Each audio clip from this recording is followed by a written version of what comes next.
Frankenstein, or The Modern Prometheus, by Mary Shelley. Preface. The event on which this fiction is founded has been supposed, by Dr. Darwin, and some of the physiological writers of Germany, as not of impossible occurrence. I shall not be supposed as according the remotest degree of serious faith to such an imagination. Yet, in assuming it as the basis of a work of fancy, I have not considered myself as merely weaving a series of supernatural terrors. The event on which the interest of the story depends is exempt from the disadvantages of a mere tale of specters or enchantment. It was recommended by the novelty of the situations which it develops, and however impossible as a physical fact, affords a point of view to the imagination for the delineating of human passions more comprehensive and commanding than any which the ordinary relations of existing events can yield. I have thus endeavored to preserve the truth of the elementary principles of human nature, while I have not scrupled to innovate upon their combinations. The Iliad, the tragic poetry of Greece, Shakespeare, in The Tempest and Midsummer Night's Dream, and most especially Milton, in Paradise Lost, conform to this rule, and the most humble novelist, who seeks to confer or receive amusement from his labors, may, without presumption, apply to prose fiction a license, or rather a rule, from the adoption of which so many exquisite combinations of human feeling have resulted in the highest specimens of poetry. The circumstance on which my story rests was suggested in casual conversation. It was commenced, partly as a source of amusement, and partly as an expedient for exercising any untried resources of mind. Other motives were mingled with these, as the work proceeded.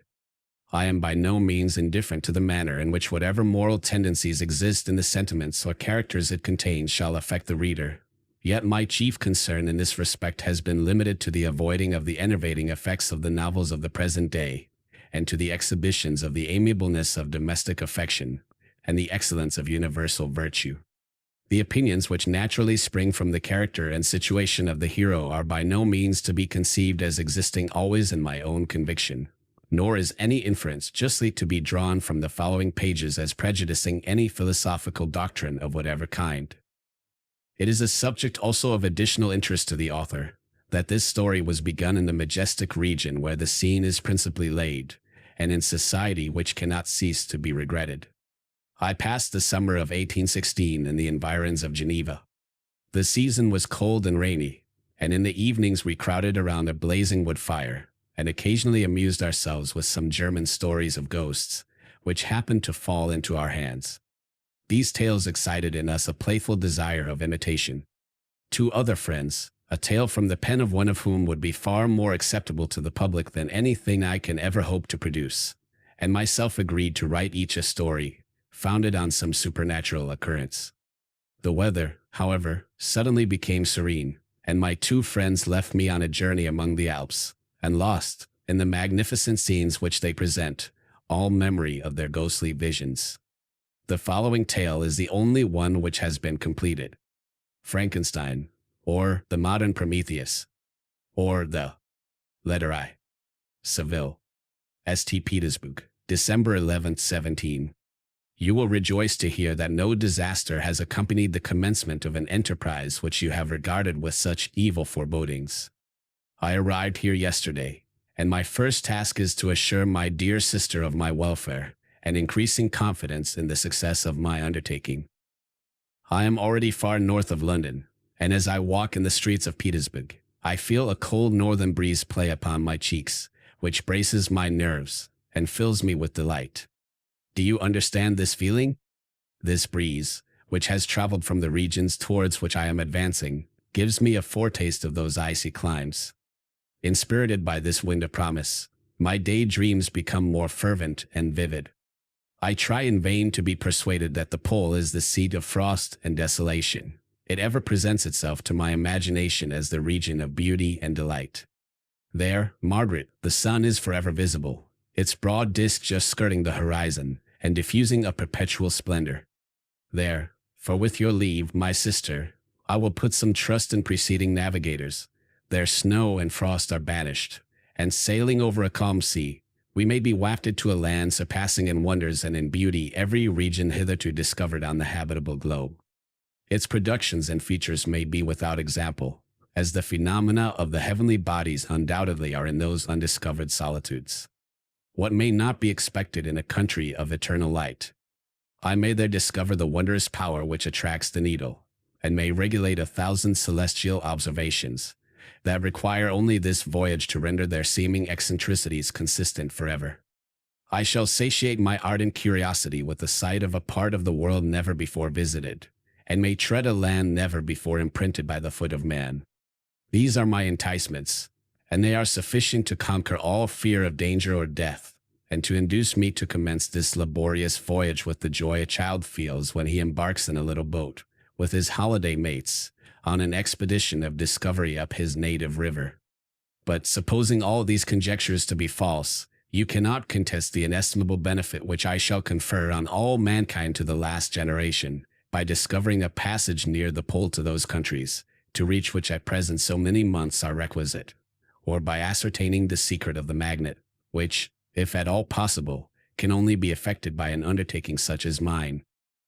These reflections have dispelled the agitation with which I began my letter, and I feel my heart glow with an enthusiasm which elevates me to heaven, for nothing contributes so much to tranquilize the mind as a steady purpose, a point on which the soul may fix its intellectual eye. This expedition has been the favorite dream of my early years. I have read with ardor the accounts of the various voyages which have been made in the prospect of arriving at the North Pacific Ocean through the seas which surround the pole. You may remember that a history of all the voyages made for purposes of discovery composed the whole of our good Uncle Thomas's library. My education was neglected, yet I was passionately fond of reading. These volumes were my study day and night, and my familiarity with them increased that regret which I had felt, as a child, on learning that my father's dying injunction had forbidden my uncle to allow me to embark in a seafaring life.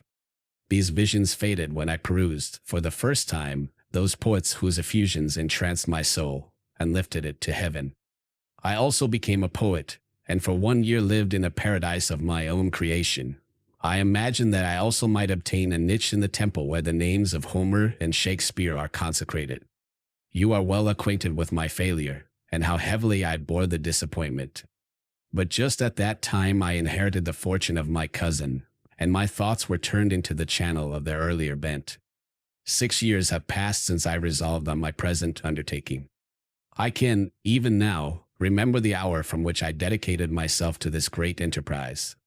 I commenced by inuring my body to hardship. I accompanied the whale fishers on several expeditions to the North Sea. I voluntarily endured cold, famine, thirst, and want of sleep. I often worked harder than the common sailors during the day, and devoted my nights to the study of mathematics, the theory of medicine, and those branches of physical science from which a naval adventurer might derive the greatest practical advantage.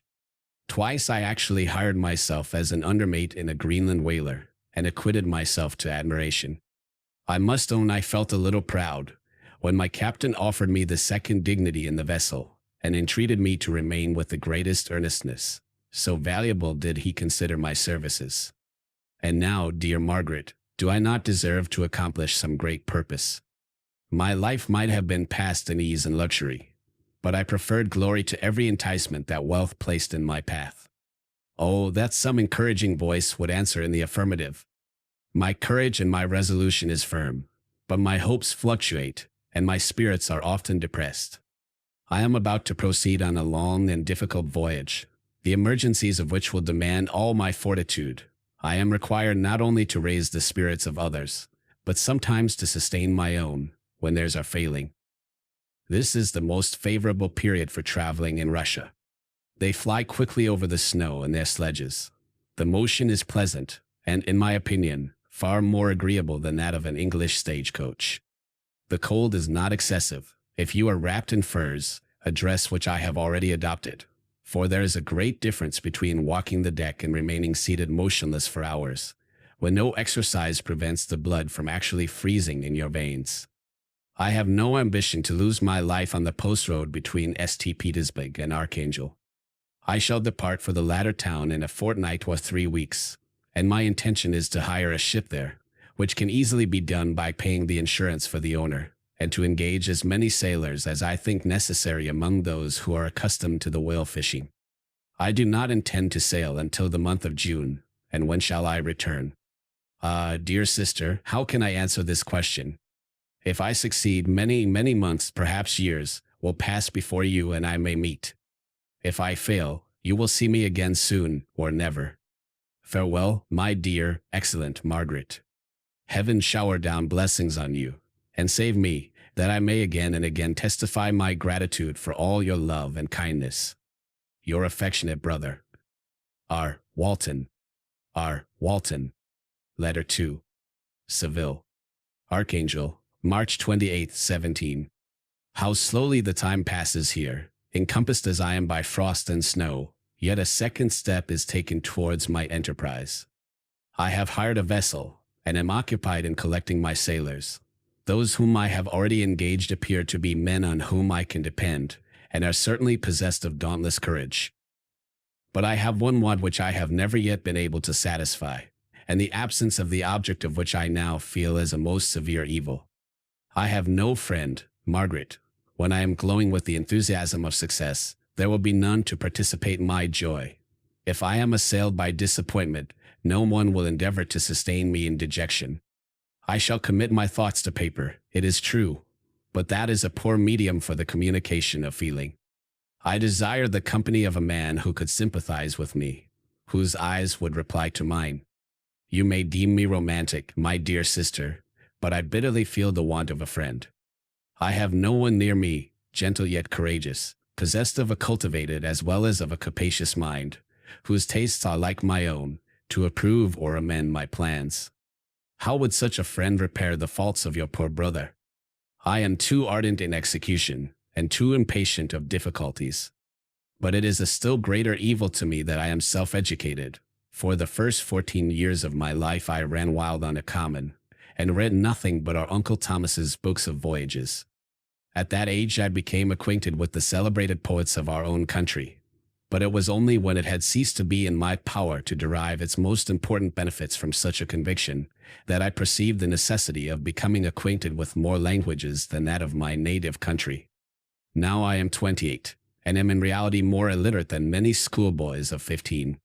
It is true that I have thought more, and that my daydreams are more extended and magnificent, but they want, as the painters call it, keeping, and I greatly need a friend who would have sense enough not to despise me as romantic, and affection enough for me to endeavor to regulate my mind.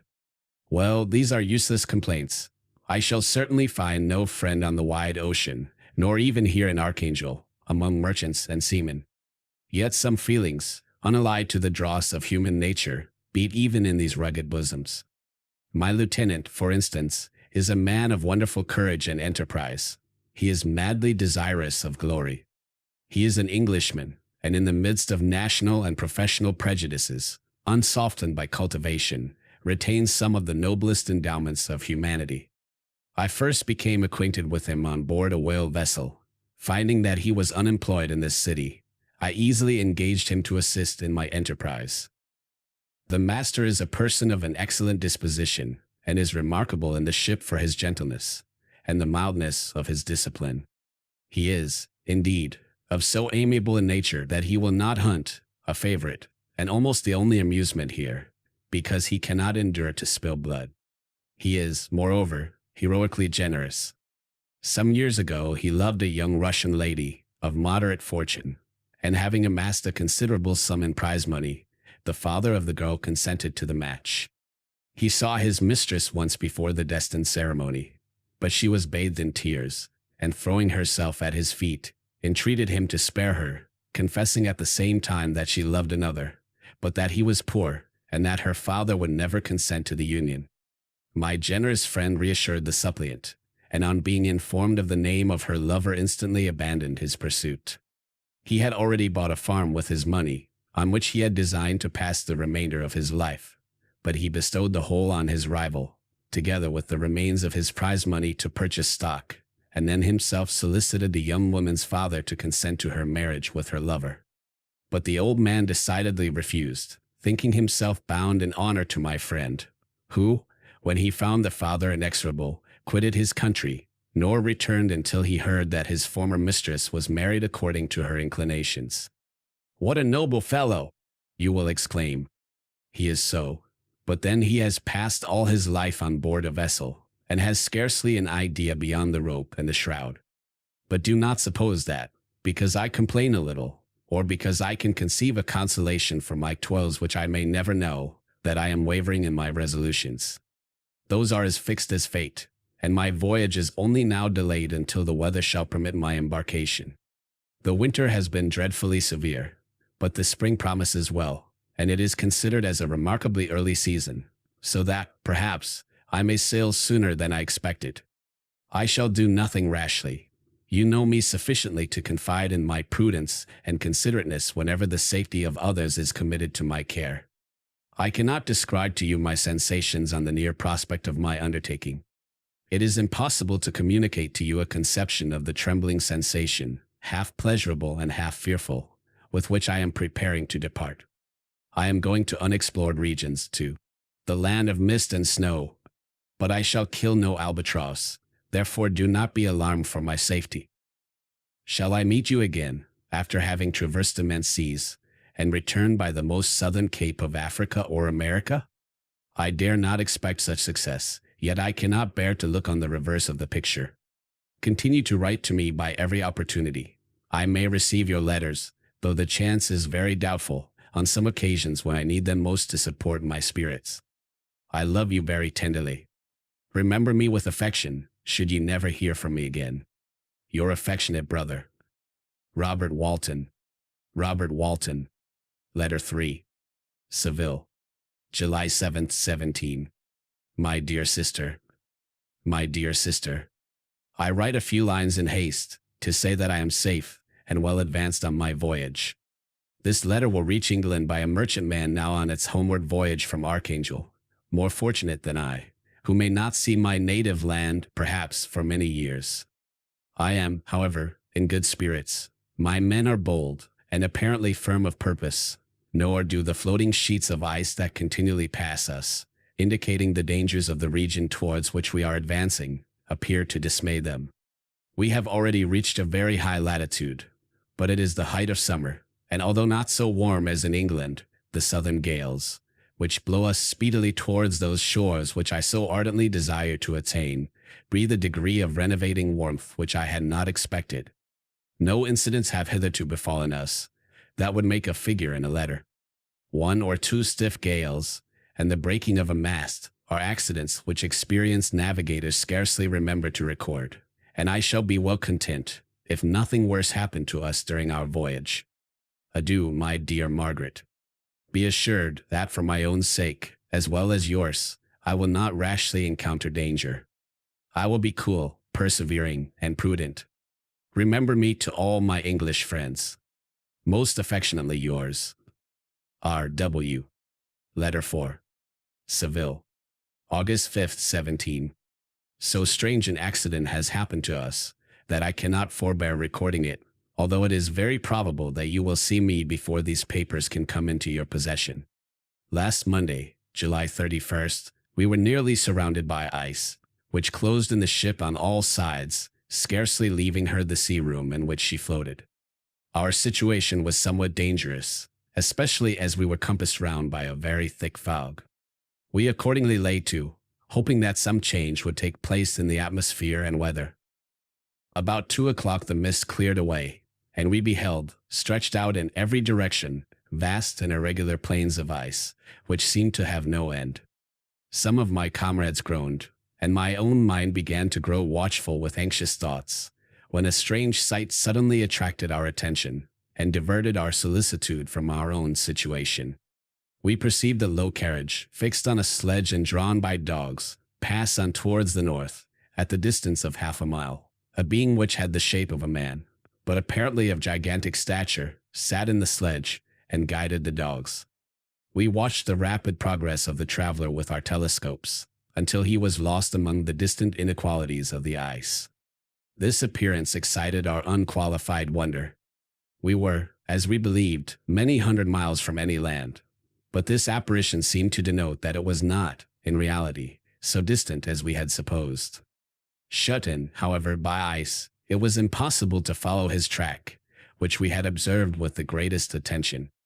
About 2 hours after this occurrence, we heard the ground sea, and before night the ice broke and freed our ship.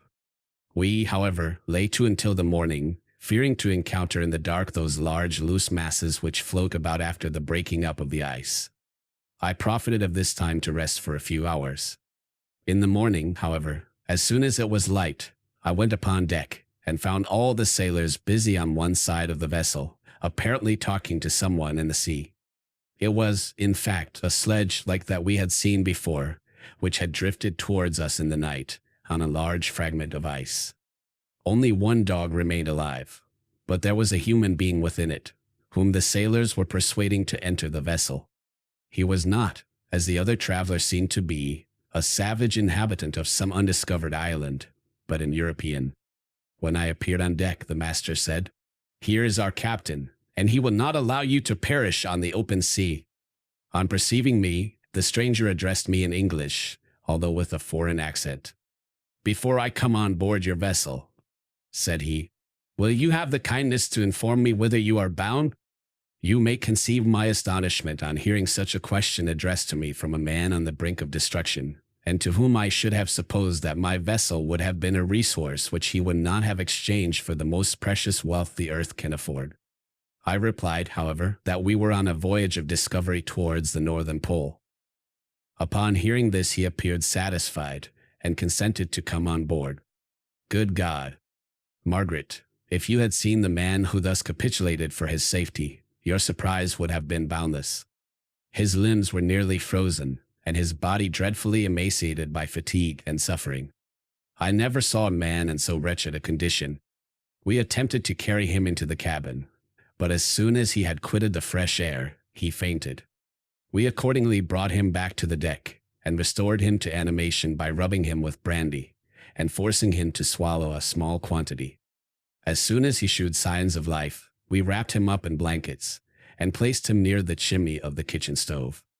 By slow degrees he recovered, and ate a little soup, which restored him wonderfully. 2 days passed in this manner before he was able to speak, and I often feared that his sufferings had deprived him of understanding. When he had in some measure recovered, I removed him to my own cabin, and attended on him as much as my duty would permit. I never saw a more interesting creature. His eyes have generally an expression of wildness, and even madness, but there are moments when, if any one performs an act of kindness towards him, or does him any the most trifling service, his whole countenance is lighted up, as it were, with a beam of benevolence and sweetness that I never saw equaled. But he is generally melancholy and despairing, and sometimes he gnashes his teeth, as if impatient of the weight of woes that oppresses him.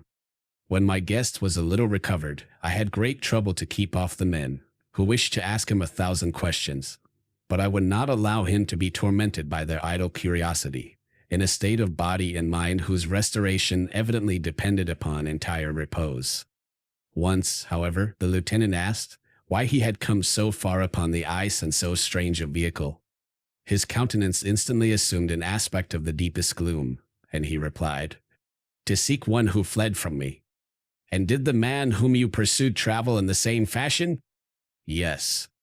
"Then I fancy we have seen him, for the day before we picked you up, we saw some dogs drawing a sledge, with a man in it, across the ice." This aroused the stranger's attention, and he asked a multitude of questions concerning the route which the daemon, as he called him, had pursued. Soon after, when he was alone with me, he said, "I have, doubtless, excited your curiosity, as well as that of these good people, but you are too considerate to make inquiries." "Certainly, it would indeed be very impertinent and inhuman in me to trouble you with any inquisitiveness of mine. And yet you rescued me from a strange and perilous situation. You have benevolently restored me to life." Soon after this he inquired if I thought that the breaking up of the ice had destroyed the other sledge. I replied that I could not answer with any degree of certainty, for the ice had not broken until near midnight, and the traveler might have arrived at a place of safety before that time, but of this I could not judge. From this time the stranger seemed very eager to be upon deck, to watch for the sledge which had before appeared, but I have persuaded him to remain in the cabin, for he is far too weak to sustain the rawness of the atmosphere. But I have promised that someone should watch for him, and give him instant notice if any new object should appear in sight. Such is my journal of what relates to this strange occurrence up to the present day. The stranger has gradually improved in health, but is very silent, and appears uneasy when anyone except myself enters his cabin. Yet his manners are so conciliating and gentle that the sailors are all interested in him, although they have had very little communication with him. For my own part, I begin to love him as a brother, and his constant and deep grief fills me with sympathy and compassion. He must have been a noble creature in his better days, being even now in wreck so attractive and amiable. I said in one of my letters, my dear Margaret, that I should find no friend on the wide ocean. Yet I have found a man who, before his spirit had been broken by misery, I should have been happy to have possessed as the brother of my heart. I shall continue my journal concerning the stranger at intervals, should I have any fresh incidents to record. August 13th, 17. My affection for my guest increases every day. He excites at once my admiration and my pity to an astonishing degree. How can I see so noble a creature destroyed by misery without feeling the most poignant grief? He is so gentle, yet so wise. His mind is so cultivated, and when he speaks, although his words are culled with the choicest art, yet they flow with rapidity and unparalleled eloquence. He is now much recovered from his illness, and is continually on the deck, apparently watching for the sledge that preceded his own. Yet, although unhappy, he is not so utterly occupied by his own misery, but that he interests himself deeply in the employments of others. He has asked me many questions concerning my design, and I have related my little history frankly to him. He appeared pleased with the confidence, and suggested several alterations in my plan, which I shall find exceedingly useful. There is no pedantry in his manner, but all he does appears to spring solely from the interest he instinctively takes in the welfare of those who surround him. He is often overcome by gloom, and then he sits by himself, and tries to overcome all that is sullen or unsocial in his humor. These paroxysms pass from him like a cloud from before the sun, though his dejection never leaves him. I have endeavored to win his confidence, and I trust that I have succeeded. One day I mentioned to him the desire I had always felt of finding a friend who might sympathize with me and direct me by his counsel. I said I did not belong to that class of men who are offended by advice. I am self-educated, and perhaps I hardly rely sufficiently upon my own powers. I wish, therefore, that my companion should be wiser and more experienced than myself, to confirm and support me, nor have I believed it impossible to find a true friend. I agree with you, replied the stranger, in believing that friendship is not only a desirable, but a possible acquisition. I once had a friend, the most noble of human creatures, and am entitled, therefore, to judge respecting friendship. You have hope and the world before you, and have no cause for despair. But I have lost everything, and cannot begin life anew. As he said this, his countenance became expressive of a calm, settled grief that touched me to the heart. But he was silent, and presently retired to his cabin. Even broken in spirit as he is, no one can feel more deeply than he does the beauties of nature. The starry sky, the sea, and every sight afforded by these wonderful regions, seems still to have the power of elevating his soul from earth. Such a man has a double existence. He may suffer misery, and be overwhelmed by disappointments, yet when he has retired into himself, he will be like a celestial spirit that has a halo around him, within whose circle no grief or folly ventures.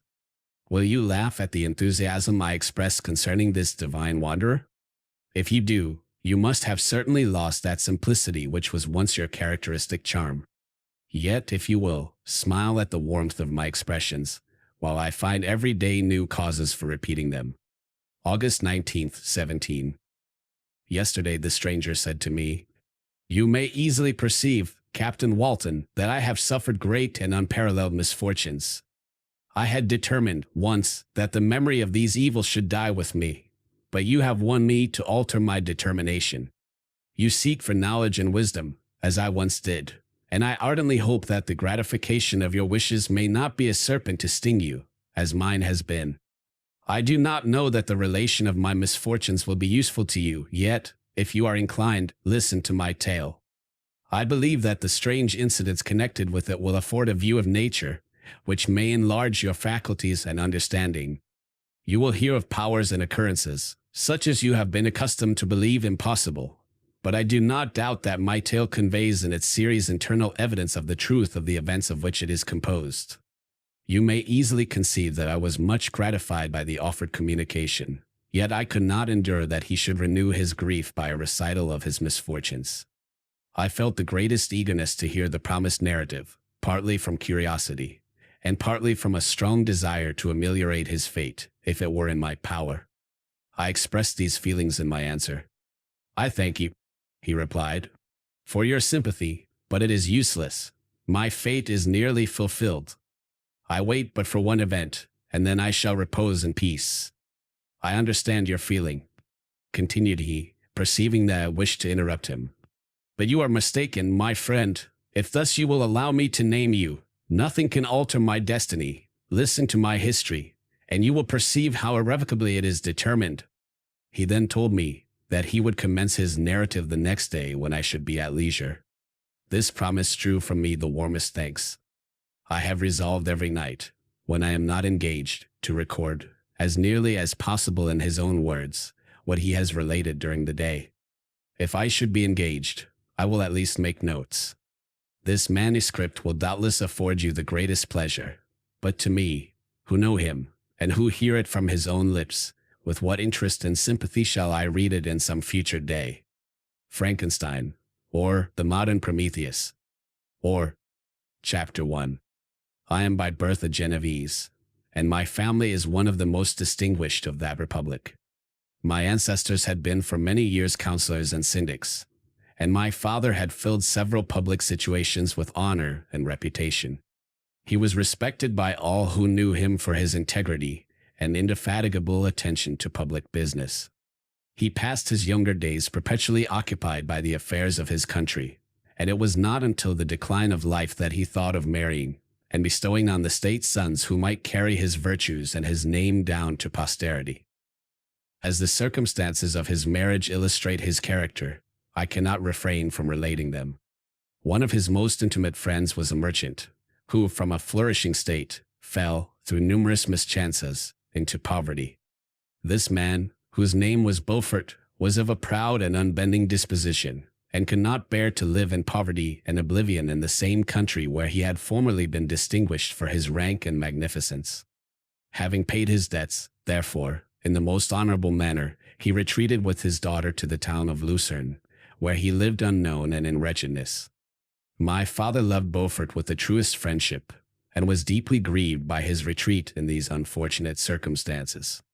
He grieved also for the loss of his society, and resolved to seek him out and endeavor to persuade him to begin the world again through his credit and assistance. Beaufort had taken effectual measures to conceal himself, and it was 10 months before my father discovered his abode. Overjoyed at this discovery, he hastened to the house, which was situated in a mean street, near the Rus. But when he entered, misery and despair alone welcomed him. Beaufort had saved but a very small sum of money from the wreck of his fortunes, but it was sufficient to provide him with sustenance for some months, and in the meantime he hoped to procure some respectable employment in a merchant's house. The interval was consequently spent in inaction. His grief only became more deep and rankling when he had leisure for reflection, and at length it took so fast hold of his mind that at the end of 3 months he lay on a bed of sickness, incapable of any exertion. His daughter attended him with the greatest tenderness, but she saw with despair that their little fund was rapidly decreasing, and that there was no other prospect of support. But Caroline Beaufort possessed a mind of an uncommon mold, and her courage rose to support her in her adversity. She procured plain work, she plaited straw, and by various means contrived to earn a pittance scarcely sufficient to support life. Several months passed in this manner. Her father grew worse. Her time was more entirely occupied in attending him. Her means of subsistence decreased, and in the 10th month her father died in her arms, leaving her an orphan and a beggar. This last blow overcame her, and she knelt by Beaufort's coffin, weeping bitterly, when my father entered the chamber. He came like a protecting spirit to the poor girl, who committed herself to his care, and after the interment of his friend he conducted her to Geneva, and placed her under the protection of a relation. 2 years after this event Caroline became his wife. When my father became a husband and a parent, he found his time so occupied by the duties of his new situation that he relinquished many of his public employments and devoted himself to the education of his children. Of these I was the eldest, and the destined successor to all his labors and utility. No creature could have more tender parents than mine. My improvement and health were their constant care, especially as I remained for several years their only child. But before I continue my narrative, I must record an incident which took place when I was 4 years of age.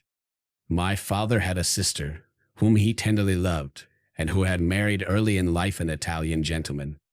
Soon after her marriage, she had accompanied her husband into her native country, and for some years my father had very little communication with her. About the time I mentioned she died, and a few months afterwards he received a letter from her husband, acquainting him with his intention of marrying an Italian lady, and requesting my father to take charge of the infant Elizabeth, the only child of his deceased sister. "It is my wish," he said, "that you should consider her as your own daughter, and educate her thus. Her mother's fortune is secured to her, the documents of which I will commit to your keeping. Reflect upon this proposition, and decide whether you would prefer educating your niece yourself to her being brought up by a stepmother." My father did not hesitate, and immediately went to Italy, that he might accompany the little Elizabeth to her future home. I have often heard my mother say that she was at that time the most beautiful child she had ever seen, and shewed signs even then of a gentle and affectionate disposition. These indications, and a desire to bind as closely as possible the ties of domestic love, determined my mother to consider Elizabeth as my future wife, a design which she never found reason to repent. From this time Elizabeth Lavenza became my playfellow, and, as we grew older, my friend. She was docile and good-tempered, yet gay and playful as a summer insect. Although she was lively and animated, her feelings were strong and deep, and her disposition uncommonly affectionate. No one could better enjoy liberty, yet no one could submit with more grace than she did to constraint and caprice. Her imagination was luxuriant, yet her capability of application was great. Her person was the image of her mind. Her hazel eyes, although as lively as a bird's, possessed an attractive softness. Her figure was light and airy, and though capable of enduring great fatigue, she appeared the most fragile creature in the world. While I admired her understanding and fancy, I loved to tend on her, as I should on a favorite animal, and I never saw so much grace both of person and mind united to so little pretension. Every one adored Elizabeth. If the servants had any request to make, it was always through her intercession. We were strangers to any species of disunion and dispute, for although there was a great dissimilitude in our characters, there was an harmony in that very dissimilitude. I was more calm and philosophical than my companion, yet my temper was not so yielding. My application was of longer endurance, but it was not so severe whilst it endured. I delighted in investigating the facts relative to the actual world. She busied herself in following the aerial creations of the poets. The world was to me a secret, which I desired to discover. To her it was a vacancy, which she sought to people with imaginations of her own. My brothers were considerably younger than myself, but I had a friend in one of my schoolfellows, who compensated for this deficiency. Henry Clerval was the son of a merchant of Geneva, an intimate friend of my father. He was a boy of singular talent and fancy. I remember, when he was 9 years old, he wrote a fairy tale, which was the delight and amazement of all his companions. His favorite study consisted in books of chivalry and romance, and when very young, I can remember that we used to act plays composed by him out of these favorite books, the principal characters of which were Orlando, Robin Hood, Amadis, and St. George. No youth could have passed more happily than mine. My parents were indulgent, and my companions amiable. Our studies were never forced, and by some means we always had an end placed in view, which excited us to ardor in the prosecution of them. It was by this method, and not by emulation, that we were urged to application. Elizabeth was not incited to apply herself to drawing, that her companions might not outstrip her, but through the desire of pleasing her aunt by the representation of some favorite scene done by her own hand. We learned Latin and English, that we might read the writings in those languages, and so far from study being made odious to us through punishment, we loved application, and our amusements would have been the labors of other children. Perhaps we did not read so many books, or learn languages so quickly, as those who are disciplined according to the ordinary methods, but what we learned was impressed the more deeply on our memories. In this description of our domestic circle I include Henry Clerval, for he was constantly with us. He went to school with me, and generally passed the afternoon at our house, for being an only child, and destitute of companions at home, his father was well pleased that he should find associates at our house, and we were never completely happy when Clerval was absent. I feel pleasure in dwelling on the recollections of childhood, before misfortune had tainted my mind, and changed its bright visions of extensive usefulness into gloomy and narrow reflections upon self. But in drawing the picture of my early days, I must not omit to record those events which led, by insensible steps, to my after tale of misery, for when I would account to myself for the birth of that passion, which afterwards ruled my destiny, I find it arise, like a mountain river, from ignoble and almost forgotten sources. But swelling as it proceeded, it became the torrent which, in its course, has swept away all my hopes and joys. Natural philosophy is the genius that has regulated my fate. I desire, therefore, in this narration, to state those facts which led to my predilection for that science. When I was 13 years of age, we all went on a party of pleasure to the baths near Thonon. The inclemency of the weather obliged us to remain a day confined to the inn. In this house I chanced to find a volume of the works of Cornelius Agrippa. I opened it with apathy. The theory which he attempts to demonstrate, and the wonderful facts which he relates, soon changed this feeling into enthusiasm. A new light seemed to dawn upon my mind, and bounding with joy, I communicated my discovery to my father. I cannot help remarking here the many opportunities instructors possess of directing the attention of their pupils to useful knowledge, which they utterly neglect. My father looked carelessly at the title page of my book, and said, "Ah, Cornelius Agrippa! My dear Victor, do not waste your time upon this. It is sad trash." If, instead of this remark, my father had taken the pains to explain to me that the principles of Agrippa had been entirely exploded, and that a modern system of science had been introduced, which possessed much greater powers than the ancient, because the powers of the latter were chimerical, while those of the former were real and practical. Under such circumstances, I should certainly have thrown Agrippa aside, and, with my imagination warmed as it was, should probably have applied myself to the more rational theory of chemistry which has resulted from modern discoveries. It is even possible that the train of my ideas would never have received the fatal impulse that led to my ruin. But the cursory glance my father had taken of my volume by no means assured me that he was acquainted with its contents, and I continued to read with the greatest avidity. When I returned home, my first care was to procure the whole works of this author, and afterwards of Paracelsus and Albertus Magnus. I read and studied the wild fancies of these writers with delight. They appeared to me treasures known to few beside myself, and although I often wished to communicate these secret stores of knowledge to my father, yet his indefinite censure of my favorite Agrippa always withheld me. I disclosed my discoveries to Elizabeth, therefore, under a promise of strict secrecy, but she did not interest herself in the subject, and I was left by her to pursue my studies alone. It may appear very strange that a disciple of Albertus Magnus should arise in the 18th century, but our family was not scientifical, and I had not attended any of the lectures given at the schools of Geneva. My dreams were therefore undisturbed by reality, and I entered with the greatest diligence into the search of the philosopher's stone and the elixir of life. But the latter obtained my most undivided attention. Wealth was an inferior object, but what glory would attend the discovery, if I could banish disease from the human frame, and render man invulnerable to any but a violent death? Nor were these my only visions. The raising of ghosts or devils was a promise liberally accorded by my favorite authors, the fulfillment of which I most eagerly sought, and if my incantations were always unsuccessful, I attributed the failure rather to my own inexperience and mistake than to a want of skill or fidelity in my instructors. The natural phenomena that take place every day before our eyes did not escape my examinations. Distillation, and the wonderful effects of steam, processes of which my favorite authors were utterly ignorant, excited my astonishment. But my utmost wonder was engaged by some experiments on an air pump, which I saw employed by a gentleman whom we were in the habit of visiting.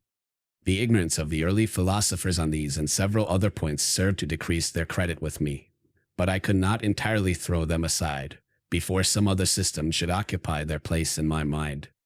When I was about 15 years old, we had retired to our house near Belrive, when we witnessed a most violent and terrible thunderstorm. It advanced from behind the mountains of Jura, and the thunder burst at once with frightful loudness from various quarters of the heavens. I remained, while the storm lasted, watching its progress with curiosity and delight. As I stood at the door, on a sudden I beheld a stream of fire issue from an old and beautiful oak, which stood about 20 yards from our house. And so soon as the dazzling light vanished, the oak had disappeared, and nothing remained but a blasted stump. When we visited it the next morning, we found the tree shattered in a singular manner. It was not splintered by the shock, but entirely reduced to thin ribbands of wood. I never beheld anything so utterly destroyed. The catastrophe of this tree excited my extreme astonishment, and I eagerly inquired of my father the nature and origin of thunder and lightning. He replied, "Electricity," describing at the same time the various effects of that power. He constructed a small electrical machine and exhibited a few experiments. He made also a kite with a wire and string, which drew down that fluid from the clouds. This last stroke completed the overthrow of Cornelius Agrippa, Albertus Magnus, and Paracelsus, who had so long reigned the lords of my imagination. But by some fatality I did not feel inclined to commence the study of any modern system, and this disinclination was influenced by the following circumstance. My father expressed a wish that I should attend a course of lectures upon natural philosophy, to which I cheerfully consented. Some accident prevented my attending these lectures until the course was nearly finished. The lecture, being therefore one of the last, was entirely incomprehensible to me. The professor discoursed with the greatest fluency of potassium and boron, of sulfates and oxides, terms to which I could affix no idea, and I became disgusted with the science of natural philosophy, although I still read Pliny and Buffon with delight, authors, in my estimation, of nearly equal interest and utility. My occupations at this age were principally the mathematics, and most of the branches of study appertaining to that science. I was busily employed in learning languages. Latin was already familiar to me, and I began to read some of the easiest Greek authors without the help of a lexicon. I also perfectly understood English and German.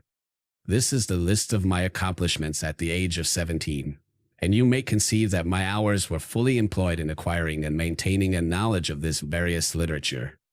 Another task also devolved upon me, when I became the instructor of my brothers. Ernest was 6 years younger than myself, and was my principal pupil. He had been afflicted with ill health from his infancy, through which Elizabeth and I had been his constant nurses. His disposition was gentle, but he was incapable of any severe application. William, the youngest of our family, was yet an infant, and the most beautiful little fellow in the world. His lively blue eyes, dimpled cheeks, and endearing manners inspired the tenderest affection. Such was our domestic circle, from which care and pain seemed forever banished. My father directed our studies, and my mother partook of our enjoyments. Neither of us possessed the slightest preeminence over the other. The voice of command was never heard amongst us, but mutual affection engaged us all to comply with and obey the slightest desire of each other. Chapter 2. When I had attained the age of 17, my parents resolved that I should become a student at the University of Ingolstadt. I had hitherto attended the schools of Geneva, but my father thought it necessary, for the completion of my education, that I should be made acquainted with other customs than those of my native country. My departure was therefore fixed at an early date, but before the day resolved upon could arrive, the first misfortune of my life occurred, an omen, as it were, of my future misery. Elizabeth had caught the scarlet fever, but her illness was not severe, and she quickly recovered. During her confinement, many arguments had been urged to persuade my mother to refrain from attending upon her. She had, at first, yielded to our entreaties, but when she heard that her favorite was recovering, she could no longer debar herself from her society, and entered her chamber long before the danger of infection was past. The consequences of this imprudence were fatal. On the third day my mother sickened. Her fever was very malignant, and the looks of her attendants prognosticated the worst event. On her deathbed the fortitude and benignity of this admirable woman did not desert her. She joined the hands of Elizabeth and myself. "My children," she said, "my firmest hopes of future happiness were placed on the prospect of your union. This expectation will now be the consolation of your father. Elizabeth, my love, you must supply my place to your younger cousins. Alas, I regret that I am taken from you, and happy and beloved as I have been, is it not hard to quit you all? But these are not thoughts befitting me. I will endeavor to resign myself cheerfully to death, and will indulge a hope of meeting you in another world." She died calmly, and her countenance expressed affection even in death. I need not describe the feelings of those whose dearest ties are rent by that most irreparable evil, the void that presents itself to the soul, and the despair that is exhibited on the countenance.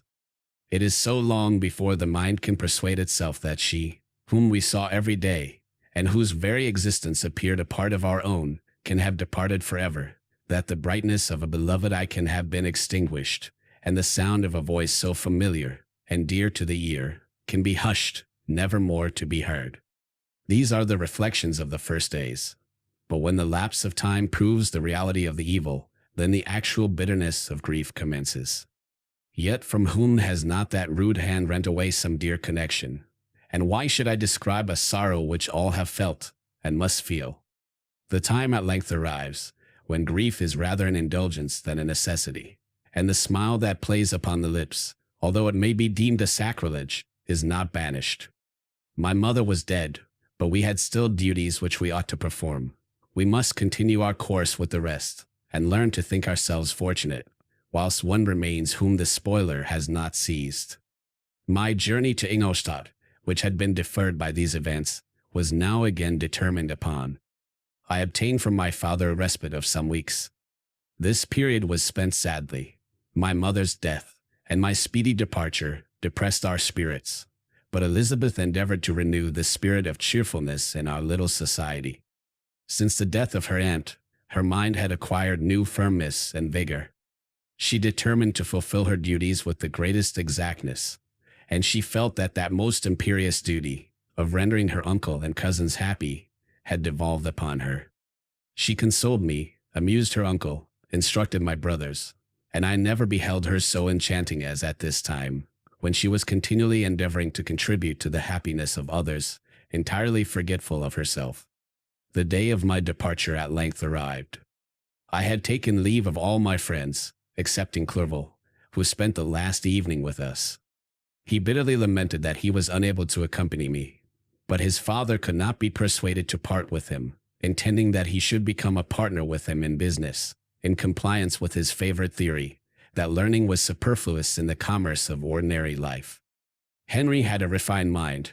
He had no desire to be idle, and was well pleased to become his father's partner, but he believed that a man might be a very good trader, and yet possess a cultivated understanding.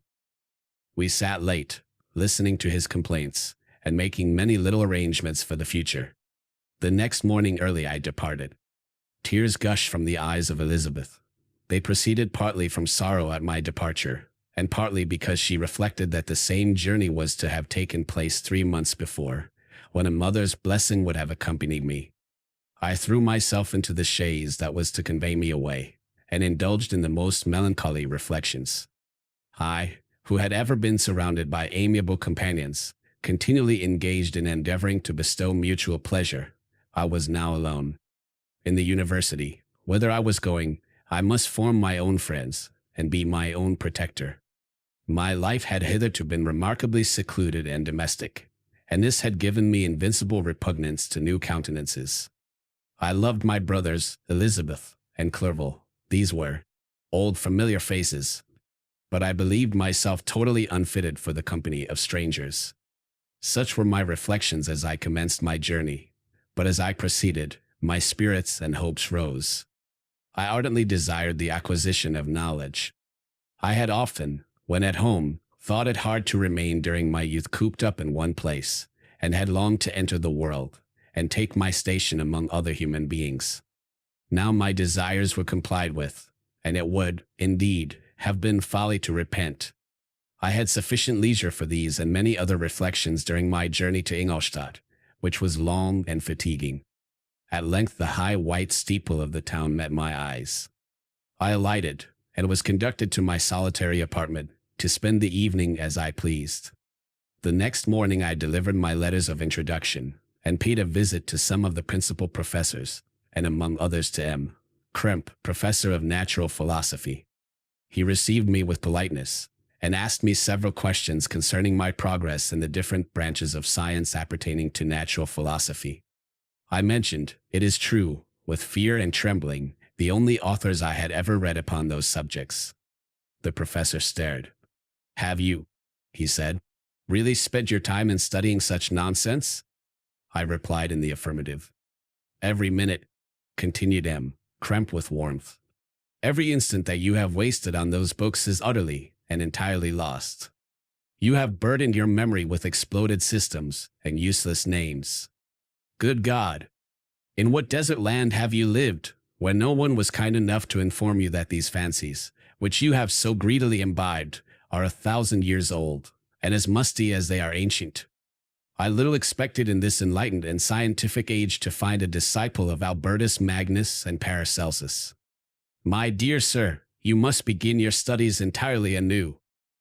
So saying, he stepped aside, and wrote down a list of several books treating of natural philosophy, which he desired me to procure, and dismissed me, after mentioning that in the beginning of the following week he intended to commence a course of lectures upon natural philosophy in its general relations, and that M. Waldman, a fellow professor, would lecture upon chemistry the alternate days that he missed.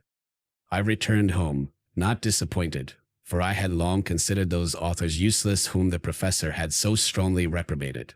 But I did not feel much inclined to study the books which I procured at his recommendation. M.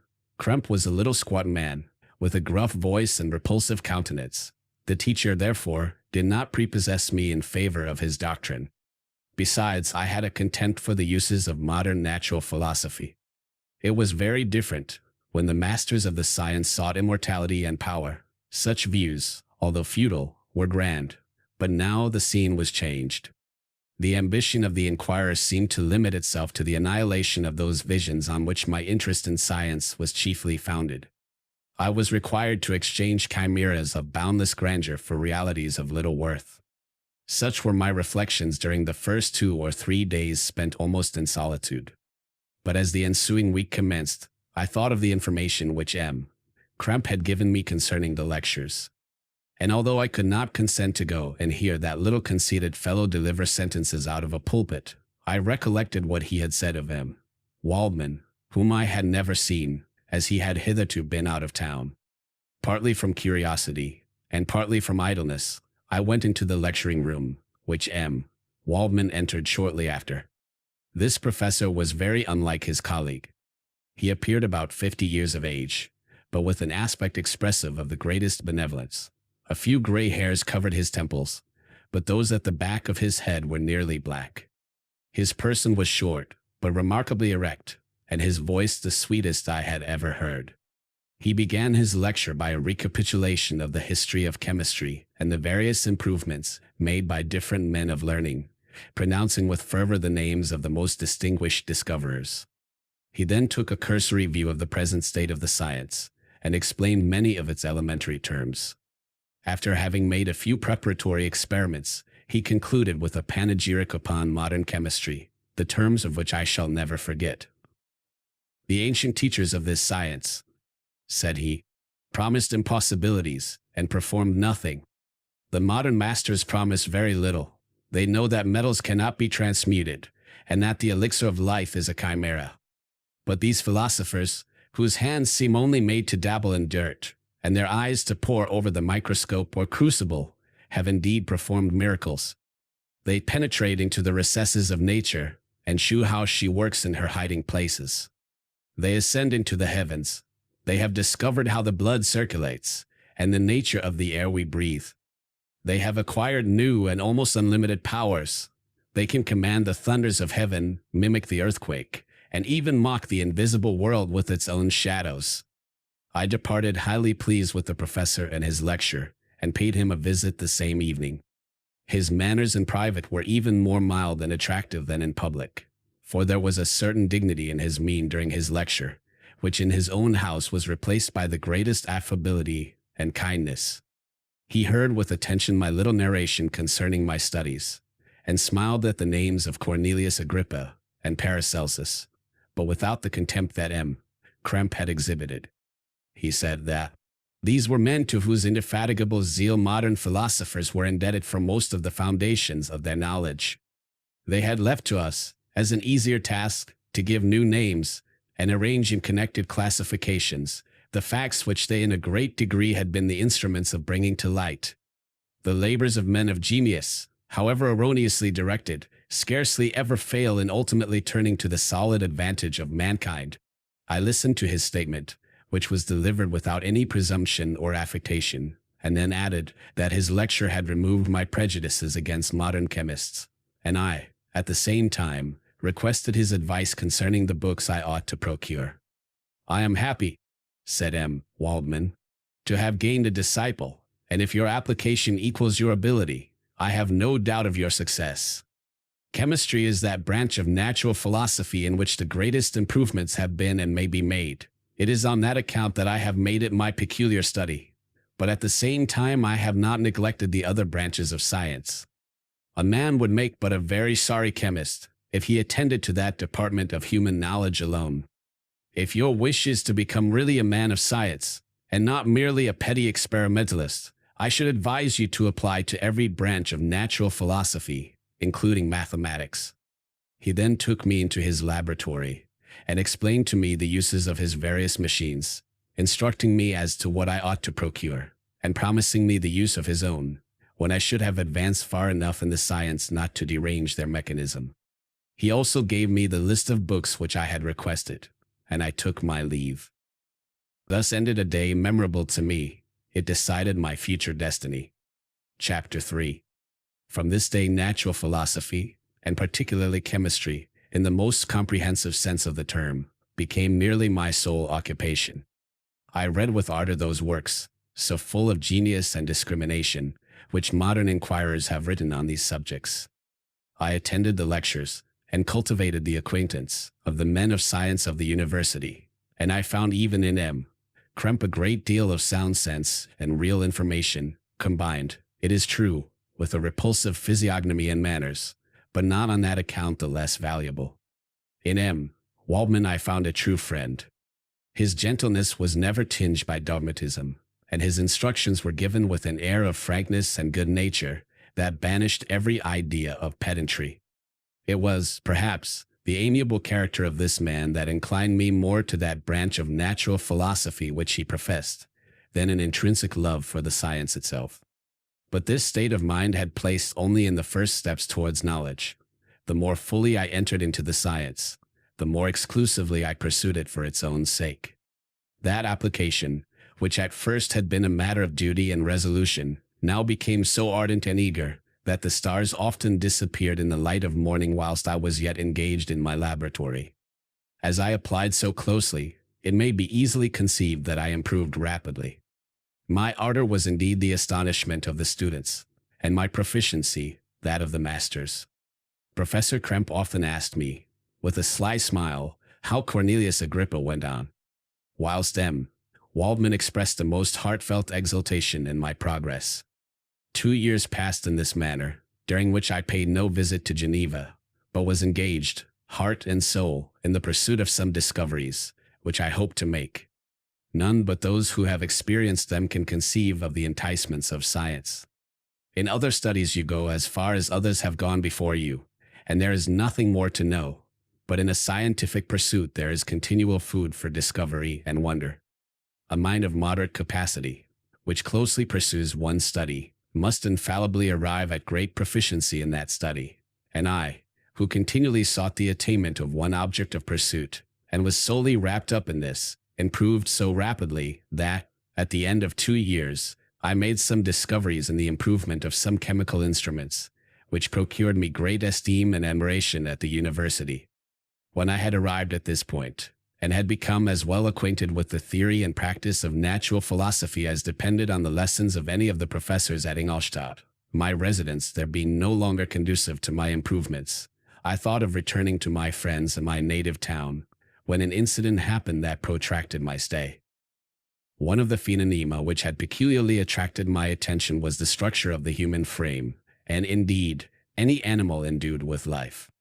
Whence I often asked myself, did the principle of life proceed? It was a bold question, and one which has ever been considered as a mystery. Yet with how many things are we upon the brink of becoming acquainted, if cowardice or carelessness did not restrain our inquiries?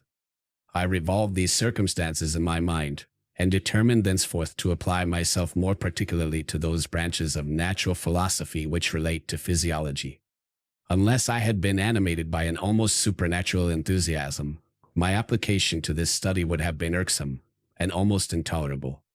To examine the causes of life, we must first have recourse to death. I became acquainted with the science of anatomy, but this was not sufficient. I must also observe the natural decay and corruption of the human body. In my education, my father had taken the greatest precautions that my mind should be impressed with no supernatural horrors. I do not ever remember to have trembled at a tale of superstition, or to have feared the apparition of a spirit. Darkness had no effect upon my fancy, and a churchyard was to me merely the receptacle of bodies deprived of life, which, from being the seat of beauty and strength, had become food for the worm. Now I was led to examine the cause and progress of this decay, and forced to spend days and nights in vaults and charnel houses. My attention was fixed upon every object the most insupportable to the delicacy of the human feelings. I saw how the fine form of man was degraded and wasted. I beheld the corruption of death succeed to the blooming cheek of life. I saw how the worm inherited the wonders of the eye and brain.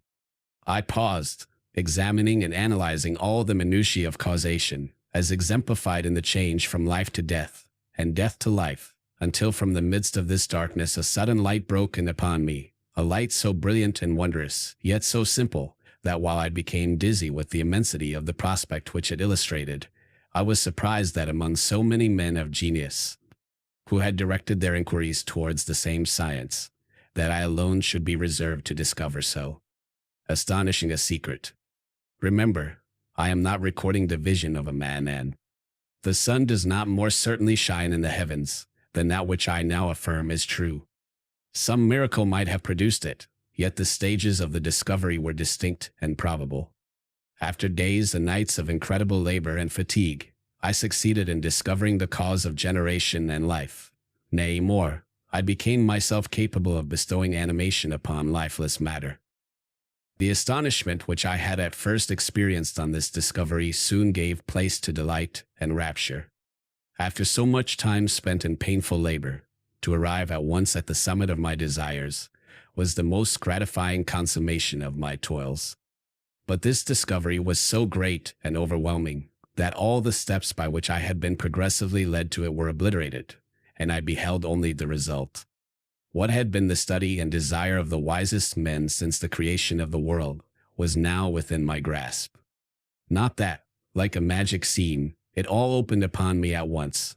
The information I had obtained was of a nature rather to direct my endeavors so soon as I should point them towards the object of my search, than to exhibit that object already accomplished. I was like the Arabian who had been buried with the dead, and found a passage to life aided only by one glimmering and seemingly ineffectual light. I see by your eagerness, and the wonder and hope which your eyes express, my friend, that you expect to be informed of the secret with which I am acquainted. That cannot be. Listen patiently until the end of my story, and you will easily perceive why I am reserved upon that subject. I will not lead you on, unguarded and ardent as I then was, to your destruction and infallible misery. Learn from me, if not by my precepts, at least by my example, how dangerous is the acquirement of knowledge, and how much happier that man is who believes his native town to be the world, than he who aspires to become greater than his nature will allow. When I found so astonishing a power placed within my hands, I hesitated a long time concerning the manner in which I should employ it. Although I possessed the capacity of bestowing animation, yet to prepare a frame for the reception of it, with all its intricacies of fibers, muscles, and veins, still remained a work of inconceivable difficulty and labor. I doubted at first whether I should attempt the creation of a being like myself or one of simpler organization, but my imagination was too much exalted by my first success to permit me to doubt of my ability to give life to an animal as complex and wonderful as man. The materials at present within my command hardly appeared adequate to so arduous an undertaking, but I doubted not that I should ultimately succeed. I prepared myself for a multitude of reverses. My operations might be incessantly baffled, and at last my work be imperfect. Yet, when I considered the improvement which every day takes place in science and mechanics, I was encouraged to hope my present attempts would at least lay the foundations of future success. Nor could I consider the magnitude and complexity of my plan as any argument of its impracticability. It was with these feelings that I began the creation of a human being. As the minuteness of the parts formed a great hindrance to my speed, I resolved, contrary to my first intention, to make the being of a gigantic stature, that is to say, about 8 feet in height, and proportionably large. After having formed this determination, and having spent some months in successfully collecting and arranging my materials, I began. No one can conceive the variety of feelings which bore me onwards, like a hurricane, in the first enthusiasm of success. Life and death appeared to me ideal bounds, which I should first break through, and pour a torrent of light into our dark world. A new species would bless me as its creator and source. Many happy and excellent natures would owe their being to me. No father could claim the gratitude of his child so completely as I should deserve theirs. Pursuing these reflections, I thought that if I could bestow animation upon lifeless matter, I might in process of time, although I now found it impossible, renew life where death had apparently devoted the body to corruption. These thoughts supported my spirits, while I pursued my undertaking with unremitting ardor. My cheek had grown pale with study, and my person had become emaciated with confinement. Sometimes, on the very brink of certainty, I failed, yet still I clung to the hope which the next day or the next hour might realize. One secret which I alone possessed was the hope to which I had dedicated myself, and the moon gazed on my midnight labors, while, with unrelaxed and breathless eagerness, I pursued nature to her hiding places. Who shall conceive the horrors of my secret toil, as I dabbled among the unhallowed damps of the grave, or tortured the living animal to animate the lifeless clay? My limbs now tremble, and my eyes swim with the remembrance, but then a resistless, and almost frantic impulse urged me forward. I seemed to have lost all soul or sensation but for this one pursuit. It was indeed but a passing trance, that only made me feel with renewed acuteness so soon as, the unnatural stimulus ceasing to operate, I had returned to my old habits. I collected bones from charnel houses, and disturbed, with profane fingers, the tremendous secrets of the human frame. In a solitary chamber, or rather cell, at the top of the house, and separated from all the other apartments by a gallery and staircase, I kept my workshop of filthy creation. My eyeballs were starting from their sockets and attending to the details of my employment. The dissecting room and the slaughterhouse furnished many of my materials, and often did my human nature turn with loathing from my occupation, whilst, still urged on by an eagerness which perpetually increased, I brought my work near to a conclusion. The summer months passed while I was thus engaged, heart and soul, in one pursuit. It was a most beautiful season. Never did the fields bestow a more plentiful harvest, or the vines yield a more luxuriant vintage, but my eyes were insensible to the charms of nature. And the same feelings which made me neglect the scenes around me caused me also to forget those friends who were so many miles absent, and whom I had not seen for so long a time. I knew my silence disquieted them, and I well remembered the words of my father. I know that while you are pleased with yourself, you will think of us with affection, and we shall hear regularly from you. You must pardon me if I regard any interruption in your correspondence as a proof that your other duties are equally neglected. I knew well, therefore, what would be my father's feelings, but I could not tear my thoughts from my employment, loathsome in itself, but which had taken an irresistible hold of my imagination. I wished, as it were, to procrastinate all that related to my feelings of affection until the great object, which swallowed up every habit of my nature, should be completed. I then thought that my father would be unjust if he ascribed my neglect to vice, or faultiness on my part, but I am now convinced that he was justified in conceiving that I should not be altogether free from blame. A human being in perfection ought always to preserve a calm and peaceful mind, and never to allow passion or a transitory desire to disturb his tranquility. I do not think that the pursuit of knowledge is an exception to this rule.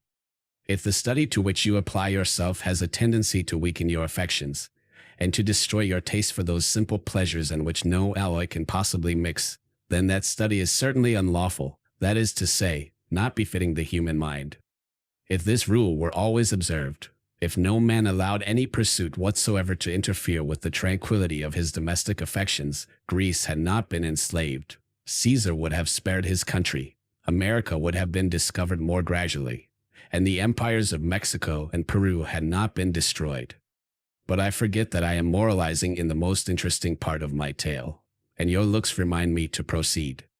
My father made no reproach in his letters, and only took notice of my silence by inquiring into my occupations more particularly than before. Winter, spring, and summer passed away during my labors, but I did not watch the blossom or the expanding leaves, sights which before always yielded me supreme delight, so deeply was I engrossed in my occupation. The leaves of that year had withered before my work drew near to a close, and now every day shewed me more plainly how well I had succeeded. But my enthusiasm was checked by my anxiety, and I appeared rather like one doomed by slavery to toil in the mines, or any other unwholesome trade, than an artist occupied by his favorite employment. Every night I was oppressed by a slow fever, and I became nervous to a most painful degree, a disease that I regretted the more because I had hitherto enjoyed most excellent health, and had always boasted of the firmness of my nerves. But I believed that exercise and amusement would soon drive away such symptoms, and I promised myself both of these when my creation should be complete. Chapter 4. It was on a dreary night of November that I beheld the accomplishment of my toils. With an anxiety that almost amounted to agony, I collected the instruments of life around me, that I might infuse a spark of being into the lifeless thing that lay at my feet. It was already 1 in the morning. The rain pattered dismally against the panes, and my candle was nearly burnt out, when, by the glimmer of the half-extinguished light, I saw the dull yellow eye of the creature open. It breathed hard, and a convulsive motion agitated its limbs. How can I describe my emotions at this catastrophe, or how delineate the wretch whom with such infinite pains and care I had endeavored to form? His limbs were in proportion, and I had selected his features as beautiful. Beautiful! Great God! His yellow skin scarcely covered the work of muscles and arteries beneath. His hair was of a lustrous black, and flowing, his teeth of a pearly whiteness. But these luxuriances only formed a more horrid contrast with his watery eyes, that seemed almost of the same color as the dun white sockets in which they were set, his shriveled complexion, and straight black lips. The different accidents of life are not so changeable as the feelings of human nature. I had worked hard for nearly 2 years, for the sole purpose of infusing life into an inanimate body. For this I had deprived myself of rest and health. I had desired it with an ardor that far exceeded moderation. But now that I had finished, the beauty of the dream vanished, and breathless horror and disgust filled my heart. Unable to endure the aspect of the being I had created, I rushed out of the room, and continued a long time traversing my bedchamber, unable to compose my mind to sleep. At length lassitude succeeded to the tumult I had before endured, and I threw myself on the bed in my clothes, endeavoring to seek a few moments of forgetfulness. But it was in vain. I slept indeed, but I was disturbed by the wildest dreams. I thought I saw Elizabeth, in the bloom of health, walking in the streets of Ingolstadt. Delighted and surprised, I embraced her, but as I imprinted the first kiss on her lips, they became livid with the hue of death. her features appeared to change, and I thought that I held the corpse of my dead mother in my arms. A shroud enveloped her form, and I saw the graveworms crawling in the folds of the flannel. I started from my sleep with horror. A cold dew covered my forehead, my teeth chattered, and every limb became convulsed, when, by the dim and yellow light of the moon, as it forced its way through the window shutters, I beheld the wretch, the miserable monster whom I had created. He held up the curtain of the bed, and his eyes, if eyes they may be called, were fixed on me. His jaws opened, and he muttered some inarticulate sounds, while a grin wrinkled his cheeks. He might have spoken, but I did not hear. One hand was stretched out, seemingly to detain me, but I escaped, and rushed downstairs. I took refuge in the courtyard belonging to the house which I inhabited, where I remained during the rest of the night, walking up and down in the greatest agitation, listening attentively, catching and fearing each sound as if it were to announce the approach of the demoniacal corpse to which I had so miserably given life. Oh, no mortal could support the horror of that countenance. A mummy again endued with animation could not be so hideous as that wretch. I had gazed on him while unfinished. He was ugly then, but when those muscles and joints were rendered capable of motion, it became a thing such as even Dante could not have conceived. I passed the night wretchedly. Sometimes my pulse beat so quickly and hardly that I felt the palpitation of every artery. At others, I nearly sank to the ground through languor and extreme weakness. Mingled with this horror, I felt the bitterness of disappointment. Dreams that had been my food and pleasant rest for so long a space would now become a hell to me, and the change was so rapid, the overthrow so complete. Morning, dismal and wet, at length dawned, and discovered to my sleepless and aching eyes the church of Ingolstadt, its white steeple and clock, which indicated the 6th hour. The porter opened the gates of the court, which had that night been my asylum, and I issued into the streets, pacing them with quick steps, as if I sought to avoid the wretch whom I feared every turning of the street would present to my view. I did not dare return to the apartment which I inhabited, but felt impelled to hurry on, although wetted by the rain, which poured from a black and comfortless sky. I continued walking in this manner for some time, endeavoring, by bodily exercise, to ease the load that weighed upon my mind. I traversed the streets, without any clear conception of where I was, or what I was doing. My heart palpitated in the sickness of fear, and I hurried on with irregular steps, not daring to look about me. Like one who, on a lonely road, doth walk in fear and dread, and having once turned round, walks on, and turns no more his head, because he knows a frightful fiend doth close behind him tread. Continuing thus, I came at length opposite to the inn at which the various diligences and carriages usually stopped. Here I paused, I knew not why, but I remained some minutes with my eyes fixed on a coach that was coming towards me from the other end of the street. As it drew nearer, I observed that it was the Swiss diligence. It stopped just where I was standing, and on the door being opened, I perceived Henry Clerval, who, on seeing me, instantly sprung out. "My dear Frankenstein," exclaimed he, "how glad I am to see you! How fortunate that you should be here at the very moment of my alighting!" Nothing could equal my delight on seeing Clerval. His presence brought back to my thoughts my father, Elizabeth, and all those scenes of home so dear to my recollection. I grasped his hand, and in a moment forgot my horror and misfortune. I felt suddenly, and for the first time during many months, calm and serene joy. I welcomed my friend, therefore, in the most cordial manner, and we walked towards my college. Clerval continued talking for some time about our mutual friends, and his own good fortune in being permitted to come to Ingolstadt. "You may easily believe," said he, "how great was the difficulty to persuade my father that it was not absolutely necessary for a merchant not to understand anything except bookkeeping. And indeed, I believe I left him incredulous to the last, for his constant answer to my unworried entreaties was the same as that of the Dutch schoolmaster in the Vicar of Wakefield.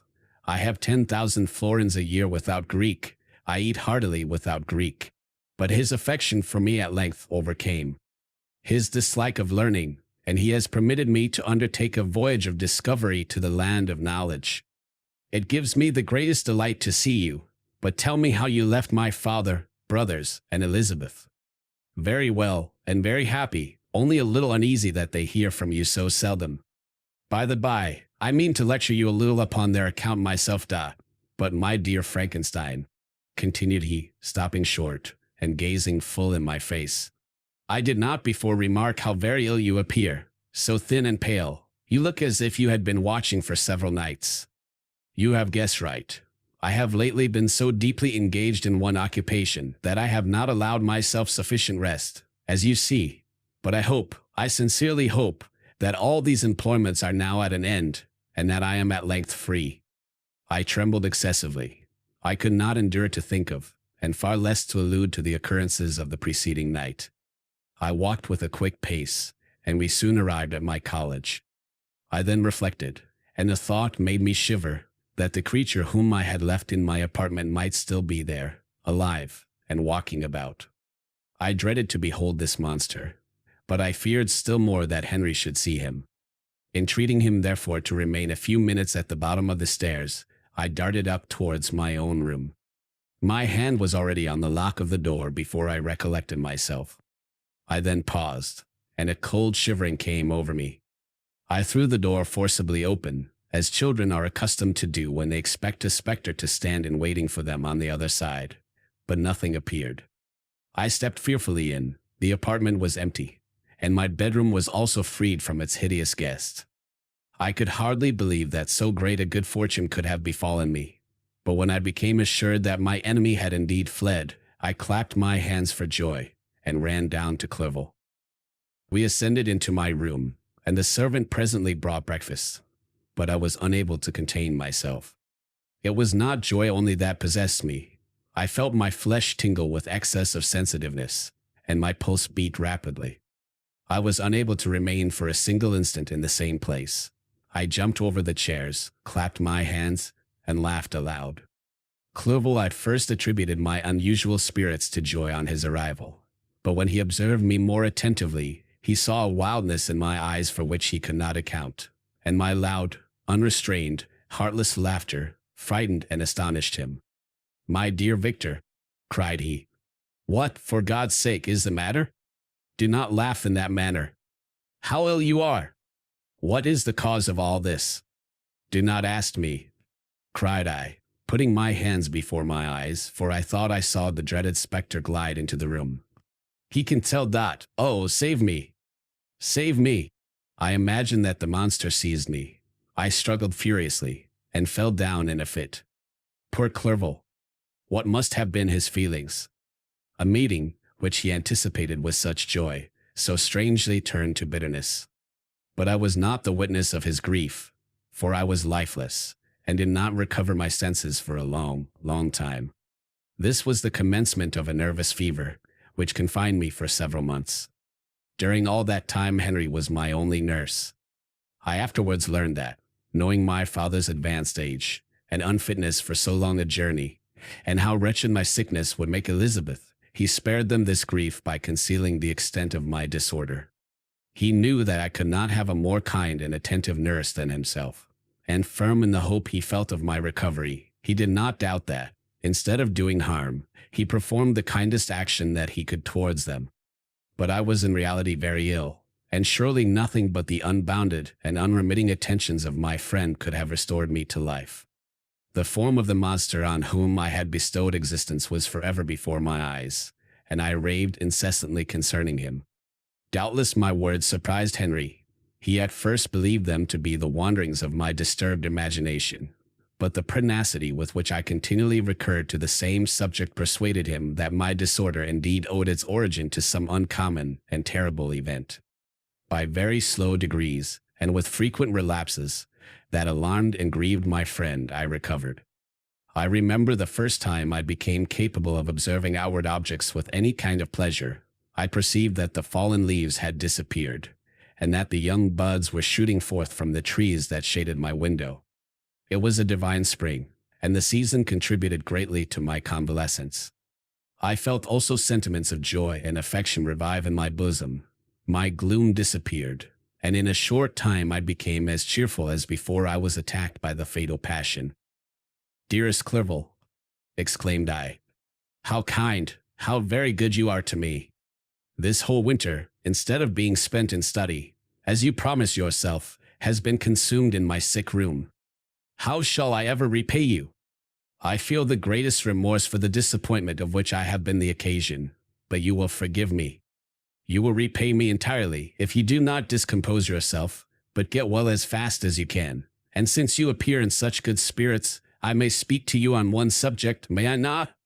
I trembled. One subject? What could it be? Could he allude to an object on whom I dared not even think? Compose yourself, said Clerval, who observed my change of color. I will not mention it if it agitates you, but your father and cousin would be very happy if they received a letter from you in your own handwriting. They hardly know how ill you have been, and are uneasy at your long silence. Is that all? My dear Henry, how could you suppose that my first thought would not fly towards those dear friends whom I love, and who are so deserving of my love? If this is your present temper, my friend, you will perhaps be glad to see a letter that has been lying here some days for you. It is from your cousin, I believe. Chapter 5. Clerval then put the following letter into my hands. V. Frankenstein. My dear cousin. My dear cousin. I cannot describe to you the uneasiness we have all felt concerning your health. We cannot help imagining that your friend Clerval conceals the extent of your disorder, for it is now several months since we have seen your handwriting, and all this time you have been obliged to dictate your letters to Henry. Surely, Victor, you must have been exceedingly ill, and this makes us all very wretched, as much so nearly as after the death of your dear mother. My uncle was almost persuaded that you were indeed dangerously ill, and could hardly be restrained from undertaking a journey to Ingolstadt. Clerval always writes that you are getting better. I eagerly hope that you will confirm this intelligence soon in your own handwriting, for indeed, Victor, we are all very miserable on this account. Relieve us from this fear, and we shall be the happiest creatures in the world. Your father's health is now so vigorous that he appears 10 years younger since last winter. Ernest also is so much improved that you would hardly know him. He is now nearly 16, and has lost that sickly appearance which he had some years ago. He has grown quite robust and active. My uncle and I conversed a long time last night about what profession Ernest should follow. His constant illness when young has deprived him of the habits of application, and now that he enjoys good health, he is continually in the open air, climbing the hills, or rowing on the lake. I therefore propose that he should be a farmer, which you know, cousin, is a favorite scheme of mine. A farmer's is a very healthy, happy life, and the least hurtful, or rather the most beneficial profession of any. My uncle had an idea of his being educated as an advocate, that through his interest he might become a judge. But besides that he is not at all fitted for such an occupation, it is certainly more creditable to cultivate the earth for the sustenance of man, than to be the confidant, and sometimes the accomplice, of his vices, which is the profession of a lawyer. I said that the employments of a prosperous farmer, if they were not a more honorable, they were at least a happier species of occupation than that of a judge, whose misfortune it was always to meddle with the dark side of human nature. My uncle smiled and said that I ought to be an advocate myself, which put an end to the conversation on that subject. And now I must tell you a little story that will please, and perhaps amuse you. Do you not remember Justine Moritz? Probably you do not. I will relate her history, therefore, in a few words. Madame Moritz, her mother, was a widow with 4 children, of whom Justine was the third. This girl had always been the favorite of her father, but through a strange perversity, her mother could not endure her, and, after the death of M. Moritz, treated her very ill. My aunt observed this, and when Justine was 12 years of age, prevailed on her mother to allow her to live at her house. The republican institutions of our country have produced simpler and happier manners than those which prevail in the great monarchies that surround it. Hence there is less distinction between the several classes of its inhabitants, and the lower orders being neither so poor nor so despised, their manners are more refined and moral. A servant in Geneva does not mean the same thing as a servant in France and England. Justine, thus received in our family, learned the duties of a servant, a condition which, in our fortunate country, does not include the idea of ignorance, and a sacrifice of the dignity of a human being. After what I have said, I dare say you well remember the heroine of my little tale, for Justine was a great favorite of yours. And I recollect you once remarked that if you were in an ill humor, one glance from Justine could dissipate it, for the same reason that Ariosto gives concerning the beauty of Angelica. She looked so frank-hearted and happy. My aunt conceived a great attachment for her, by which she was induced to give her an education superior to that which she had at first intended. This benefit was fully repaid. Justine was the most grateful little creature in the world. I do not mean that she made any professions. I never heard one pass her lips. But you could see by her eyes that she almost adored her protectress. Although her disposition was gay, and in many respects inconsiderate, yet she paid the greatest attention to every gesture of my aunt. She thought her the model of all excellence, and endeavored to imitate her phraseology and manners, so that even now she often reminds me of her. When my dearest aunt died, every one was too much occupied in their own grief to notice poor Justine, who had attended her during her illness with the most anxious affection. Poor Justine was very ill, but other trials were reserved for her. One by one, her brothers and sister died, and her mother, with the exception of her neglected daughter, was left childless. The conscience of the woman was troubled. She began to think that the deaths of her favorites was a judgment from heaven to chastise her partiality. She was a Roman Catholic, and I believe her confessor confirmed the idea which she had conceived. Accordingly, a few months after your departure for Ingolstadt, Justine was called home by her repentant mother. Poor girl! She wept when she quitted our house. She was much altered since the death of my aunt. Grief had given softness and a winning mildness to her manners, which had before been remarkable for vivacity. Nor was her residence at her mother's house of a nature to restore her gaiety. The poor woman was very vacillating in her repentance. She sometimes begged Justine to forgive her unkindness, but much oftener accused her of having caused the deaths of her brothers and sister. Perpetual fretting at length threw Madame Moritz into a decline, which at first increased her irritability, but she is now at peace forever. She died on the first approach of cold weather, at the beginning of this last winter. Justine has returned to us, and I assure you I love her tenderly. She is very clever and gentle, and extremely pretty. As I mentioned before, her mien and her expressions continually remind me of my dear aunt. I must say also a few words to you, my dear cousin, of little darling William. I wish you could see him. He is very tall of his age, with sweet laughing blue eyes, dark eyelashes, and curling hair. When he smiles, 2 little dimples appear on each cheek, which are rosy with health. He has already had 1 or 2 little wives, but Louisa Byron is his favorite, a pretty little girl of 5 years of age. Now, dear Victor, I dare say you wish to be indulged in a little gossip concerning the good people of Geneva. The pretty Miss Mansfield has already received the congratulatory visits on her approaching marriage with a young Englishman, John Melbourne. Esq. Her ugly sister, Manon, married M. de Villard, the rich banker, last autumn. Your favorite schoolfellow, Louis Manoir, has suffered several misfortunes since the departure of Clerval from Geneva. But he has already recovered his spirits, and is reported to be on the point of marrying a very lively pretty Frenchwoman, Madame Tavernier. She is a widow, and much older than Manoir, but she is very much admired, and a favorite with everybody. I have written myself into good spirits, dear cousin, yet I cannot conclude without again anxiously inquiring concerning your health. Dear Victor, if you are not very ill, write yourself, and make your father and all of us happy, or I cannot bear to think of the other side of the question. My tears already flow. Adieu, my dearest cousin, Elizabeth Lavenza. Elizabeth Lavenza. Geneva, March 18th, 17. Dear, dear Elizabeth, I exclaimed when I had read her letter. I will write instantly, and relieve them from the anxiety they must feel. I wrote, and this exertion greatly fatigued me, but my convalescence had commenced, and proceeded regularly. In another fortnight I was able to leave my chamber. One of my first duties on my recovery was to introduce Clerval to the several professors of the university. In doing this, I underwent a kind of rough usage, ill-befitting the wounds that my mind had sustained. Ever since the fatal night, the end of my labors, and the beginning of my misfortunes, I had conceived a violent antipathy even to the name of natural philosophy. When I was otherwise quite restored to health, the sight of a chemical instrument would renew all the agony of my nervous symptoms. Henry saw this, and had removed all my apparatus from my view.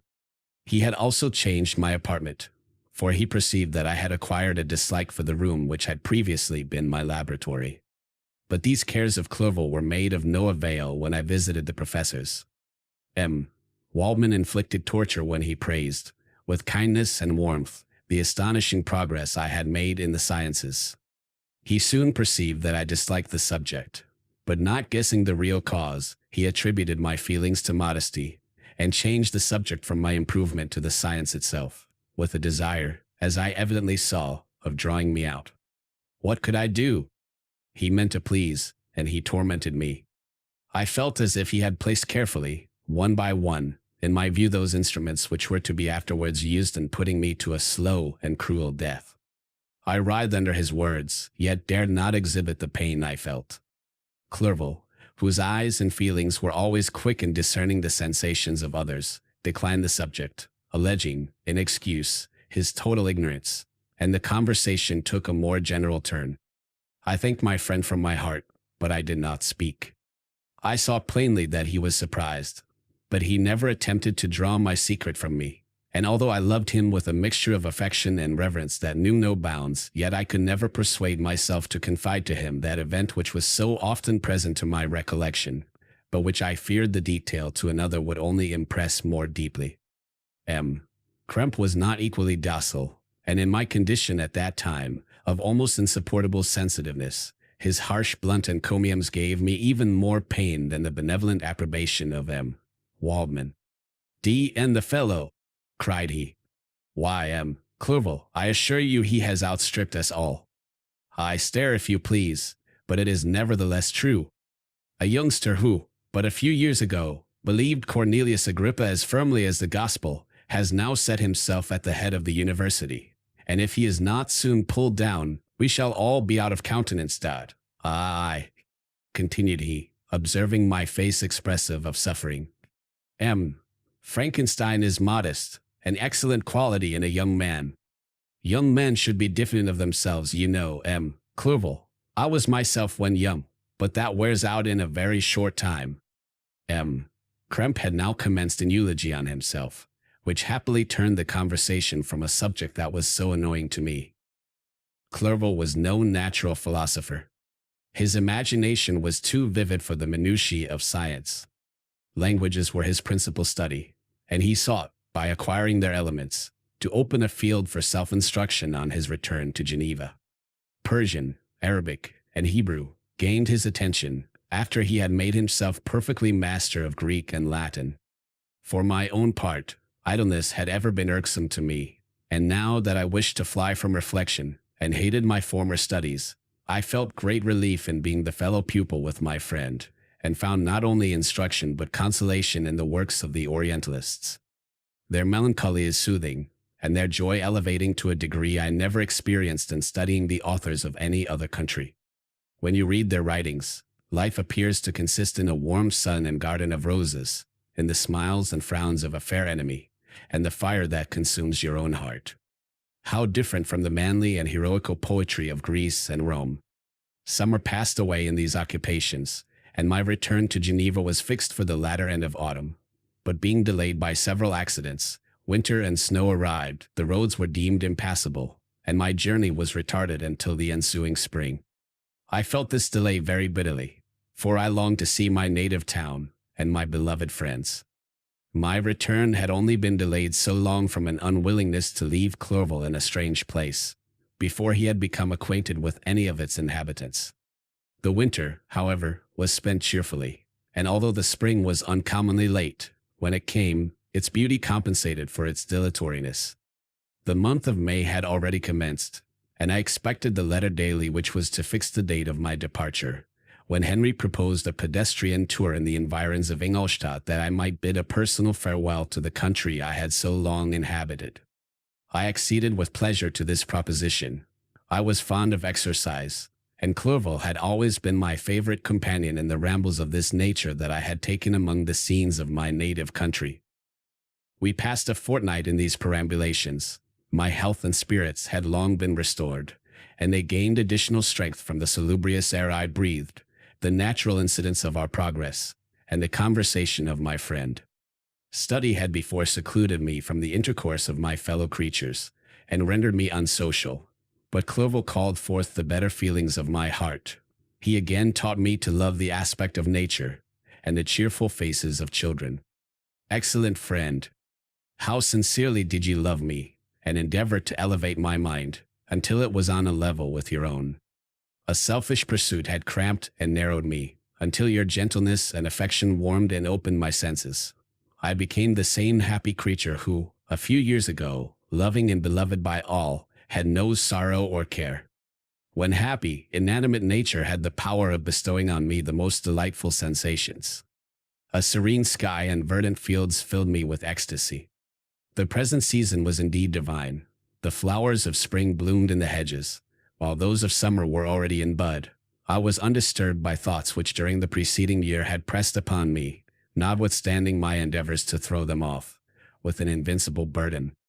Henry rejoiced in my gaiety, and sincerely sympathized in my feelings. He exerted himself to amuse me, while he expressed the sensations that filled his soul. The resources of his mind on this occasion were truly astonishing. His conversation was full of imagination, and very often, in imitation of the Persian and Arabic writers, he invented tales of wonderful fancy and passion. At other times he repeated my favorite poems, or drew me out into arguments, which he supported with great ingenuity. We returned to our college on a Sunday afternoon. The peasants were dancing, and every one we met appeared gay and happy. My own spirits were high, and I bounded along with feelings of unbridled joy and hilarity. Chapter 6. On my return, I found the following letter from my father. V. Frankenstein. My dear Victor. My dear Victor, you have probably waited impatiently for a letter to fix the date of your return to us, and I was at first tempted to write only a few lines, merely mentioning the day on which I should expect you. But that would be a cruel kindness, and I dare not do it. What would be your surprise, my son, when you expected a happy and gay welcome, to behold, on the contrary, tears and wretchedness? And how, Victor, can I relate our misfortune? Absence cannot have rendered you callous to our joys and griefs, and how shall I inflict pain on an absent child? I wish to prepare you for the woeful news, but I know it is impossible. Even now your eye schemes over the page, to seek the words which are to convey to you the horrible tidings. William is dead, that sweet child, whose smiles delighted and warmed my heart, who was so gentle, yet so gay. Victor, he is murdered. I will not attempt to console you, but will simply relate the circumstances of the transaction. Last Thursday, May 7th, I, my niece, and your two brothers went to walk in Plainpalais. The evening was warm and serene, and we prolonged our walk farther than usual. It was already dusk before we thought of returning, and then we discovered that William and Ernest, who had gone on before, were not to be found. We accordingly rested on a seat until they should return. Presently Ernest came, and inquired if we had seen his brother. He said that they had been playing together, that William had run away to hide himself, and that he vainly sought for him, and afterwards waited for him a long time, but that he did not return. This account rather alarmed us, and we continued to search for him until night fell, when Elizabeth conjectured that he might have returned to the house. He was not there. We returned again, with torches, for I could not rest, when I thought that my sweet boy had lost himself, and was exposed to all the damps and dews of night. Elizabeth also suffered extreme anguish. About 5 in the morning I discovered my lovely boy, whom the night before I had seen blooming and active in health, stretched on the grass livid and motionless. The print of the murderer's finger was on his neck. He was conveyed home, and the anguish that was visible in my countenance betrayed the secret to Elizabeth. She was very earnest to see the corpse.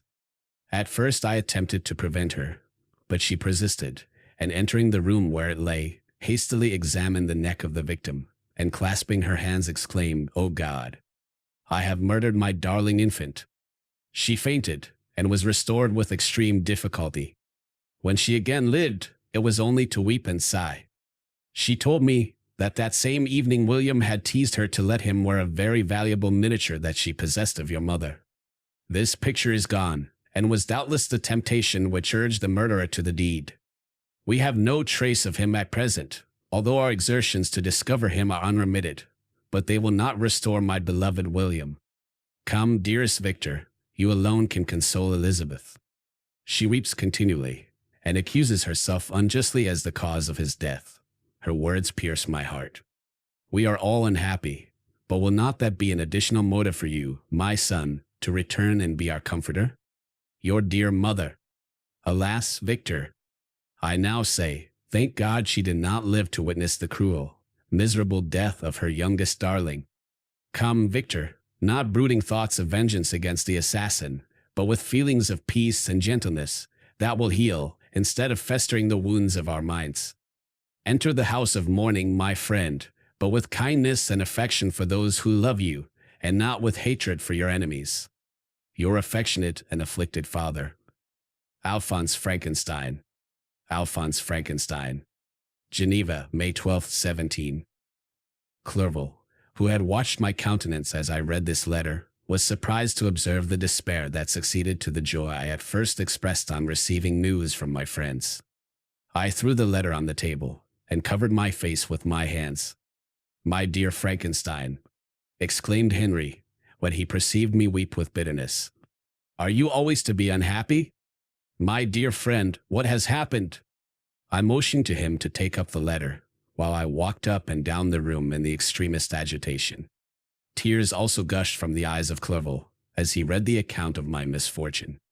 I can offer you no consolation, my friend, said he. Your disaster is irreparable. What do you intend to do? To go instantly to Geneva. Come with me, Henry, to order the horses. During our walk, Clerval endeavored to raise my spirits. He did not do this by common topics of consolation, but by exhibiting the truest sympathy. Poor William, said he, that dear child, he now sleeps with his angel mother. His friends mourn and weep, but he is at rest. He does not now feel the murderer's grasp. A sod covers his gentle form, and he knows no pain. He can no longer be a fit subject for pity. The survivors are the greatest sufferers, and for them time is the only consolation. Those maxims of the Stoics, that death was no evil, and that the mind of man ought to be superior to despair on the eternal absence of a beloved object, ought not to be urged. Even Cato wept over the dead body of his brother. Clerval spoke thus as we hurried through the streets. The words impressed themselves on my mind, and I remembered them afterwards in solitude. But now, as soon as the horses arrived, I hurried into a cabriole and bade farewell to my friend. My journey was very melancholy. At first I wished to hurry on, for I longed to console and sympathize with my loved and sorrowing friends. But when I drew near my native town, I slackened my progress. I could hardly sustain the multitude of feelings that crowded into my mind. I passed through scenes familiar to my youth, but which I had not seen for nearly 6 years. How altered everything might be during that time. One sudden and desolating change had taken place, but 1,000 little circumstances might have by degrees worked other alterations which, although they were done more tranquilly, might not be the less decisive. Fear overcame me. I dared not advance, dreading 1,000 nameless evils that made me tremble, although I was unable to define them. I remained 2 days at Lausanne, in this painful state of mind. I contemplated the lake. The waters were placid, all around was calm, and the snowy mountains, the palaces of nature, were not changed. By degrees the calm and heavenly scene restored me, and I continued my journey towards Geneva. The road ran by the side of the lake, which became narrower as I approached my native town. I discovered more distinctly the black sides of Jura, and the bright summit of Mont Blanc. I wept like a child. Dear mountains! My own beautiful lake! How do you welcome your wanderer? Your summits are clear, the sky and lake are blue and placid. Is this to prognosticate peace, or to mock at my unhappiness? I fear, my friend, that I shall render myself tedious by dwelling on these preliminary circumstances. But they were days of comparative happiness, and I think of them with pleasure. My country, my beloved country, who but a native can tell the delight I took in again beholding thy streams, thy mountains, and more than all, thy lovely lake. Yet, as I drew nearer home, grief and fear again overcame me. Night also closed around, and when I could hardly see the dark mountains, I felt still more gloomily. The picture appeared a vast and dim scene of evil, and I foresaw obscurely that I was destined to become the most wretched of human beings. Alas! I prophesied truly, and failed only in one single circumstance, that in all the misery I imagined and dreaded, I did not conceive the 100th part of the anguish I was destined to endure. It was completely dark when I arrived in the environs of Geneva. The gates of the town were already shut, and I was obliged to pass the night at Sechren, a village half a league to the east of the city. The sky was serene, and, as I was unable to rest, I resolved to visit the spot where my poor William had been murdered. As I could not pass through the town, I was obliged to cross the lake in a boat to arrive at Plainpalais. During this short voyage I saw the lightnings playing on the summit of Mont Blanc in the most beautiful figures. The storm appeared to approach rapidly, and on landing, I ascended a low hill that I might observe its progress. It advanced. The heavens were clouded, and I soon felt the rain coming slowly in large drops, but its violence quickly increased. I quitted my seat and walked on, although the darkness and storm increased every minute, and the thunder burst with a terrific crash over my head. It was echoed from Sèvres, the Jura, and the Alps of Savoy. Vivid flashes of lightning dazzled my eyes, illuminating the lake, making it appear like a vast sheet of fire. Then, for an instant, everything seemed of a pitchy darkness, until the eye recovered itself from the preceding flash. The storm, as is often the case in Switzerland, appeared at once in various parts of the heavens. The most violent storm hung exactly north of the town, over that part of the lake which lies between the promontory of Bellerive and the village of Coppet. Another storm enlightened Jura with faint flashes, and another darkened and sometimes disclosed the mole, a peaked mountain to the east of the lake. While I watched the storm, so beautiful yet terrific, I wandered on with a hasty step. This noble war in the sky elevated my spirits. I clasped my hands and exclaimed aloud, "William, dear angel, this is thy funeral, this thy dirge." As I said these words, I perceived in the gloom a figure which stole from behind a clump of trees near me. I stood fixed, gazing intently. I could not be mistaken.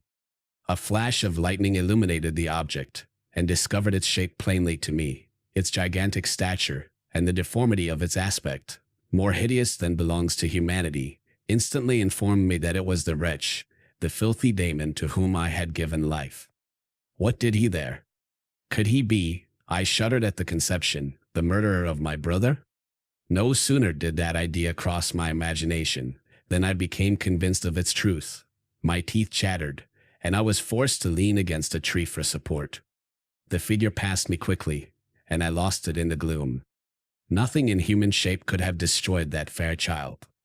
He was the murderer. I could not doubt it. The mere presence of the idea was an irresistible proof of the fact.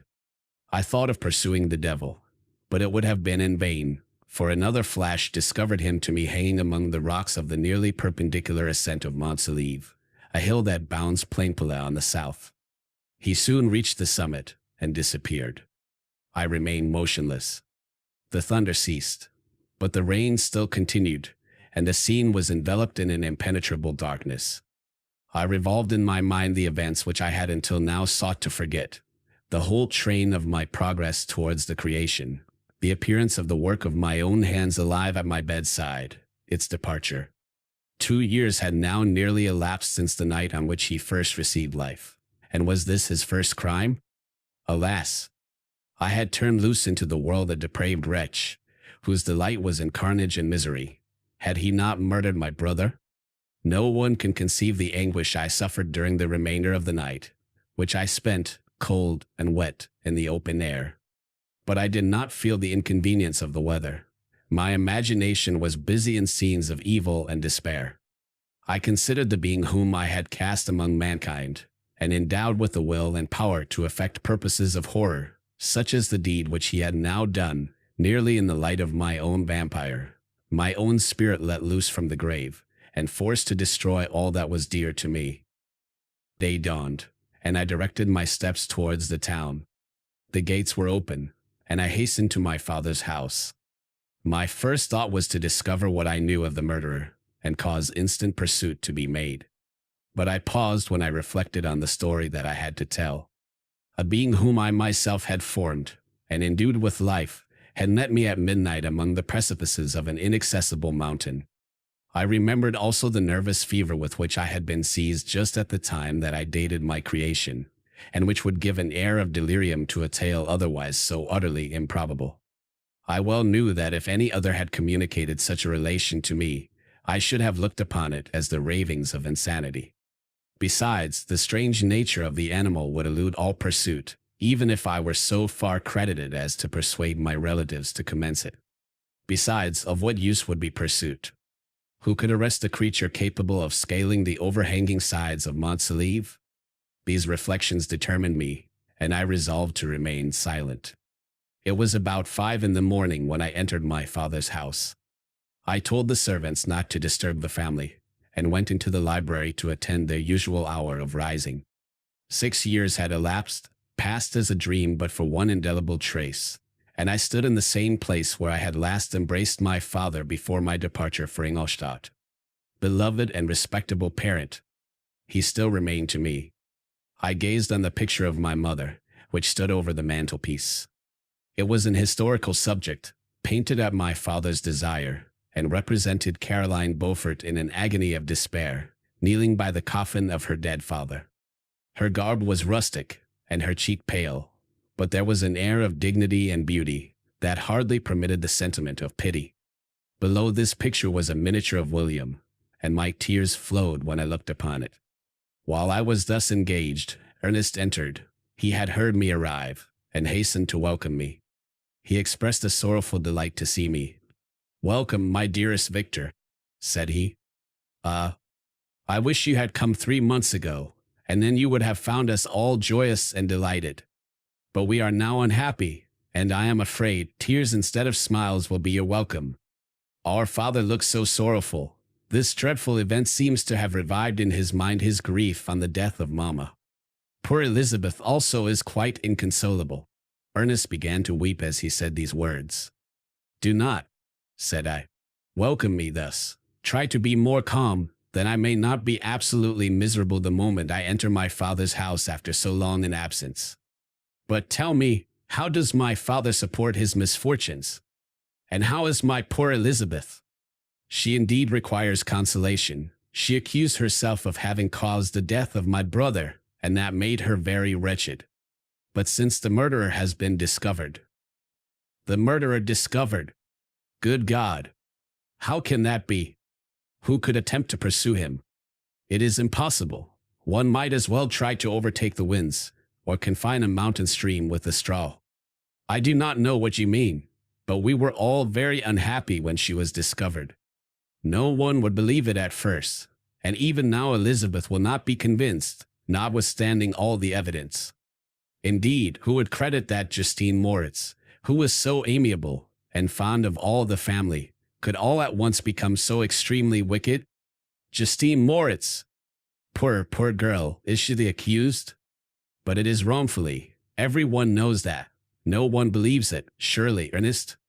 No one did at first, but several circumstances came out that have almost forced conviction upon us, and her own behavior has been so confused as to add to the evidence of facts await that, I fear, leaves no hope for doubt. But she will be tried today, and you will then hear all." He related that, the morning on which the murder of poor William had been discovered, Justine had been taken ill and confined to her bed, and after several days, one of the servants, happening to examine the apparel she had worn on the night of the murder, had discovered in her pocket the picture of my mother, which had been judged to be the temptation of the murderer. The servant instantly shewed it to one of the others, who, without saying a word to any of the family, went to a magistrate, and upon their deposition, Justine was apprehended. On being charged with the fact, the poor girl confirmed the suspicion in a great measure by her extreme confusion of manner. This was a strange tale, but it did not shake my faith, and I replied earnestly, You are all mistaken. I know the murderer. Justine, poor, good Justine, is innocent. At that instant my father entered. I saw unhappiness deeply impressed on his countenance, but he endeavored to welcome me cheerfully, and after we had exchanged our mournful greeting, would have introduced some other topic than that of our disaster, had not Ernest exclaimed, "Good God, Papa! Victor says that he knows who was the murderer of poor William." "We do also, unfortunately," replied my father. "For indeed I had rather have been forever ignorant than have discovered so much depravity and ingratitude in one I valued so highly." "My dear father, you are mistaken. Justine is innocent. If she is, God forbid that she should suffer as guilty. She is to be tried today, and I sincerely hope, that she will be acquitted." This speech calmed me. I was firmly convinced in my own mind that Justine, and indeed every human being, was guiltless of this murder. I had no fear, therefore, that any circumstantial evidence could be brought forward strong enough to convict her, and in this assurance, I calmed myself, expecting the trial with eagerness, but without prognosticating an evil result. We were soon joined by Elizabeth. Time had made great alterations in her form since I had last beheld her. 6 years before she had been a pretty, good-humored girl, whom every one loved and caressed. She was now a woman in stature and expression of countenance, which was uncommonly lovely. An open and capacious forehead gave indications of a good understanding, joined to great frankness of disposition. Her eyes were hazel, and expressive of mildness, now through recent affliction allied to sadness. Her hair was of a rich, dark auburn, her complexion fair, and her figure slight and graceful. She welcomed me with the greatest affection. "Your arrival, my dear cousin," said she, "fills me with hope. You perhaps will find some means to justify my poor guiltless Justine. Alas! Who is safe, if she be convicted of crime? I rely on her innocence as certainly as I do upon my own. Our misfortune is doubly hard to us. We have not only lost that lovely darling boy, but this poor girl, whom I sincerely love, is to be torn away by even a worse fate. If she is condemned, I never shall know joy more. But she will not, I am sure she will not, and then I shall be happy again, even after the sad death of my little William. She is innocent, my Elizabeth," said I, "and that shall be proved. Fear nothing, but let your spirits be cheered by the assurance of her acquittal." "How kind you are! Every one else believes in her guilt, and that made me wretched, for I knew that it was impossible, and to see every one else prejudiced in so deadly a manner rendered me hopeless and despairing." She wept. "Sweet niece," said my father, "dry your tears. If she is, as you believe, innocent, rely on the justice of our judges, and the activity with which I shall prevent the slightest shadow of partiality." Chapter 7. We passed a few sad hours, until 11 o'clock, when the trial was to commence. My father and the rest of the family being obliged to attend as witnesses, I accompanied them to the court. During the whole of this wretched mockery of justice, I suffered living torture. It was to be decided whether the result of my curiosity and lawless devices would cause the death of 2 of my fellow beings, one a smiling babe, full of innocence and joy, the other far more dreadfully murdered, with every aggravation of infamy that could make the murder memorable and horror. Justine also was a girl of merit, and possessed qualities which promised to render her life happy. Now all was to be obliterated in an ignominious grave, and I the cause. 1,000 times rather would I have confessed myself guilty of the crime ascribed to Justine, but I was absent when it was committed, and such a declaration would have been considered as the ravings of a madman, and would not have exculpated her who suffered through me. The appearance of Justine was calm. She was dressed in mourning, and her countenance, always engaging, was rendered by the solemnity of her feelings exquisitely beautiful. Yet she appeared confident in innocence, and did not tremble, although gazed on and execrated by thousands, for all the kindness which her beauty might otherwise have excited was obliterated in the minds of the spectators by the imagination of the enormity she was supposed to have committed. She was tranquil, yet her tranquillity was evidently constrained, and as her confusion had before been adduced as a proof of her guilt, she worked up her mind to an appearance of courage. When she entered the court, she threw her eyes round it, and quickly discovered where we were seated. A tear seemed to dim her eye when she saw us, but she quickly recovered herself, and a look of sorrowful affection seemed to attest her utter guiltlessness. The trial began, and after the advocate against her had stated the charge, several witnesses were called. Several strange facts combined against her, which might have staggered anyone who had not such proof of her innocence as I had. She had been out the whole of the night on which the murder had been committed, and towards morning had been perceived by a market woman not far from the spot where the body of the murdered child had been afterwards found. The woman asked her what she did there, but she looked very strangely, and only returned a confused and unintelligible answer. She returned to the house about 8 o'clock, and when one inquired where she had passed the night, she replied that she had been looking for the child, and demanded earnestly if anything had been heard concerning him. When shown the body, she fell into violent hysterics, and kept her bed for several days. The picture was then produced, which the servant had found in her pocket, and when Elizabeth, in a faltering voice, proved that it was the same which, an hour before the child had been missed, she had placed round his neck, a murmur of horror and indignation filled the court. Justine was called on for her defense. As the trial had proceeded, her countenance had altered. Surprise, horror, and misery were strongly expressed. Sometimes she struggled with her tears, but when she was desired to plead, she collected her powers and spoke in an audible although variable voice. "God knows," she said, "how entirely I am innocent.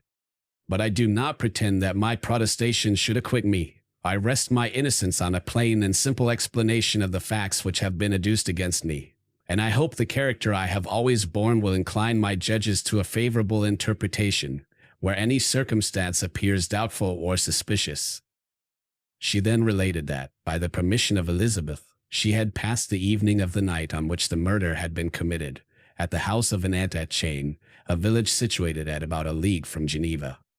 On her return, at about 9 o'clock, she met a man, who asked her if she had seen anything of the child who was lost.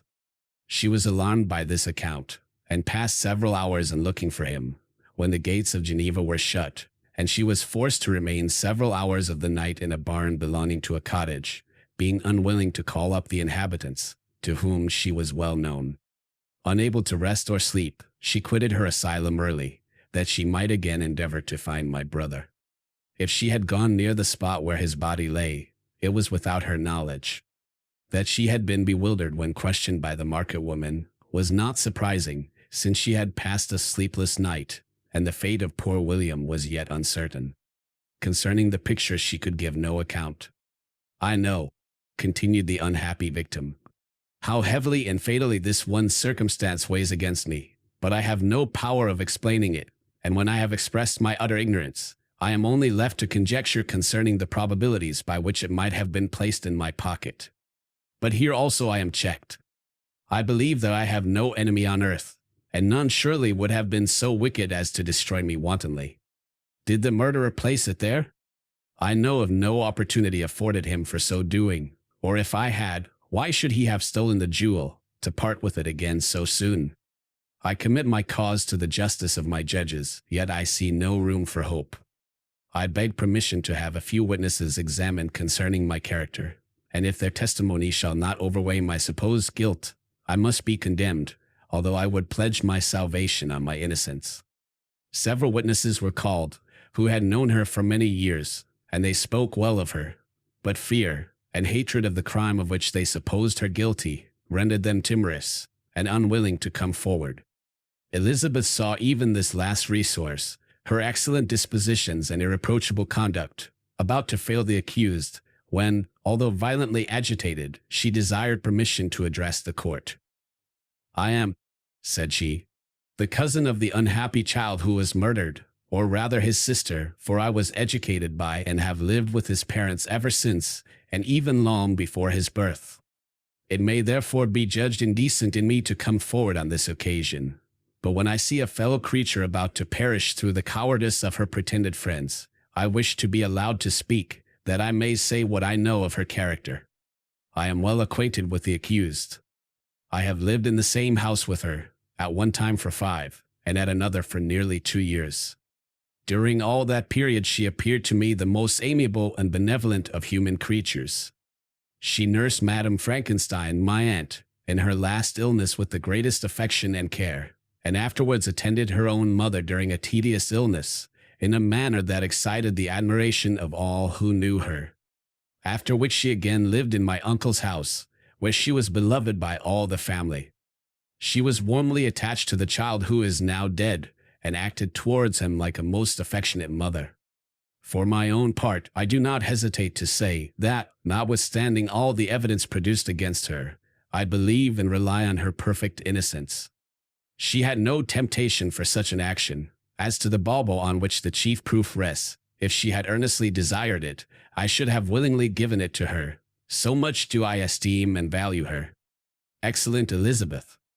A murmur of approbation was heard, but it was excited by her generous interference, and not in favor of poor Justine, on whom the public indignation was turned with renewed violence, charging her with the blackest ingratitude.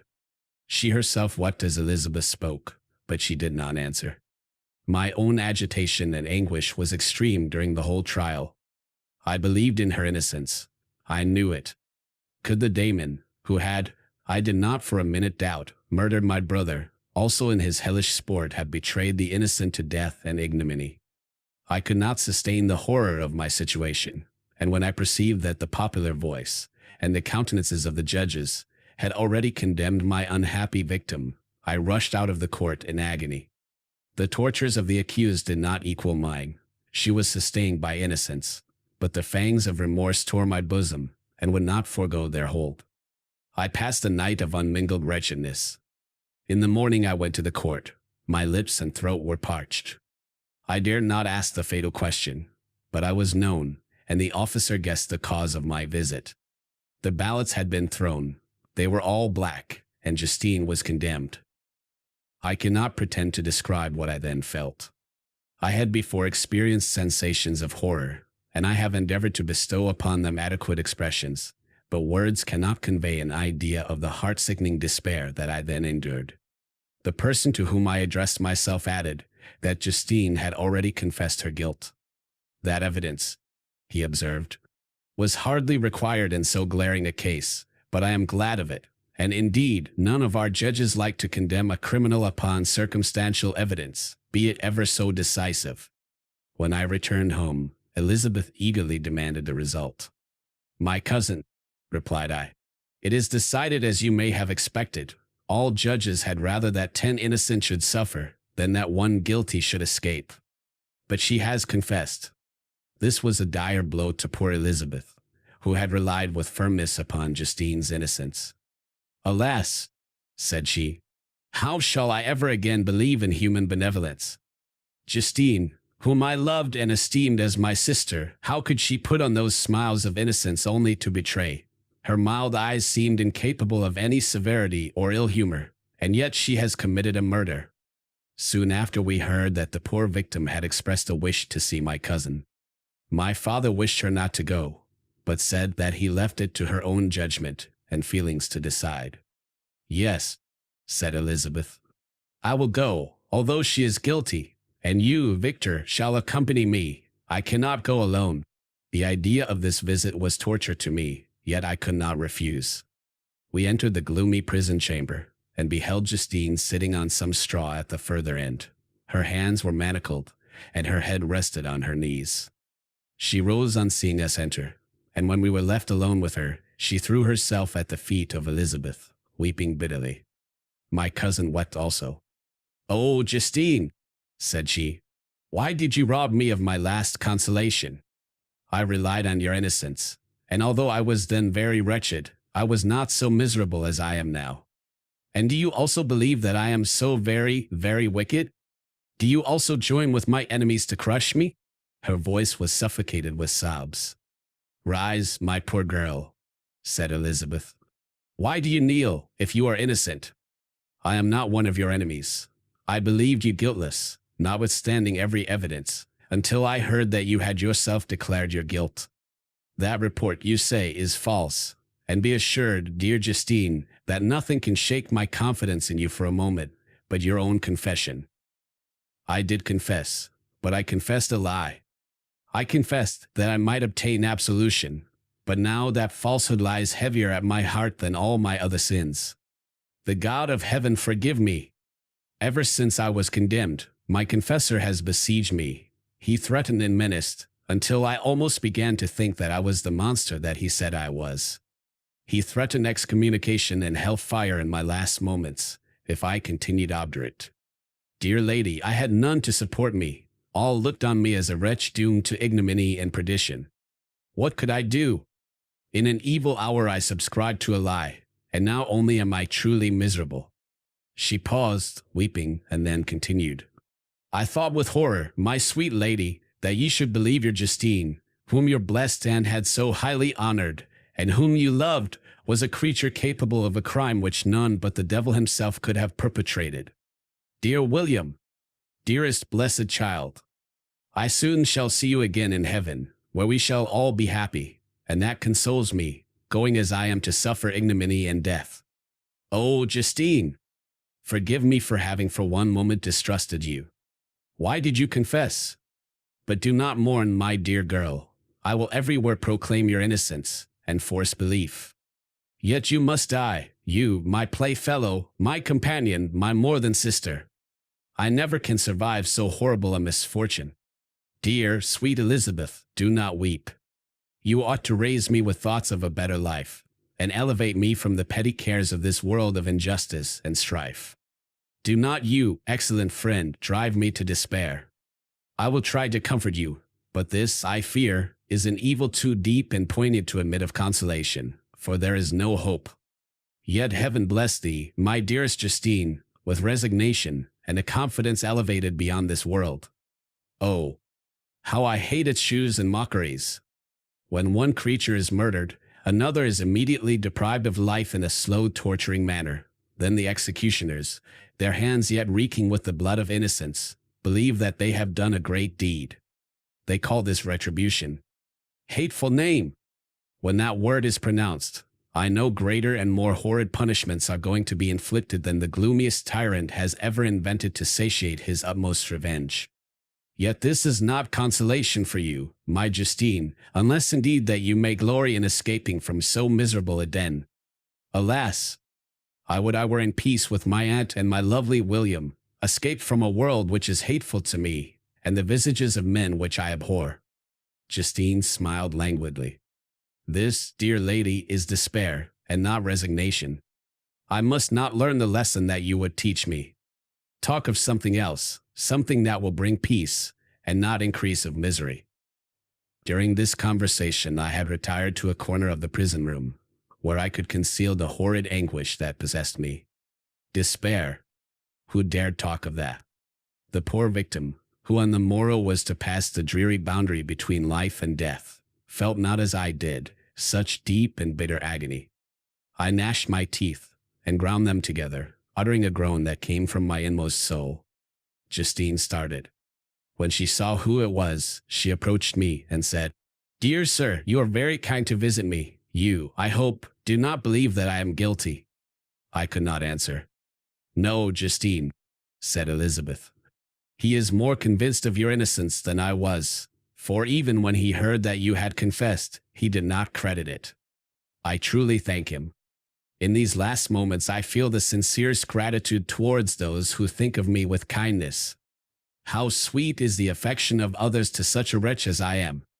It removes more than half my misfortune, and I feel as if I could die in peace, now that my innocence is acknowledged by you, dear lady, and your cousin. Thus the poor sufferer tried to comfort others and herself. She indeed gained the resignation she desired. But I, the true murderer, felt the never-dying worm alive in my bosom, which allowed of no hope or consolation. Elizabeth also wept, and was unhappy, but hers also was the misery of innocence, which, like a cloud that passes over the fair moon, for a while hides, but cannot tarnish its brightness. Anguish and despair had penetrated into the core of my heart. I bore a hell within me, which nothing could extinguish. We stayed several hours with Justine, and it was with great difficulty that Elizabeth could tear herself away. "I wish," cried she, "that I were to die with you. I cannot live in this world of misery." Justine assumed an air of cheerfulness, while she with difficulty repressed her bitter tears. She embraced Elizabeth, and said, in a voice of half-suppressed emotion, "Farewell, sweet lady, dearest Elizabeth, my beloved and only friend. May heaven in its bounty bless and preserve you. May this be the last misfortune that you will ever suffer. Live, and be happy, and make others so." As we returned, Elizabeth said, "You know not, my dear Victor, how much I am relieved, now that I trust in the innocence of this unfortunate girl. I never could again have known peace, if I had been deceived in my reliance on her. For the moment that I did believe her guilty, I felt an anguish that I could not have long sustained. Now my heart is lightened. The innocent suffers, but she whom I thought amiable and good has not betrayed the trust I reposed in her, and I am consoled. Amiable cousin, such were your thoughts, mild and gentle as your own dear eyes and voice. But I was a wretch, and none ever conceived of the misery that I then endured. Frankenstein, or the modern Prometheus, or did I request thee, Maker, from my clay to mold me man? Did I solicit thee from darkness to promote me? Paradise Lost. Chapter 1. Nothing is more painful to the human mind than, after the feelings have been worked up by a quick succession of events, the dead calmness of inaction and certainty which follows, and deprives the soul both of hope and fear. Justine died, she rested, and I was alive. The blood flowed freely in my veins, but a weight of despair and remorse pressed on my heart, which nothing could remove. Sleep fled from my eyes. I wandered like an evil spirit, for I had committed deeds of mischief beyond description horrible, and more, much more, I persuaded myself, was yet behind. Yet my heart overflowed with kindness and the love of virtue. I had begun life with benevolent intentions, and thirsted for the moment when I should put them in practice, and make myself useful to my fellow beings. Now all was blasted, instead of that serenity of conscience, which allowed me to look back upon the past with self-satisfaction, and from thence to gather promise of new hopes. I was seized by remorse and the sense of guilt, which hurried me away to a hell of intense tortures, such as no language can describe. This state of mind preyed upon my health, which had entirely recovered from the first shock it had sustained. I shunned the face of man. All sound of joy or complacency was torture to me. Solitude was my only consolation, deep, dark, death-like solitude. My father observed with pain the alteration perceptible in my disposition and habits, and endeavored to reason with me on the folly of giving way to a moderate grief. "Do you think, Victor," said he, "that I do not suffer also? No one could love a child more than I loved your brother." Tears came into his eyes as he spoke. "But is it not a duty to the survivors that we should refrain from augmenting their unhappiness by an appearance of immoderate grief? It is also a duty owed to yourself, for excessive sorrow prevents improvement, or enjoyment, or even the discharge of daily usefulness, without which no man is fit for society." This advice, although good, was totally inapplicable to my case. I should have been the first to hide my grief, and console my friends, if remorse had not mingled its bitterness with my other sensations. Now I could only answer my father with a look of despair, and endeavor to hide myself from his view. About this time we retired to our house at Belrive. This change was particularly agreeable to me. The shutting of the gates regularly at 10 o'clock, and the impossibility of remaining on the lake after that hour, had rendered our residence within the walls of Geneva very irksome to me. I was now free. Often, after the rest of the family had retired for the night, I took the boat, and passed many hours upon the water. Sometimes, with my sails set, I was carried by the wind, and sometimes, after rowing into the middle of the lake, I left the boat to pursue its own course, and gave way to my own miserable reflections. I was often tempted, when all was at peace around me, and I the only unquiet thing that wandered restless in a scene so beautiful and heavenly, if I except some bat, or the frogs, whose harsh and interrupted croaking was heard only when I approached the shore. Often, I say, I was tempted to plunge into the silent lake, that the waters might close over me and my calamities forever. But I was restrained when I thought of the heroic and suffering Elizabeth, whom I tenderly loved, and whose existence was bound up in mine. I thought also of my father and surviving brother. Should I by my base desertion leave them exposed and unprotected to the malice of the fiend whom I had let loose among them? At these moments I wept bitterly, and wished that peace would revisit my mind, only that I might afford them consolation and happiness. But that could not be. Remorse extinguished every hope. I had been the author of unalterable evils, and I lived in daily fear, lest the monster whom I had created should perpetrate some new wickedness. I had an obscure feeling that all was not over, and that he would still commit some signal crime, which by its enormity should almost efface the recollection of the past. There was always scope for fear, so long as anything I loved remained behind. My abhorrence of this fiend cannot be conceived. When I thought of him, I gnashed my teeth, my eyes became inflamed, and I ardently wished to extinguish that life which I had so thoughtlessly bestowed. When I reflected on his crimes and malice, my hatred and revenge burst all bounds of moderation. I would have made a pilgrimage to the highest peak of the Andes, could I, when there, have precipitated him to their base. I wished to see him again, that I might wreak the utmost extent of anger on his head, and avenge the deaths of William and Justine. Our house was the house of mourning. My father's health was deeply shaken by the horror of the recent events.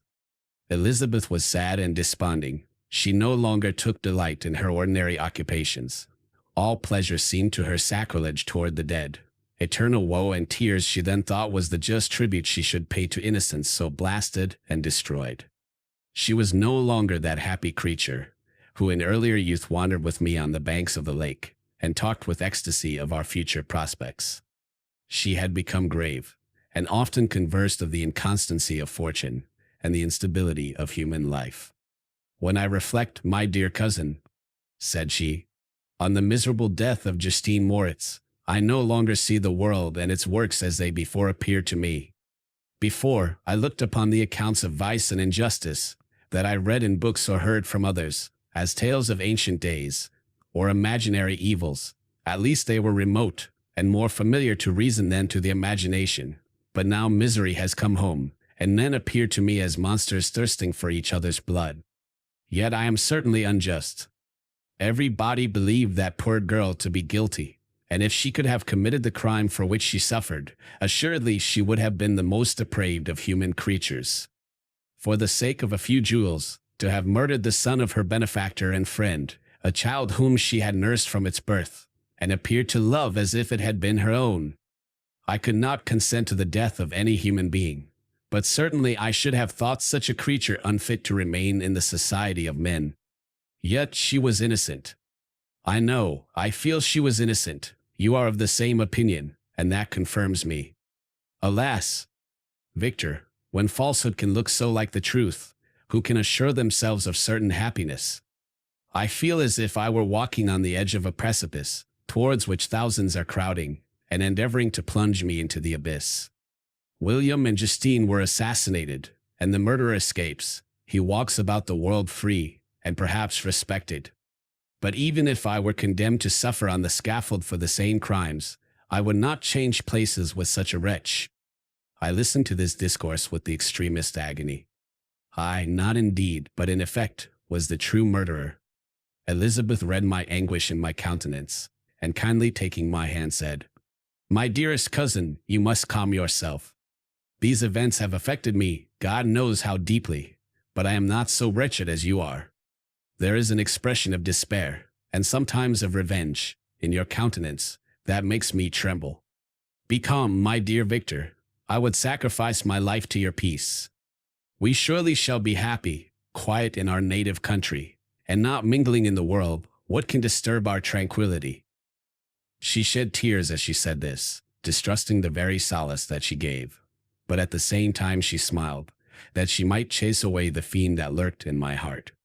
My father, who saw in the unhappiness that was painted in my face only an exaggeration of that sorrow which I might naturally feel, thought that an amusement suited to my taste would be the best means of restoring to me my wonted serenity. It was from this cause that he had removed to the country, and induced by the same motive, he now proposed that we should all make an excursion to the valley of Chamonix. I had been there before, but Elizabeth and Ernest never had, and both had often expressed an earnest desire to see the scenery of this place, which had been described to them as so wonderful and sublime. Accordingly, we departed from Geneva on this tour about the middle of the month of August, nearly 2 months after the death of Justine. The weather was uncommonly fine, and if mine had been a sorrow to be chased away by any fleeting circumstance, this excursion would certainly have had the effect intended by my father. As it was, I was somewhat interested in the scene. It sometimes lulled, although it could not extinguish my grief. During the first day we traveled in a carriage. In the morning we had seen the mountains at a distance, towards which we gradually advanced. We perceived that the valley through which we wound, and which was formed by the river Arve, whose course we followed, closed in upon us by degrees, and when the sun had set, we beheld immense mountains and precipices overhanging us on every side, and heard the sound of the river raging among rocks, and the dashing of waterfalls around. The next day we pursued our journey upon mules, and as we ascended still higher, the valley assumed a more magnificent and astonishing character. Ruined castles hanging on the precipices of piny mountains, the impetuous Arve, and cottages every here and there peeping forth from among the trees, formed a scene of singular beauty. But it was augmented and rendered sublime by the mighty Alps, whose white and shining pyramids and domes towered above all, as belonging to another earth, the habitations of another race of beings. We passed the bridge of Pellissier, where the ravine, which the river forms, opened before us, and we began to ascend the mountain that overhangs it. Soon after we entered the valley of Chamonix. This valley is more wonderful and sublime, but not so beautiful and picturesque as that of Servox, through which we had just passed. The high and snowy mountains were its immediate boundaries, but we saw no more ruined castles and fertile fields. Immense glaciers approached the road. We heard the rumbling thunder of the falling avalanche, and marked the smoke of its passage. Mont Blanc, the supreme and magnificent Mont Blanc, raised itself from the surrounding aiguilles, and its tremendous dome overlooked the valley. During this journey, I sometimes joined Elizabeth, and exerted myself to point out to her the various beauties of the scene. I often suffered my mule to lag behind, and indulged in the misery of reflection. At other times I spurred on the animal before my companions, that I might forget them, the world, and more than all, myself. When at a distance, I alighted, and threw myself on the grass, weighed down by horror and despair. At 8 in the evening I arrived at Chamonix. My father and Elizabeth were very much fatigued. Ernest, who accompanied us, was delighted, and in high spirits. The only circumstance that detracted from his pleasure was the south wind, and the rain it seemed to promise for the next day. We retired early to our apartments, but not to sleep. At least I did not. I remained many hours at the window, watching the pallid lightning that played above Mont Blanc, and listening to the rushing of the Arve, which ran below my window. Chapter 2. The next day, contrary to the prognostications of our guides, was fine, although clouded. We visited the source of the Arverne, and rode about the valley until evening. These sublime and magnificent scenes afforded me the greatest consolation that I was capable of receiving. They elevated me from all littleness of feeling, and although they did not remove my grief, they subdued and tranquilized it. In some degree, also, they diverted my mind from the thoughts over which it had brooded for the last month. I returned in the evening, fatigued, but less unhappy, and conversed with my family with more cheerfulness than had been my custom for some time. My father was pleased, and Elizabeth overjoyed. "My dear cousin," said she, "you see what happiness you diffuse when you are happy. Do not relapse again." The following morning the rain poured down in torrents, and thick mist hid the summits of the mountains. I rose early, but felt unusually melancholy. The rain depressed me, my old feelings recurred, and I was miserable. I knew how disappointed my father would be at this sudden change, and I wished to avoid him until I had recovered myself so far as to be enabled to conceal those feelings that overpowered me. I knew that they would remain that day at the inn, and as I had ever inured myself to rain, moisture, and cold, I resolved to go alone to the summit of Montanvert. I remembered the effect that the view of the tremendous and ever-moving glacier had produced upon my mind when I first saw it. It had then filled me with a sublime ecstasy that gave wings to the soul, and allowed it to soar from the obscure world to light and joy. The sight of the awful and majestic in nature had indeed always the effect of solemnizing my mind, and causing me to forget the passing cares of life. I determined to go alone, for I was well acquainted with the path, and the presence of another would destroy the solitary grandeur of the scene. The ascent is precipitous, but the path is cut into continual and short windings, which enable you to surmount the perpendicularity of the mountain. It is a scene terrifically desolate. In 1,000 spots the traces of the winter avalanche may be perceived, where trees lie broken and strewed on the ground, some entirely destroyed, others bent, leaning upon the jutting rocks of the mountain, or transversely upon other trees. The path, as you ascend higher, is intersected by ravines of snow, down which stones continually roll from above. One of them is particularly dangerous, as the slightest sound, such as even speaking in a loud voice, produces a concussion of air sufficient to draw destruction upon the head of the speaker. The pines are not tall or luxuriant, but they are somber, and add an air of severity to the scene. I looked on the valley beneath. Vast mists were rising from the rivers which ran through it, and curling in thick wreaths around the opposite mountains, whose summits were hid in the uniform clouds, while rain poured from the dark sky, and added to the melancholy impression I received from the objects around me. Alas! Why does man boast of sensibilities superior to those apparent in the brute? It only renders them more necessary beings. If our impulses were confined to hunger, thirst, and desire, we might be nearly free. But now we are moved by every wind that blows, and a chance word or scene that word may convey to us. We rest. A dream has power to poison sleep. We rise. One wandering thought pollutes the day. We feel, conceive, or reason, laugh, or weep, embrace fond woe, or cast our cares away.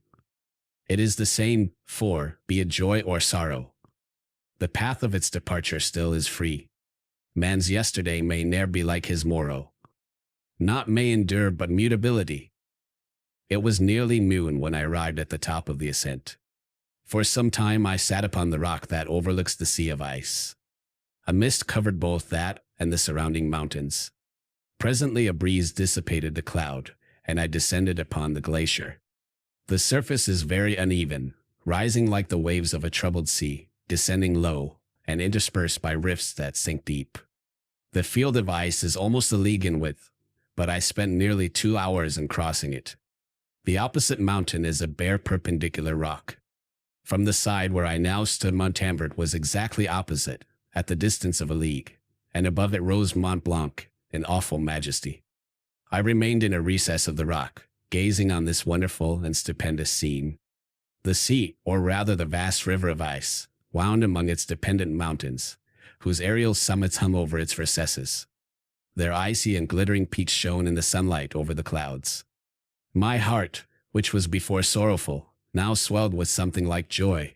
I exclaimed, "Wandering spirits, if indeed ye wander, and do not rest in your narrow beds, allow me this feigned happiness, or take me, as your companion, away from the joys of life." As I said this, I suddenly beheld the figure of a man, at some distance, advancing towards me with superhuman speed. He bounded over the crevices in the ice, among which I had walked with caution. His stature also, as he approached, seemed to exceed that of man. I was troubled. A mist came over my eyes, and I felt a faintness seize me, but I was quickly restored by the cold gale of the mountains. I perceived, as the shade came nearer, sight tremendous and abhorred, that it was the wretch whom I had created. I trembled with rage and horror, resolving to wait his approach, and then close with him in mortal combat. He approached. His countenance bespoke bitter anguish, combined with disdain and malignity, while its unearthly ugliness rendered it almost too horrible for human eyes. But I scarcely observed this.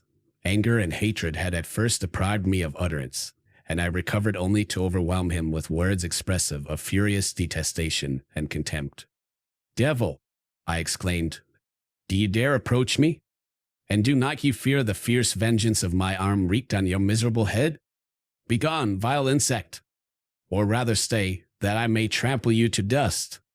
And oh, that I could, with the extinction of your miserable existence, restore those victims whom you have so diabolically murdered." "I expected this reception," said the daemon. "All men hate the wretched. How then must I be hated, who am miserable beyond all living things? Yet you, my creator, detest and spurn me, thy creature, to whom thou art bound by ties only dissoluble by the annihilation of one of us. You purpose to kill me. How dare you sport thus with life? Do your duty towards me, and I will do mine towards you and the rest of mankind. If you will comply with my conditions, I will leave them and you at peace. But if you refuse, I will glut the maw of death, until it be satiated with the blood of your remaining friends. Abhorred monster! Fiend that thou art! The tortures of hell are too mild a vengeance for thy crimes. Wretched devil! You reproach me with your creation. Come on then, that I may extinguish the spark which I so negligently bestowed." My rage was without bounds. I sprang on him, impelled by all the feelings which can arm one being against the existence of another. He easily eluded me and said, "Be calm. I entreat you to hear me, before you give vent to your hatred on my devoted head. Have I not suffered enough, that you seek to increase my misery? Life, although it may only be an accumulation of anguish, is dear to me, and I will defend it. Remember, thou hast made me more powerful than thyself. My height is superior to thine, my joints more supple. But I will not be tempted to set myself in opposition to thee. I am thy creature, and I will be even mild and docile to my natural lord and king, if thou wilt also perform thy part, the which thou owest me. O Frankenstein, be not equitable to every other, and trample upon me alone, to whom thy justice, and even thy clemency and affection, is most due. Remember that I am thy creature. I ought to be thy Adam, but I am rather the fallen angel, whom thou drivest from joy for no misdeed. Everywhere I see bliss, from which I alone am irrevocably excluded. I was benevolent and good. Misery made me a fiend. Make me happy, and I shall again be virtuous. Begone! I will not hear you. There can be no community between you and me. We are enemies. Begone, or let us try our strength in a fight, in which one must fall. How can I move thee? Will no entreaties cause thee to turn a favorable eye upon thy creature, who implores thy goodness and compassion? Believe me, Frankenstein, I was benevolent. My soul glowed with love and humanity. But am I not alone, miserably alone? You, my creator, abhor me. What hope can I gather from your fellow creatures, who owe me nothing? They spurn and hate me. The desert mountains and dreary glaciers are my refuge. I have wandered here many days. The caves of ice, which I only do not fear, are a dwelling to me, and the only one which man does not grudge. These bleak skies I hail, for they are kinder to me than your fellow beings. If the multitude of mankind knew of my existence, they would do as you do, and arm themselves for my destruction. Shall I not then hate them who abhor me? I will keep no terms with my enemies. I am miserable, and they shall share my wretchedness. Yet it is in your power to recompense me, and deliver them from an evil which it only remains for you to make so great, that not only you and your family, but thousands of others, shall be swallowed up in the whirlwinds of its rage. Let your compassion be moved, and do not disdain me. Listen to my tale. When you have heard that, abandon or commiserate me, as ye shall judge that I deserve. But hear me. The guilty are allowed, by human laws, bloody as they may be, to speak in their own defense before they are condemned. Listen to me, Frankenstein. You accuse me of murder, and yet you would, with a satisfied conscience, destroy your own creature. Oh, praise the eternal justice of man. Yet I asked you not to spare me. Listen to me, and then, if you can, and if you will, destroy the work of your hands. Why do you call to my remembrance circumstances of which I shudder to reflect, that I have been the miserable origin and author? Cursed be the day, abhorred devil, in which you first saw light. Cursed, although I curse myself, be the hands that formed you. You have made me wretched beyond expression. You have left me no power to consider whether I am just to you or not. Begone. Relieve me from the sight of your detested form. Thus I relieve thee, my creator, he said, and placed his hated hands before my eyes, which I flung from me with violence. Thus I take from thee a sight which you abhor. Still thou canst listen to me, and grant me thy compassion. By the virtues that I once possessed, I demand this from you. Hear my tale. It is long and strange, and the temperature of this place is not fitting to your fine sensations. Come to the hut upon the mountain. The sun is yet high in the heavens, before it descends to hide itself behind yon snowy precipices, and illuminate another world. You will have heard my story, and can decide. On you it rests, whether I quit forever the neighborhood of man, and lead a harmless life, or become the scourge of your fellow creatures, and the author of your own speedy ruin. As he said this, he led the way across the ice. I followed. My heart was full, and I did not answer him. But as I proceeded, I weighed the various arguments that he had used, and determined at least to listen to his tale.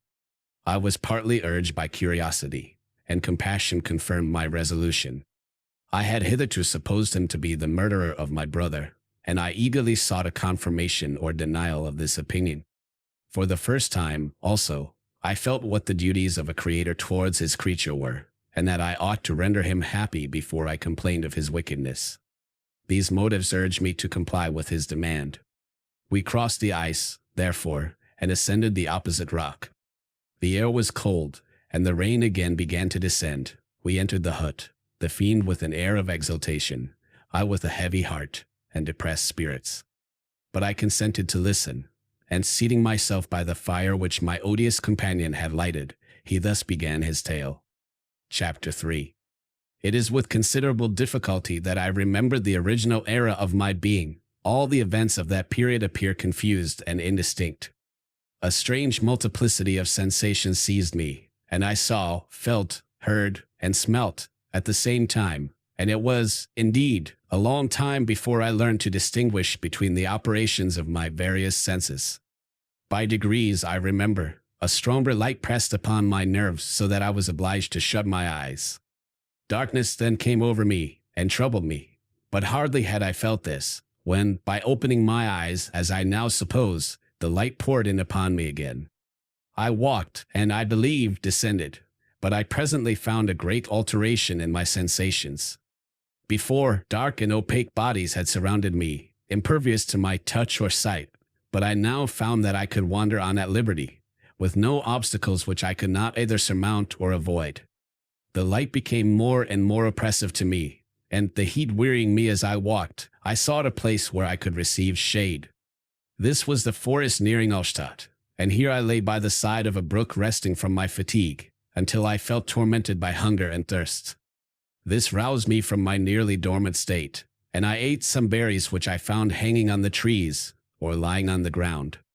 I slaked my thirst at the brook, and then lying down, was overcome by sleep. It was dark when I awoke. I felt cold also, and half frightened as it were instinctively, finding myself so desolate. Before I had quitted your apartment, on a sensation of cold, I had covered myself with some clothes, but these were insufficient to secure me from the dews of night. I was a poor, helpless, miserable wretch. I knew, and could distinguish, nothing, but feeling pain invade me on all sides, I sat down and wept. Soon a gentle light stole over the heavens, and gave me a sensation of pleasure. I started up, and beheld a radiant form rise from among the trees. I gazed with a kind of wonder. It moved slowly, but it enlightened my path, and I again went out in search of berries. I was still cold, when under one of the trees I found a huge cloak, with which I covered myself, and sat down upon the ground. No distinct ideas occupied my mind. All was confused. I felt light, and hunger, and thirst, and darkness. Innumerable sounds rung in my ears, and on all sides various scents saluted me. The only object that I could distinguish was the bright moon, and I fixed my eyes on that with pleasure. Several changes of day and night passed, and the orb of night had greatly lessened when I began to distinguish my sensations from each other. I gradually saw plainly the clear stream that supplied me with drink, and the trees that shaded me with their foliage. I was delighted when I first discovered that a pleasant sound, which often saluted my ears, proceeded from the throats of the little winged animals who had often intercepted the light from my eyes. I began also to observe, with greater accuracy, the forms that surrounded me, and to perceive the boundaries of the radiant roof of light which canopied me. Sometimes I tried to imitate the pleasant songs of the birds, but was unable. Sometimes I wished to express my sensations in my own mode, but the uncouth and inarticulate sounds which broke from me frightened me into silence again. The moon had disappeared from the night, and again, with a lessened form, shewed itself, while I still remained in the forest. My sensations had, by this time, become distinct, and my mind received every day additional ideas. My eyes became accustomed to the light, and to perceive objects in their right forms. I distinguished the insect from the herb, and, by degrees, one herb from another. I found that the sparrow uttered none but harsh notes, whilst those of the blackbird and thrush were sweet and enticing. One day, when I was oppressed by cold, I found a fire which had been left by some wandering beggars, and was overcome with delight at the warmth I experienced from it. In my joy I thrust my hand into the live embers, but quickly drew it out again with a cry of pain. How strange, I thought, that the same cause should produce such opposite effects. I examined the materials of the fire, and to my joy found it to be composed of wood. I quickly collected some branches, but they were wet, and would not burn. I was pained at this, and sat still watching the operation of the fire. The wet wood which I had placed near the heat dried, and itself became inflamed. I reflected on this, and by touching the various branches, I discovered the cause, and busied myself in collecting a great quantity of wood, that I might dry it, and have a plentiful supply of fire. When night came on, and brought sleep with it, I was in the greatest fear lest my fire should be extinguished. I covered it carefully with dry wood and leaves, and placed wet branches upon it, and then, spreading my cloak, I lay on the ground, and sunk into sleep. It was morning when I awoke, and my first care was to visit the fire. I uncovered it, and a gentle breeze quickly fanned it into a flame. I observed this also, and contrived a fan of branches, which roused the embers when they were nearly extinguished. When night came again, I found, with pleasure, that the fire gave light as well as heat, and that the discovery of this element was useful to me in my food, for I found some of the offals that the travelers had left had been roasted, and tasted much more savory than the berries I gathered from the trees. I tried, therefore, to dress my food in the same manner, placing it on the live embers. I found that the berries were spoiled by this operation, and the nuts and roots much improved. Food, however, became scarce, and I often spent the whole day searching in vain for a few acorns to assuage the pangs of hunger. When I found this, I resolved to quit the place that I had hitherto inhabited, to seek for one where the few wants I experienced would be more easily satisfied. In this emigration, I exceedingly lamented the loss of the fire which I had obtained through accident, and knew not how to reproduce it. I gave several hours to the serious consideration of this difficulty, but I was obliged to relinquish all attempt to supply it, and wrapping myself up in my cloak, I struck across the wood towards the setting sun. I passed 3 days in these rambles, and at length discovered the open country. A great fall of snow had taken place the night before, and the fields were of one uniform white. The appearance was disconsolate, and I found my feet chilled by the cold damp substance that covered the ground. It was about 7 in the morning, and I longed to obtain food and shelter. At length I perceived a small hut, on a rising ground, which had doubtless been built for the convenience of some shepherd.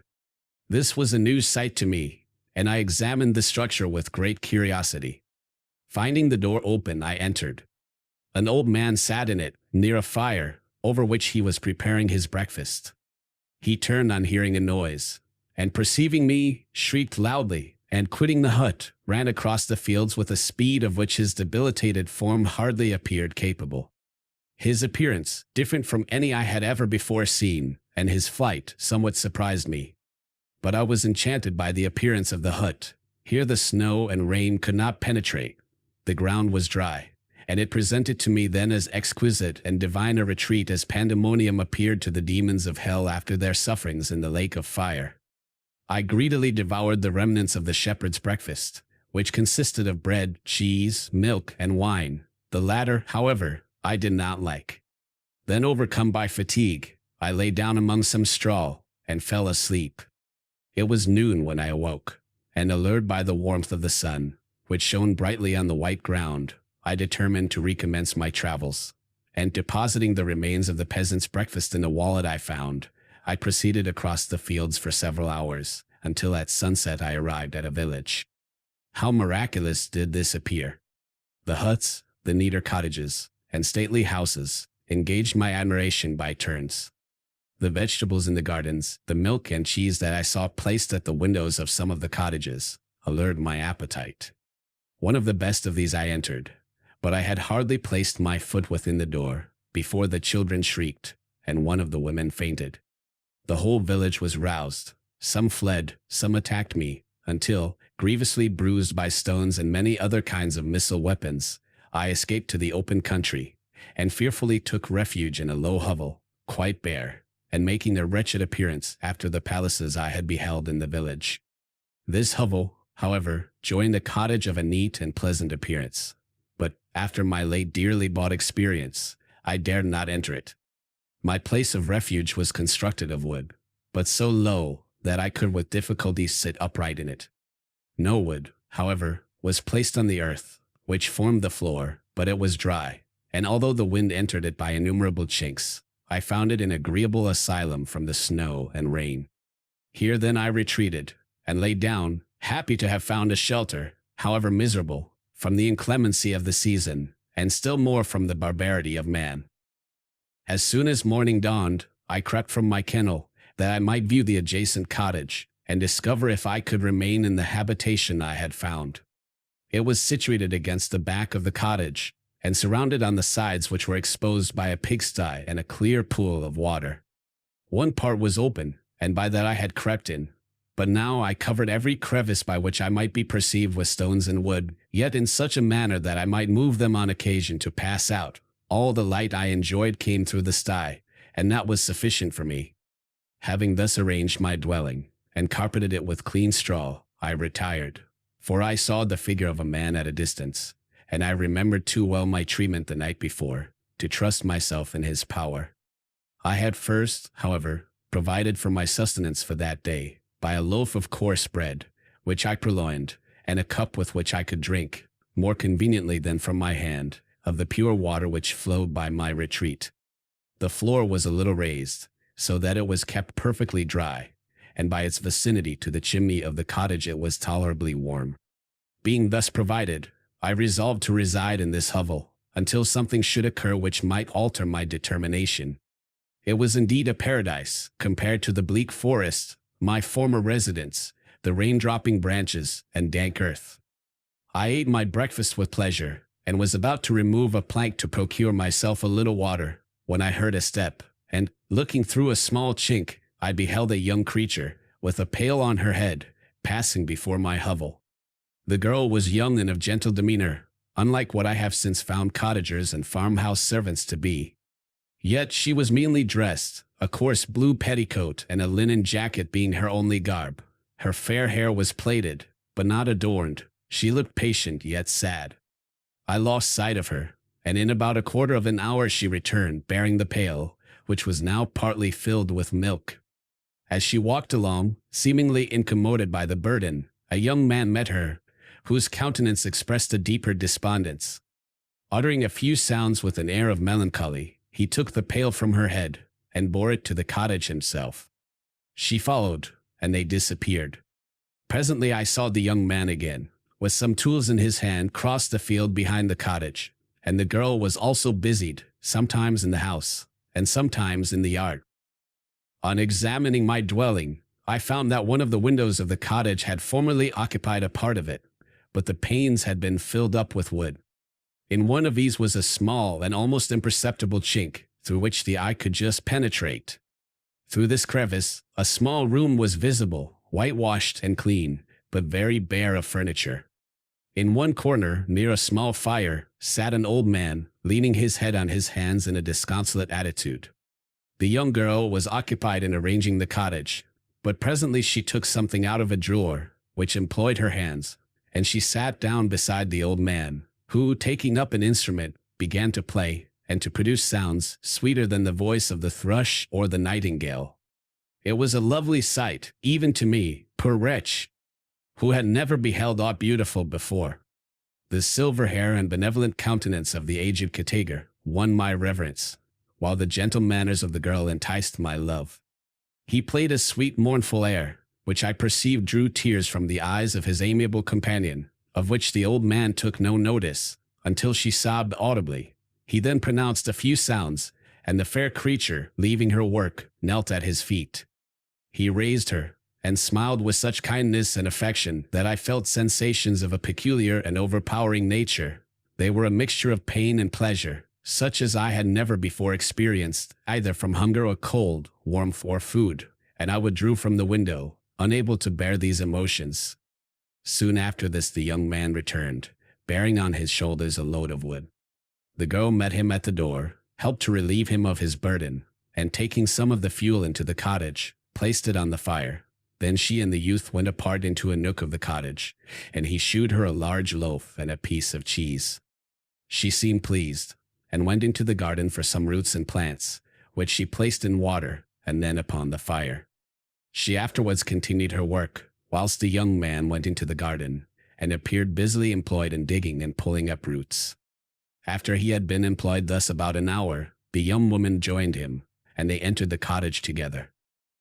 The old man had, in the meantime, been pensive, but on the appearance of his companions, he assumed a more cheerful air, and they sat down to eat.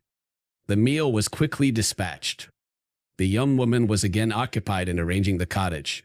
The old man walked before the cottage in the sun for a few minutes, leaning on the arm of the youth. Nothing could exceed in beauty the contrast between these two excellent creatures. One was old, with silver hairs and a countenance beaming with benevolence and love. The younger was slight and graceful in his figure, and his features were molded with the finest symmetry, yet his eyes and attitude expressed the utmost sadness and despondency. The old man returned to the cottage, and the youth, with tools different from those he had used in the morning, directed his steps across the fields. Night quickly shut in, but to my extreme wonder, I found that the cottagers had a means of prolonging light by the use of tapers, and was delighted to find that the setting of the sun did not put an end to the pleasure I experienced in watching my human neighbors. In the evening, the young girl and her companion were employed in various occupations which I did not understand, and the old man again took up the instrument, which produced the divine sounds that had enchanted me in the morning. So soon as he had finished, the youth began, not to play, but to utter sounds that were monotonous, and neither resembling the harmony of the old man's instrument, or the songs of the birds. I since found that he read aloud, but at that time I knew nothing of the science of words or letters. The family, after having been thus occupied for a short time, extinguished their lights, and retired, as I conjectured, to rest. Chapter 4. I lay on my straw, but I could not sleep. I thought of the occurrences of the day. What chiefly struck me was the gentle manners of these people, and I longed to join them, but dared not. I remembered too well the treatment I had suffered the night before from the barbarous villagers, and resolved, whatever course of conduct I might hereafter think it right to pursue, that for the present I would remain quietly in my hovel, watching, and endeavoring to discover the motives which influenced their actions. The cottagers arose the next morning before the sun. The young woman arranged the cottage, and prepared the food, and the youth departed after the first meal. This day was passed in the same routine as that which preceded it. The young man was constantly employed out of doors, and the girl in various laborious occupations within. The old man, whom I soon perceived to be blind, employed his leisure hours on his instrument, or in contemplation. Nothing could exceed the love and respect which the younger cottagers exhibited towards their venerable companion. They performed towards him every little office of affection and duty with gentleness, and he rewarded them by his benevolent smiles. They were not entirely happy. The young man and his companion often went apart, and appeared to weep. I saw no cause for their unhappiness, but I was deeply affected by it. If such lovely creatures were miserable, it was less strange that I, an imperfect and solitary being, should be wretched. Yet why were these gentle beings unhappy? They possessed a delightful house, for such it was in my eyes, and every luxury, They had a fire to warm them when chill, and delicious viands when hungry. They were dressed in excellent clothes, and still more, they enjoyed one another's company and speech, interchanging each day looks of affection and kindness. What did their tears imply? Did they really express pain? I was at first unable to solve these questions, but perpetual attention and time explained to me many appearances which were at first enigmatic. A considerable period elapsed before I discovered one of the causes of the uneasiness of this amiable family. It was poverty, and they suffered that evil in a very distressing degree. Their nourishment consisted entirely of the vegetables of their garden, and the milk of one cow, who gave very little during the winter, when its masters could scarcely procure food to support it. They often, I believe, suffered the pangs of hunger very poignantly, especially the two younger cottagers, for several times they placed food before the old man, when they reserved none for themselves. This trait of kindness moved me sensibly. I had been accustomed, during the night, to steal a part of their store for my own consumption, but when I found that in doing this I inflicted pain on the cottagers, I abstained, and satisfied myself with berries, nuts, and roots, which I gathered from a neighboring wood. I discovered also another means through which I was enabled to assist their labors.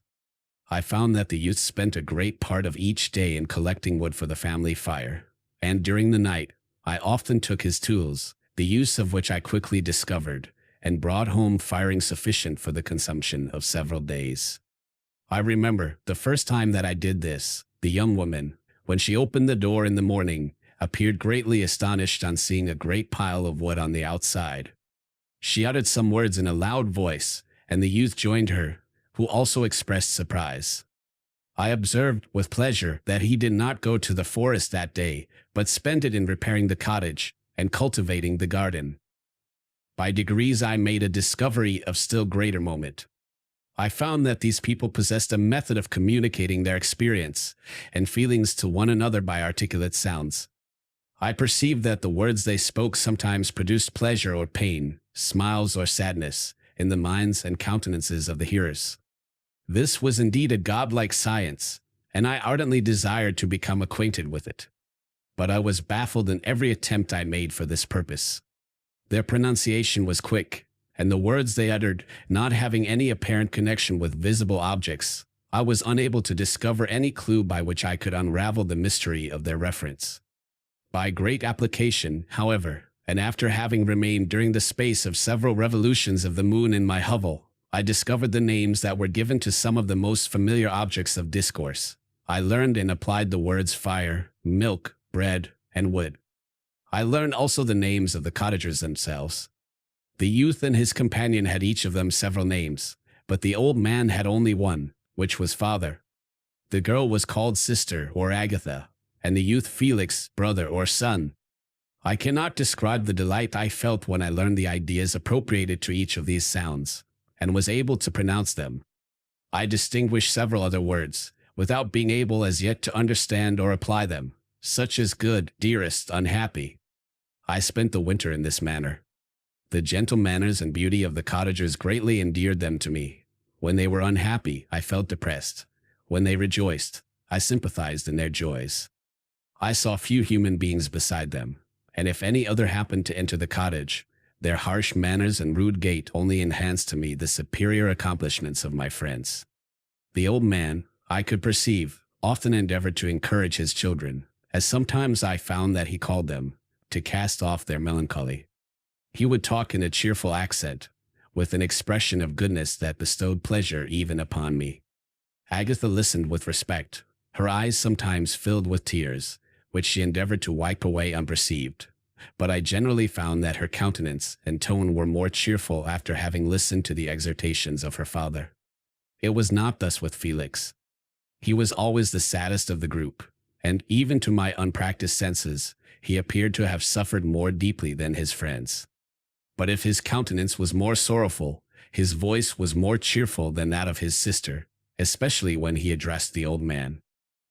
I could mention innumerable instances, which, although slight, marked the dispositions of these amiable cottagers. In the midst of poverty and want, Felix carried with pleasure to his sister the first little white flower that peeped out from beneath the snowy ground.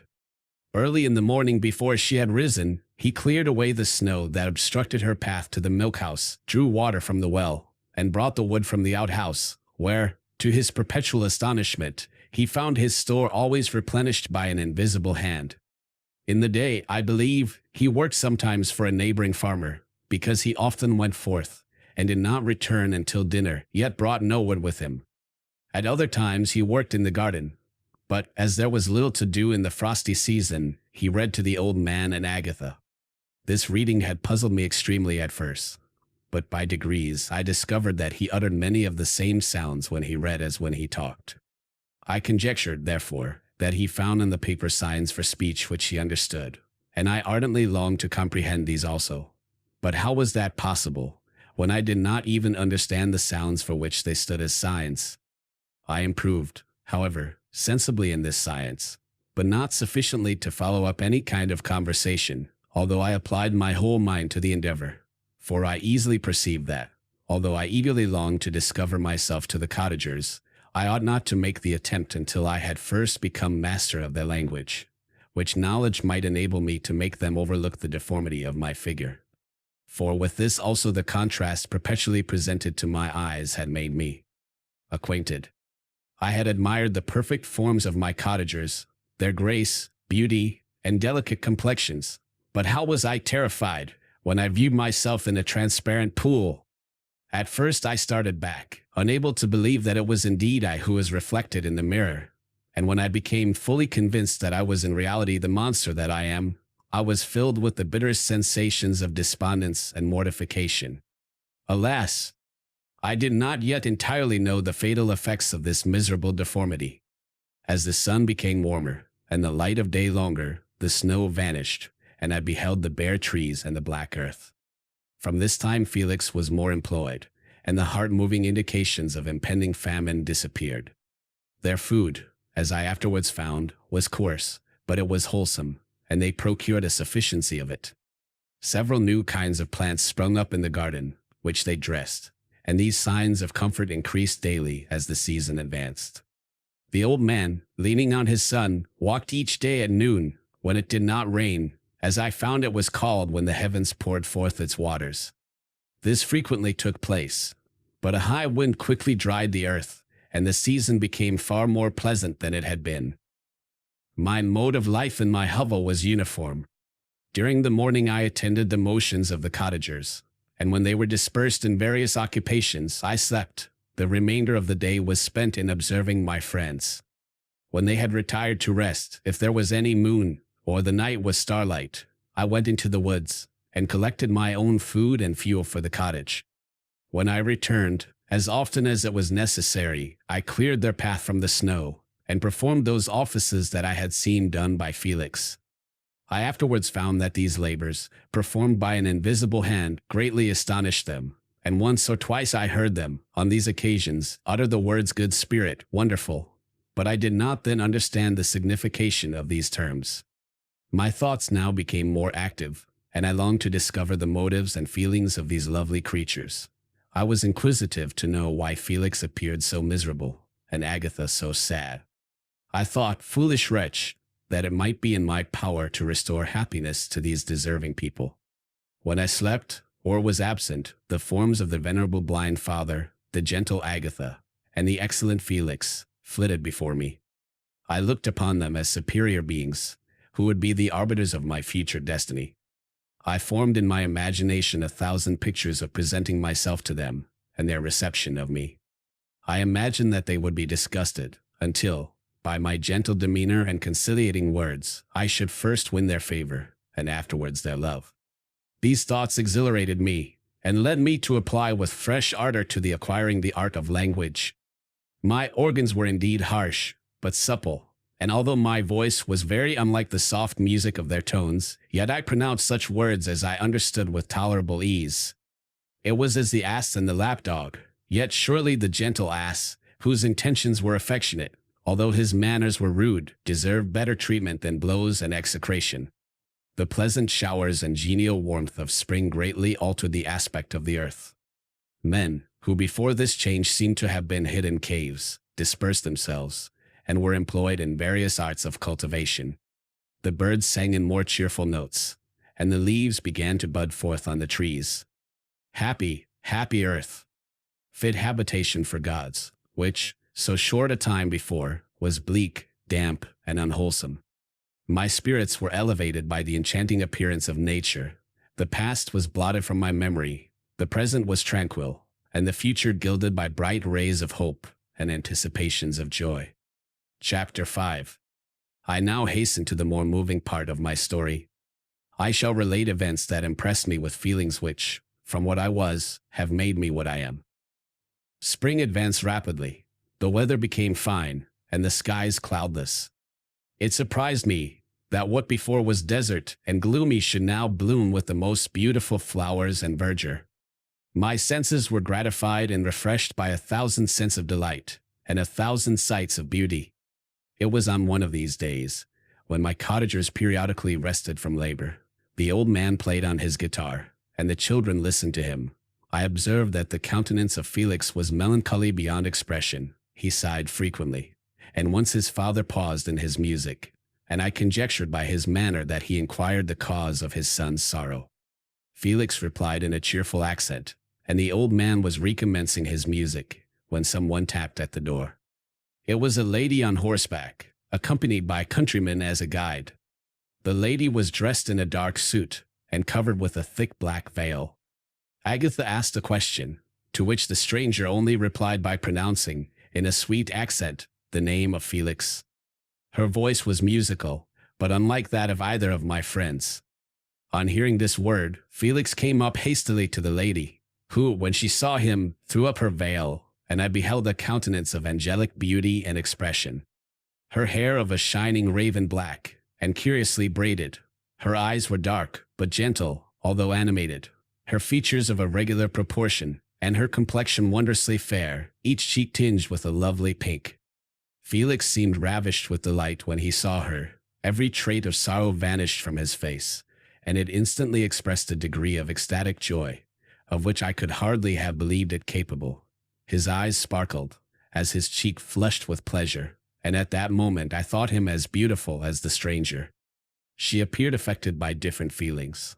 Wiping a few tears from her lovely eyes, she held out her hand to Felix, who kissed it rapturously, and called her, as well as I could distinguish, his sweet Arabian. She did not appear to understand him, but smiled. He assisted her to dismount, and dismissing her guide, conducted her into the cottage. Some conversation took place between him and his father, and the young stranger knelt at the old man's feet, and would have kissed his hand, but he raised her, and embraced her affectionately. I soon perceived that although the stranger uttered articulate sounds, and appeared to have a language of her own, she was either understood by, or herself understood, the cottagers. They made many signs which I did not comprehend, but I saw that her presence diffused gladness through the cottage, dispelling their sorrow as the sun dissipates the morning mists. Felix seemed peculiarly happy, and with smiles of delight welcomed his Arabian. Agatha, the ever-gentle Agatha, kissed the hands of the lovely stranger, and pointing to her brother, made signs which appeared to me to mean that he had been sorrowful until she came. Some hours passed thus, while they, by their countenances, expressed joy, the cause of which I did not comprehend. Presently I found, by the frequent recurrence of one sound which the stranger repeated after them, that she was endeavoring to learn that language, and the idea instantly occurred to me that I should make use of the same instructions to the same end. The stranger learned about 20 words at the first lesson. Most of them indeed were those which I had before understood, but I profited by the others. As night came on, Agatha and the Arabian retired early. When they separated, Felix kissed the hand of the stranger and said, "Good night, sweet Safie." He sat up much longer, conversing with his father, and by the frequent repetition of her name, I conjectured that their lovely guest was the subject of their conversation. I ardently desired to understand them, and bent every faculty towards that purpose, but found it utterly impossible. The next morning Felix went out to his work, and after the usual occupations of Agatha were finished, the Arabian sat at the feet of the old man, and taking his guitar, played some airs so entrancingly beautiful that they at once drew tears of sorrow and delight from my eyes. She sang, and her voice flowed in a rich cadence, swelling or dying away, like a nightingale of the woods. When she had finished, she gave the guitar to Agatha, who at first declined it. She played a simple air, and her voice accompanied it in sweet accents, but unlike the wondrous strain of the stranger. The old man appeared enraptured, and said some words, which Agatha endeavored to explain to Safie, and by which he appeared to wish to express that she bestowed on him the greatest delight by her music. The days now passed as peaceably as before, with the sole alteration that joy had taken place of sadness in the countenances of my friends. Safie was always gay and happy. She and I improved rapidly in the knowledge of language, so that in 2 months I began to comprehend most of the words uttered by my protectors. In the meanwhile also the black ground was covered with herbage, and the green banks interspersed with innumerable flowers, sweet to the scent and the eyes, stars of pale radiance among the moonlight woods. The sun became warmer, the nights clear and balmy, and my nocturnal rambles were an extreme pleasure to me, although they were considerably shortened by the late setting and early rising of the sun. For I never ventured abroad during daylight, fearful of meeting with the same treatment as I had formerly endured in the first village which I entered. My days were spent in close attention, that I might more speedily master the language, and I may boast that I improved more rapidly than the Arabian, who understood very little, and conversed in broken accents, whilst I comprehended and could imitate almost every word that was spoken. While I improved in speech, I also learned the science of letters, as it was taught to the stranger, and this opened before me a wide field for wonder and delight. The book from which Felix instructed Safie was Volney's Ruins of Empires. I should not have understood the purport of this book, had not Felix, in reading it, given very minute explanations. He had chosen this work, he said, because the declamatory style was framed in imitation of the Eastern authors. Through this work I obtained a cursory knowledge of history, and a view of the several empires at present existing in the world. It gave me an insight into the manners, governments, and religions of the different nations of the earth. I heard of the slothful Asiatics, of the stupendous genius and mental activity of the Grecians, of the wars and wonderful virtue of the early Romans, of their subsequent degeneration, of the decline of that mighty empire, of chivalry, Christianity, and kings. I heard of the discovery of the American hemisphere, and what was Safie over the hapless fate of its original inhabitants. These wonderful narrations inspired me with strange feelings. Was man, indeed, at once so powerful, so virtuous, and magnificent, yet so vicious and base? He appeared at one time a mere scion of the evil principle, and at another as all that can be conceived of noble and godlike. To be a great and virtuous man appeared the highest honor that can befall a sensitive being. To be base and vicious, as many on record have been, appeared the lowest degradation, a condition more abject than that of the blind mole or harmless worm. For a long time I could not conceive how one man could go forth to murder his fellow, or even why there were laws and governments. But when I heard details of vice and bloodshed, my wonder ceased, and I turned away with disgust and loathing. Every conversation of the cottagers now opened new wonders to me. While I listened to the instructions which Felix bestowed upon the Arabian, the strange system of human society was explained to me. I heard of the division of property, of immense wealth and squalid poverty, of rank, descent, and noble blood. The words induced me to turn towards myself. I learned that the possessions most esteemed by your fellow creatures were high and unsullied descent united with riches. A man might be respected with only one of these acquisitions, but without either he was considered, except in very rare instances, as a vagabond and a slave, doomed to waste his powers for the profit of the chosen few. And what was I? Of my creation and creator I was absolutely ignorant, but I knew that I possessed no money, no friends, no kind of property. I was, besides, endowed with a figure hideously deformed and loathsome. I was not even of the same nature as man. I was more agile than they, and could subsist upon coarser diet. I bore the extremes of heat and cold with less injury to my frame. My stature far exceeded theirs. When I looked around, I saw and heard of none like me. Was I then a monster, a blot upon the earth, from which all men fled, and whom all men disowned? I cannot describe to you the agony that these reflections inflicted upon me. I tried to dispel them, but sorrow only increased with knowledge. Oh, that I had forever remained in my native wood, nor known or felt beyond the sensations of hunger, thirst, and heat. Of what a strange nature is knowledge! It clings to the mind, when it has once seized on it, like a lichen on the rock. I wish sometimes to shake off all thought and feeling, but I learned that there was but one means to overcome the sensation of pain, and that was death, a state which I feared yet did not understand. I admired virtue and good feelings, and loved the gentle manners and amiable qualities of my cottagers, but I was shut out from intercourse with them, except through means which I obtained by stealth, when I was unseen and unknown, and which rather increased than satisfied the desire I had of becoming one among my fellows. The gentle words of Agatha, and the animated smiles of the charming Arabian, were not for me. The mild exhortations of the old man, and the lively conversation of the loved Felix, were not for me. Miserable, unhappy wretch! Other lessons were impressed upon me even more deeply. I heard of the difference of sexes, of the birth and growth of children, how the father doted on the smiles of the infant, and the lively sallies of the older child, how all the life and cares of the mother were wrapped up in the precious charge, how the mind of youth expanded and gained knowledge, of brother, sister, and all the various relationships which bind one human being to another in mutual bonds. But where were my friends and relations? No father had watched my infant days, no mother had blessed me with smiles and caresses, or if they had, all my past life was now a blot, a blind vacancy in which I distinguished nothing. From my earliest remembrance I had been as I then was in height and proportion.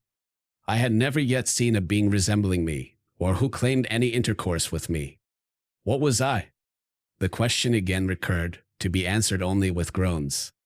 I will soon explain to what these feelings tended, but allow me now to return to the cottagers, whose story excited in me such various feelings of indignation, delight, and wonder, but which all terminated in additional love and reverence for my protectors, for so I loved, in an innocent, half-painful self-deceit, to call them. Chapter 6. Some time elapsed before I learned the history of my friends. It was one which could not fail to impress itself deeply on my mind, unfolding as it did a number of circumstances each interesting and wonderful to one so utterly inexperienced as I was. The name of the old man was de Lacy. He was descended from a good family in France, where he had lived for many years in affluence, respected by his superiors, and beloved by his equals. His son was bred in the service of his country, and Agatha had ranked with ladies of the highest distinction. A few months before my arrival, they had lived in a large and luxurious city, called Paris, surrounded by friends, and possessed of every enjoyment which virtue, refinement of intellect, or taste, accompanied by a moderate fortune, could afford. The father of Safie had been the cause of their ruin.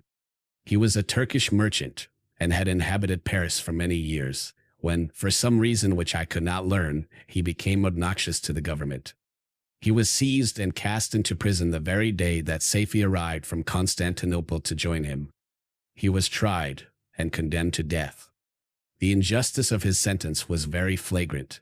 All Paris was indignant, and it was judged that his religion and wealth, rather than the crime alleged against him, had been the cause of his condemnation. Felix had been present at the trial. His horror and indignation were uncontrollable when he heard the decision of the court. He made, at that moment, a solemn vow to deliver him, and then looked around for the means. After many fruitless attempts to gain admittance to the prison, he found a strongly grated window in an unguarded part of the building, which lighted the dungeon of the unfortunate Mahometan, who, loaded with chains, waited in despair the execution of the barbarous sentence. Felix visited the grate at night, and made known to the prisoner his intentions in his favor. The Turk, amazed and delighted, endeavored to kindle the zeal of his deliverer by promises of reward and wealth. Felix rejected his offers with contempt, yet when he saw the lovely Safie, who was allowed to visit her father, and who, by her gestures, expressed her lively gratitude, the youth could not help owning to his own mind that the captive possessed a treasure which would fully reward his toil and hazard. The Turk quickly perceived the impression that his daughter had made on the heart of Felix, and endeavored to secure him more entirely in his interests by the promise of her hand in marriage, so soon as he should be conveyed to a place of safety. Felix was too delicate to accept this offer, yet he looked forward to the probability of that event as to the consummation of his happiness. During the ensuing days, while the preparations were going forward for the escape of the merchant, the zeal of Felix was warmed by several letters that he received from this lovely girl, who found means to express her thoughts in the language of her lover by the aid of an old man, a servant of her father's, who understood French. She thanked him in the most ardent terms for his intended services towards her father, and at the same time she gently deplored her own fate. I have copies of these letters, for I found means, during my residence in the hovel, to procure the implements of writing, and the letters were often in the hands of Felix or Agatha. Before I depart, I will give them to you. They will prove the truth of my tale. But at present, as the sun is already far declined, I shall only have time to repeat the substance of them to you. Saifi related that her mother was a Christian Arab, seized and made a slave by the Turks. Recommended by her beauty, she had won the heart of the father of Saifi, who married her. The young girl spoke in high and enthusiastic terms of her mother, who, born in freedom, spurned the bondage to which she was now reduced. She instructed her daughter in the tenets of her religion, and taught her to aspire to higher powers of intellect, and an independence of spirit, forbidden to the female followers of Muhammad. This lady died, but her lessons were indelibly impressed on the mind of Saifi, who sickened at the prospect of again returning to Asia, and the being immured within the walls of a harem, allowed only to occupy herself with puerile amusements, ill-suited to the temper of her soul, now accustomed to grand ideas and a noble emulation for virtue. The prospect of marrying a Christian, and remaining in a country where women were allowed to take a rank in society, was enchanting to her. The day for the execution of the Turk was fixed, but on the night previous to it, he had quitted prison, and before morning was distant many leagues from Paris. Felix had procured passports in the name of his father, sister, and himself. He had previously communicated his plan to the former, who aided the deceit by quitting his house, under the pretense of a journey, and concealed himself, with his daughter, in an obscure part of Paris. Felix conducted the fugitives to France to Lyons, and across Mont Cenis to Leghorn, where the merchant had decided to wait a favorable opportunity of passing into some part of the Turkish dominions. Saifi resolved to remain with her father until the moment of his departure, before which time the Turk renewed his promise that she should be united to his deliverer, and Felix remained with them in expectation of that event, and in the meantime he enjoyed the society of the Arabian, who exhibited towards him the simplest and tenderest affection. They conversed with one another through the means of an interpreter, and sometimes with the interpretation of looks, and Saifi sang to him the divine airs of her native country. The Turk allowed this intimacy to take place, and encouraged the hopes of the youthful lovers, while in his heart he had formed far other plans. He loathed the idea that his daughter should be united to a Christian, but he feared the resentment of Felix if he should appear lukewarm, for he knew that he was still in the power of his deliverer, if he should choose to betray him to the Italian state which they inhabited. He revolved 1,000 plans by which he should be enabled to prolong the deceit until it might be no longer necessary, and secretly to take his daughter with him when he departed. His plans were greatly facilitated by the news which arrived from Paris. The government of France were greatly enraged at the escape of their victim, and spared no pains to detect and punish his deliverer. The plot of Felix was quickly discovered, and de Lacy and Agatha were thrown into prison. The news reached Felix, and roused him from his dream of pleasure. His blind and aged father, and his gentle sister, lay in a noisome dungeon, while he enjoyed the free air, and the society of her whom he loved. This ideal was torture to him. He quickly arranged with the Turk that if the latter should find a favorable opportunity for escape before Felix could return to Italy, Saifi should remain as a boarder at a convent at Leghorn, and then, quitting the lovely Arabian, he hastened to Paris, and delivered himself up to the vengeance of the law, hoping to free de Lacy and Agatha by this proceeding. He did not succeed. They remained confined for 5 months before the trial took place, the result of which deprived them of their fortune, and condemned them to a perpetual exile from their native country. They found a miserable asylum in the cottage in Germany, where I discovered them. Felix soon learned that the treacherous Turk, for whom he and his family endured such unheard of oppression, on discovering that his deliverer was thus reduced to poverty and impotence, became a traitor to good feeling and honor, and had quitted Italy with his daughter, insultingly sending Felix a pittance of money to aid him, as he said, in some plan of future maintenance. Such were the events that preyed on the heart of Felix, and rendered him, when I first saw him, the most miserable of his family.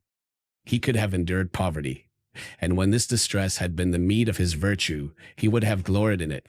But the ingratitude of the Turk, and the loss of his beloved Safie, were misfortunes more bitter and irreparable. The arrival of the Arabian now infused new life into his soul. When the news reached Leghorn that Felix was deprived of his wealth and rank, the merchant commanded his daughter to think no more of her lover, but to prepare to return with him to her native country. The generous nature of Safie was outraged by this command. She attempted to expostulate with her father, but he left her angrily, reiterating his tyrannical mandate. A few days after, the Turk entered his daughter's apartment, and told her hastily that he had reason to believe that his residence at Leghorn had been divulged, and that he should speedily be delivered up to the French government. He had, consequently, hired a vessel to convey him to Constantinople, for which city he should sail in a few hours. He intended to leave his daughter under the care of a confidential servant, to follow at her leisure with the greater part of his property, which had not yet arrived at Leghorn. When alone, Safie resolved in her own mind the plan of conduct that it would become her to pursue in this emergency. A residence in Turkey was abhorred to her. Her religion and feelings were alike adverse to it. By some papers of her father's, which fell into her hands, she heard of the exile of her lover, and learnt the name of the spot where he then resided. She hesitated some time, but at length she formed her determination. Taking with her some jewels that belonged to her, and a small sum of money, she quitted Italy, with an attendant, a native of Leghorn, but who understood the common language of Turkey, and departed for Germany. She arrived in safety at a town about 20 leagues from the cottage of de Lacy, when her attendant fell dangerously ill. Safie nursed her with the most devoted affection, but the poor girl died, and the Arabian was left alone, unacquainted with the language of the country, and utterly ignorant of the customs of the world. She fell, however, into good hands. The Italian had mentioned the name of the spot for which they were bound, and, after her death, the woman of the house in which they had lived took care that Safie should arrive in safety at the cottage of her lover. Chapter 7. Such was the history of my beloved cottagers. It impressed me deeply. I learned, from the views of social life which it developed, to admire their virtues, and to deprecate the vices of mankind. As yet I looked upon crime as a distant evil. Benevolence and generosity were ever present before me, inciting within me a desire to become an actor in the busy scene where so many admirable qualities were called forth and displayed. But in giving an account of the progress of my intellect, I must not omit a circumstance which occurred in the beginning of the month of August of the same year. One night, during my accustomed visit to the neighboring wood, where I collected my own food, and brought home firing for my protectors, I found on the ground a leathern portmanteau, containing several articles of dress and some books. I eagerly seized the prize, and returned with it to my hovel. Fortunately, the books were written in the language the elements of which I had acquired at the cottage. They consisted of Paradise Lost, a volume of Plutarch's Lives, and the Sorrows of Werther. The possession of these treasures gave me extreme delight. I now continually studied and exercised my mind upon these histories, whilst my friends were employed in their ordinary occupations. I can hardly describe to you the effect of these books. They produced in me an infinity of new images and feelings, that sometimes raised me to ecstasy, but more frequently sunk me into the lowest dejection. In the Sorrows of Werther, besides the interest of its simple and affecting story, so many opinions are canvassed, and so many lights thrown upon what had hitherto been to me obscure subjects, that I found in it a never-ending source of speculation and astonishment. The gentle and domestic manners it described, combined with lofty sentiments and feelings, which had for their object something out of self, accorded well with my experience among my protectors, and with the wants which were forever alive in my own bosom. But I thought Werther himself a more divine being than I had ever beheld or imagined. His character contained no pretension, but it sunk deep. The disquisitions upon death and suicide were calculated to fill me with wonder. I did not pretend to enter into the merits of the case, yet I inclined towards the opinions of the hero, whose extinction I wept, without precisely understanding it. As I read, however, I applied much personally to my own feelings and condition. I found myself similar, yet at the same time strangely unlike the beings concerning whom I read, and to whose conversation I was a listener. I sympathized with, and partly understood them, but I was unformed in mind. I was dependent on none, and related to none. The path of my departure was free, and there was none to lament my annihilation. My person was hideous, and my stature gigantic. What did this mean? Who was I? What was I? Whence did I come? What was my destination? These questions continually recurred, but I was unable to solve them. The volume of Plutarch's Lives which I possessed contained the histories of the first founders of the ancient republics. This book had a far different effect upon me from the Sorrows of Werther. I learned from Werther's imagination's despondency and gloom, but Plutarch taught me high thoughts. He elevated me above the wretched sphere of my own reflections, to admire and love the heroes of past ages. Many things I read surpassed my understanding and experience. I had a very confused knowledge of kingdoms, wide extents of country, mighty rivers, and boundless seas.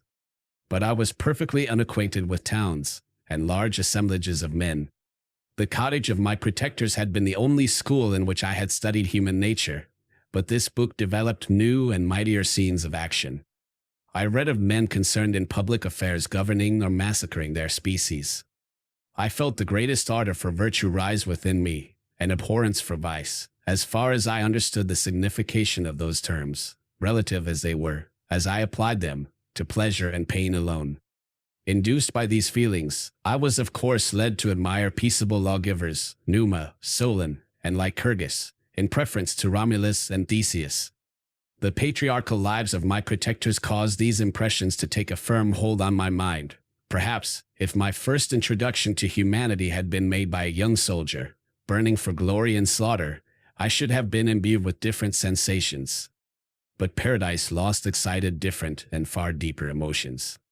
I read it, as I had read the other volumes which had fallen into my hands, as a true history. It moved every feeling of wonder and awe that the picture of an omnipotent God warring with his creatures was capable of exciting. I often referred the several situations, as their similarity struck me, to my own. Like Adam, I was created apparently united by no link to any other being in existence, but his state was far different from mine in every other respect. He had come forth from the hands of God a perfect creature, happy and prosperous, guarded by the especial care of his Creator. He was allowed to converse with and acquire knowledge from beings of a superior nature, but I was wretched, helpless, and alone. Many times I considered Satan as the fitter emblem of my condition, for often, like him, when I viewed the bliss of my protectors, the bitter gall of envy rose within me. Another circumstance strengthened and confirmed these feelings. Soon after my arrival in the hovel, I discovered some papers in the pocket of the dress which I had taken from your laboratory. At first I had neglected them, but now that I was able to decipher the characters in which they were written, I began to study them with diligence. It was your journal of the 4 months that preceded my creation. You minutely described in these papers every step you took in the progress of your work. This history was mingled with accounts of domestic occurrences. You, doubtless, recollect these papers. Here they are. Everything is related in them which bears reference to my accursed origin. The whole detail of that series of disgusting circumstances which produced it is set in view. The minutest description of my odious and loathsome person is given, in language which painted your own horrors, and rendered mine ineffaceable. I sickened as I read. Hateful day when I received life, I exclaimed in agony. Cursed Creator! Why did you form a monster so hideous that even you turned from me in disgust? God in pity made man beautiful and alluring, after his own image, but my form is a filthy type of yours, more horrid from its very resemblance. Satan had his companions, fellow devils, to admire and encourage him, but I am solitary and detested. These were the reflections of my hours of despondency and solitude. But when I contemplated the virtues of the cottagers, their amiable and benevolent dispositions, I persuaded myself that when they should become acquainted with my admiration of their virtues, they would compassionate me and overlook my personal deformity. Could they turn from their door one, however monstrous, who solicited their compassion and friendship? I resolved, at least, not to despair, but in every way to fit myself for an interview with them which would decide my fate. I postponed this attempt for some months longer, for the importance attached to its success inspired me with a dread lest I should fail. Besides, I found that my understanding improved so much with every day's experience, that I was unwilling to commence this undertaking until a few more months should have added to my wisdom. Several changes, in the meantime, took place in the cottage. The presence of Safety diffused happiness among its inhabitants, and I also found that a greater degree of plenty reigned there. Felix and Agatha spent more time in amusement and conversation, and were assisted in their labors by servants. They did not appear rich, but they were contented and happy. Their feelings were serene and peaceful, while mine became every day more tumultuous. Increase of knowledge only discovered to me more clearly what a wretched outcast I was. I cherished hope, it is true, but it vanished when I beheld my person reflected in water, or my shadow in the moonshine, even as that frail image and that inconstant shade. I endeavored to crush these fears, and to fortify myself for the trial which in a few months I resolved to undergo, and sometimes I allowed my thoughts, unchecked by reason, to ramble in the fields of paradise, and dared to fancy amiable and lovely creatures sympathizing with my feelings and cheering my gloom. Their angelic countenances breathed smiles of consolation. But it was all a dream. No Eve soothed my sorrows, or shared my thoughts. I was alone. I remembered Adam's supplication to his Creator, but where was mine? He had abandoned me, and in the bitterness of my heart I cursed him. Autumn passed us. I saw, with surprise and grief, the leaves decay and fall, and nature again assumed the barren and bleak appearance it had worn when I first beheld the woods and the lovely moon. Yet I did not heed the bleakness of the weather. I was better fitted by my conformation for the endurance of cold and heat. But my chief delights were the sight of the flowers, the birds, and all the gay apparel of summer. When those deserted me, I turned with more attention towards the cottagers. Their happiness was not decreased by the absence of summer. They loved and sympathized with one another, and their joys, depending on each other, were not interrupted by the casualties that took place around them. The more I saw of them, the greater became my desire to claim their protection and kindness. My heart yearned to be known and loved by these amiable creatures. To see their sweet looks turned towards me with affection was the utmost limit of my ambition. I dared not think that they would turn them from me with disdain and horror. The poor that stopped at their door were never driven away. I asked, it is true, for greater treasures than a little food or rest. I required kindness and sympathy, but I did not believe myself utterly unworthy of it. The winter advanced, and an entire revolution of the seasons had taken place since I awoke into life. My attention, at this time, was solely directed towards my plan of introducing myself into the cottage of my protectors. I revolved many projects, but that on which I finally fixed was to enter the dwelling when the blind old man should be alone. I had sagacity enough to discover that the unnatural hideousness of my person was the chief object of horror with those who had formerly beheld me. My voice, although harsh, had nothing terrible in it. I thought, therefore, that if, in the absence of his children, I could gain the goodwill and mediation of the old de Lacy, I might, by his means, be tolerated by my younger protectors. One day, when the sun shone on the red leaves that strewed the ground, and diffused cheerfulness, although it denied warmth, Safie, Agatha, and Felix departed on a long country walk, and the old man, at his own desire, was left alone in the cottage. When his children had departed, he took up his guitar, and played several mournful, but sweet airs, more sweet and mournful than I had ever heard him play before. At first his countenance was illuminated with pleasure, but, as he continued, thoughtfulness and sadness succeeded. At length, laying aside the instrument, he sat absorbed in reflection. My heart beat quick. This was the hour and moment of trial, which would decide my hopes or realize my fears. The servants were gone to a neighboring fair. All was silent in and around the cottage. It was an excellent opportunity. Yet, when I proceeded to execute my plan, my limbs failed me, and I sunk to the ground. Again I rose, and exerting all the firmness of which I was master, removed the planks which I had placed before my hovel to conceal my retreat. The fresh air revived me, and with renewed determination, I approached the door of their cottage. I knocked. "Who is there?" said the old man. "Come in." I entered. "Pardon this intrusion," said I. "I am a traveler in want of a little rest. You would greatly oblige me if you would allow me to remain a few minutes before the fire." "Enter," said de Lacy, "and I will try in what manner I can relieve your wants. But, unfortunately, my children are from home, and, as I am blind, I am afraid I shall find it difficult to procure food for you." "Do not trouble yourself, my kind host, I have food. It is warmth and rest only that I need." I sat down, and a silence ensued. I knew that every minute was precious to me, yet I remained irresolute in what manner to commence the interview, when the old man addressed me. "By your language, stranger, I suppose you are my countryman. Are you French?" "No, but I was educated by a French family, and understand that language only. I am now going to claim the protection of some friends, whom I sincerely love, and of whose favor I have some hopes." "Are these Germans?" "No, they are French. But let us change the subject. I am an unfortunate and deserted creature. I look around, and I have no relation or friend upon earth. These amiable people to whom I go have never seen me, and know little of me. I am full of fears, for if I fail there, I am an outcast in the world forever. Do not despair.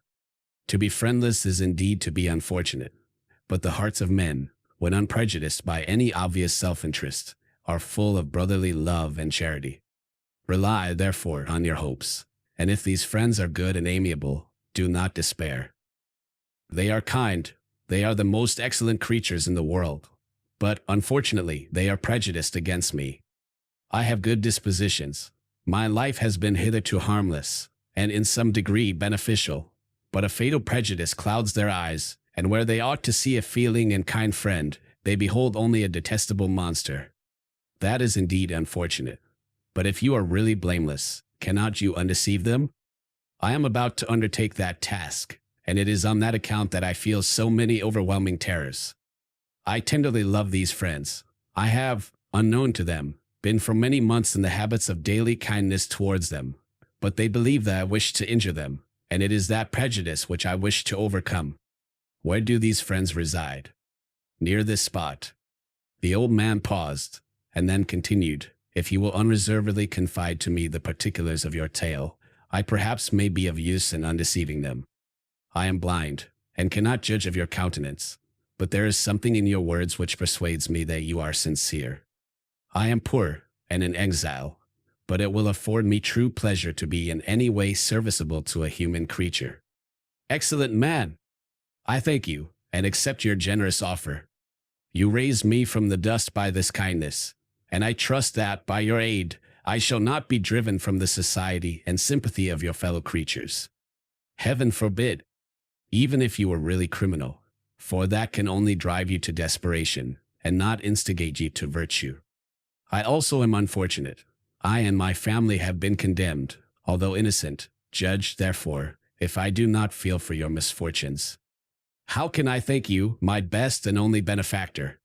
From your lips first have I heard the voice of kindness directed towards me. I shall be forever grateful, and your present humanity assures me of success with those friends whom I am on the point of meeting. May I know the names and residence of those friends?" I paused. This, I thought, was the moment of decision, which was to rob me of, or bestow happiness on me forever. I struggled vainly for firmness sufficient to answer him, but the effort destroyed all my remaining strength. I sank on the chair, and sobbed aloud. At that moment I heard the steps of my younger protectors. I had not a moment to lose, but seizing the hand of the old man, I cried, "Now is the time, save and protect me. You and your family are the friends whom I seek. Do not you desert me in the hour of trial." "Great God!" exclaimed the old man, "who are you?"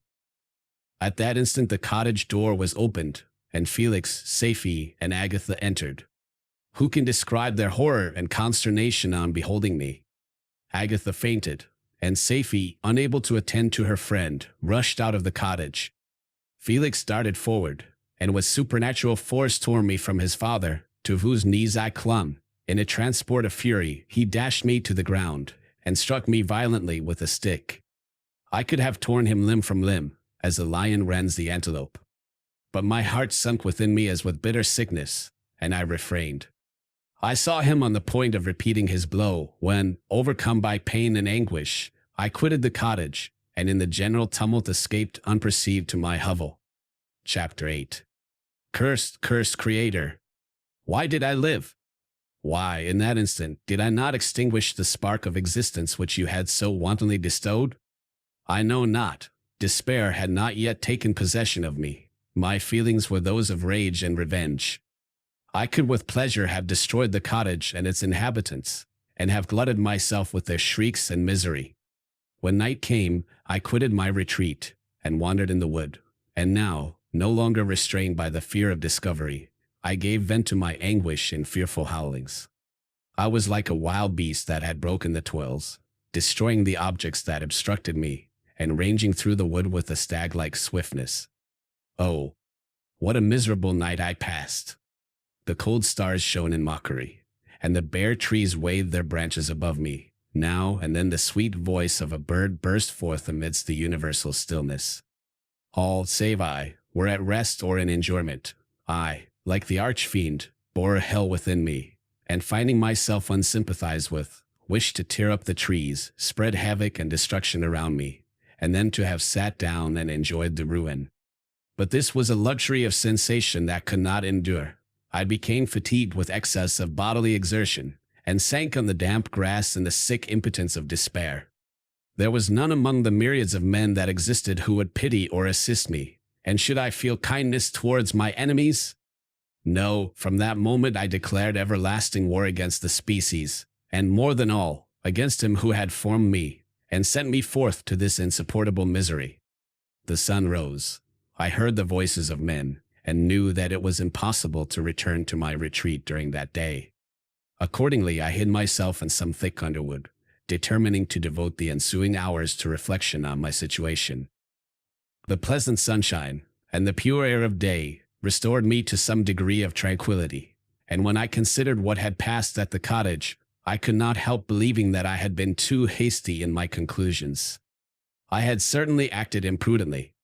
It was apparent that my conversation had interested the father in my behalf, and I was a fool in having exposed my person to the horror of his children. I ought to have familiarized the old de Lacy to me, and by degrees have discovered myself to the rest of his family, when they should have been prepared for my approach. But I did not believe my errors to be irretrievable, and, after much consideration, I resolved to return to the cottage, seek the old man, and by my representations win him to my party. These thoughts calmed me, and in the afternoon I sank into a profound sleep. But the fever of my blood did not allow me to be visited by peaceful dreams. The horrible scene of the preceding day was forever acting before my eyes. The females were flying, and the enraged Felix tearing me from his father's feet. I awoke exhausted, and finding that it was already night, I crept forth from my hiding place, and went in search of food. When my hunger was appeased, I directed my steps towards the well-known path that conducted to the cottage. All there was at peace. I crept into my hovel, and remained in silent expectation of the accustomed hour when the family arose. That hour passed, the sun mounted high in the heavens, but the cottagers did not appear. I trembled violently, apprehending some dreadful misfortune. The inside of the cottage was dark, and I heard no motion. I cannot describe the agony of this suspense. Presently 2 countrymen passed by, but pausing near the cottage, they entered into conversation, using violent gesticulations. But I did not understand what they said, as they spoke the language of the country, which differed from that of my protectors. Soon after, however, Felix approached with another man. I was surprised, as I knew that he had not quitted the cottage that morning, and waited anxiously to discover, from his discourse, the meaning of these unusual appearances. "Do you consider," said his companion to him, that you will be obliged to pay 3 months' rent and to lose the produce of your garden? I do not wish to take any unfair advantage, and I beg therefore that you will take some days to consider of your determination." "It is utterly useless," replied Felix. "We can never again inhabit your cottage. The life of my father is in the greatest danger, owing to the dreadful circumstance that I have related. My wife and my sister will never recover their horror. I entreat you not to reason with me any more. Take possession of your tenement, and let me fly from this place." Felix trembled violently as he said this. He and his companion entered the cottage, in which they remained for a few minutes, and then departed. I never saw any of the family of de Lacy more. I continued for the remainder of the day in my hovel in a state of utter and stupid despair. My protectors had departed, and had broken the only link that held me to the world. For the first time the feelings of revenge and hatred filled my bosom, and I did not strive to control them, but, allowing myself to be borne away by the stream, I bent my mind towards injury and death. When I thought of my friends, of the mild voice of de Lacy, the gentle eyes of Agatha, and the exquisite beauty of the Arabian, these thoughts vanished, and a gush of tears somewhat soothed me. But again, when I reflected that they had spurned and deserted me, anger returned, a rage of anger, and unable to injure anything human, I turned my fury towards inanimate objects. As night advanced, I placed a variety of combustibles around the cottage, and after having destroyed every vestige of cultivation in the garden, I waited with forced impatience until the moon had sunk to commence my operations. As the night advanced, a fierce wind arose from the woods, and quickly dispersed the clouds that had loitered in the heavens. The blast tore along like a mighty avalanche, and produced a kind of insanity in my spirits, that burst all bounds of reason and reflection. I lighted the dry branch of a tree, and danced with fury around the devoted cottage, my eyes still fixed on the western horizon, the edge of which the moon nearly touched. A part of its orb was at length hid, and I waved my brand. It sunk, and with a loud scream, I fired the straw, and heath, and bushes, which I had collected. The wind fanned the fire, and the cottage was quickly enveloped by the flames, which clung to it, and licked it with their forked and destroying tongues. As soon as I was convinced that no assistance could save any part of the habitation, I quitted the scene, and sought for refuge in the woods. And now, with the world before me, whither should I bend my steps? I resolved to fly far from the scene of my misfortunes. But to me, hated and despised, every country must be equally horrible. At length the thought of you crossed my mind. I learned from your papers that you were my father, my creator, and to whom could I apply with more fitness than to him who had given me life? Among the lessons that Felix had bestowed upon Safie, geography had not been omitted. I had learned from these the relative situations of the different countries of the earth. You had mentioned Geneva as the name of your native town, and towards this place I resolved to proceed. But how was I to direct myself? I knew that I must travel in a southwesterly direction to reach my destination, but the sun was my only guide. I did not know the names of the towns that I was to pass through, nor could I ask information from a single human being, but I did not despair. From you only could I hope for succor, although towards you I felt no sentiment but that of hatred. Unfeeling, heartless creator, you had endowed me with perceptions and passions, and then cast me abroad an object for the scorn and horror of mankind. But on you only had I any claim for pity and redress, and from you I determined to seek that justice which I vainly attempted to gain from any other being that wore the human form. My travels were long, and the sufferings I endured intense. It was late in autumn when I quitted the district where I had so long resided. I traveled only at night, fearful of encountering the visage of a human being. Nature decayed around me, and the sun became heatless. Rain and snow poured around me. Mighty rivers were frozen. The surface of the earth was hard, and chill, and bare, and I found no shelter. O earth! How often did I imprecate curses on the cause of my being! The mildness of my nature had fled, and all within me was turned to gall and bitterness.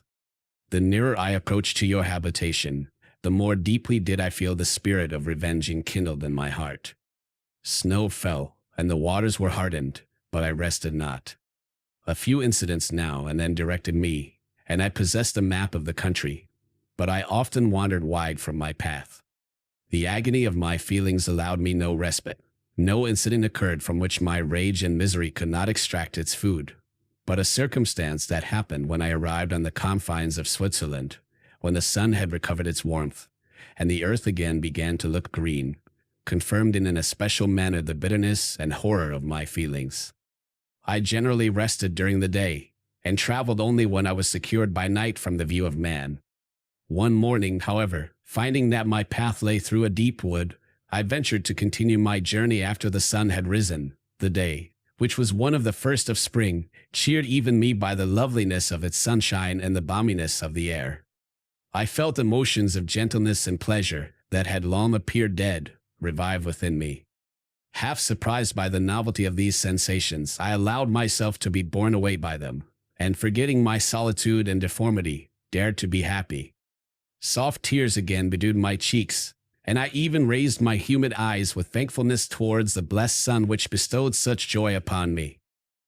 I continued to wind among the paths of the wood, until I came to its boundary, which was skirted by a deep and rapid river, into which many of the trees bent their branches, now budding with the fresh spring. Here I paused, not exactly knowing what path to pursue, when I heard the sound of voices that induced me to conceal myself under the shade of a cypress. I was scarcely hid, when a young girl came running towards the spot where I was concealed, laughing as if she ran from someone in sport. She continued her course along the precipitous sides of the river, when suddenly her foot slipped, and she fell into the rapid stream. I rushed from my hiding place, and with extreme labor from the force of the current, saved her and dragged her to shore. She was senseless, and I endeavored, by every means in my power, to restore animation, when I was suddenly interrupted by the approach of a rustic, who was probably the person from whom she had playfully fled. On seeing me, he darted towards me, and tearing the girl from my arms, hastened towards the deeper parts of the wood. I followed speedily, I hardly knew why, but when the man saw me drawing near, he aimed a gun, which he carried, at my body and fired. I sunk to the ground, and my injurer, with increased swiftness, escaped into the wood.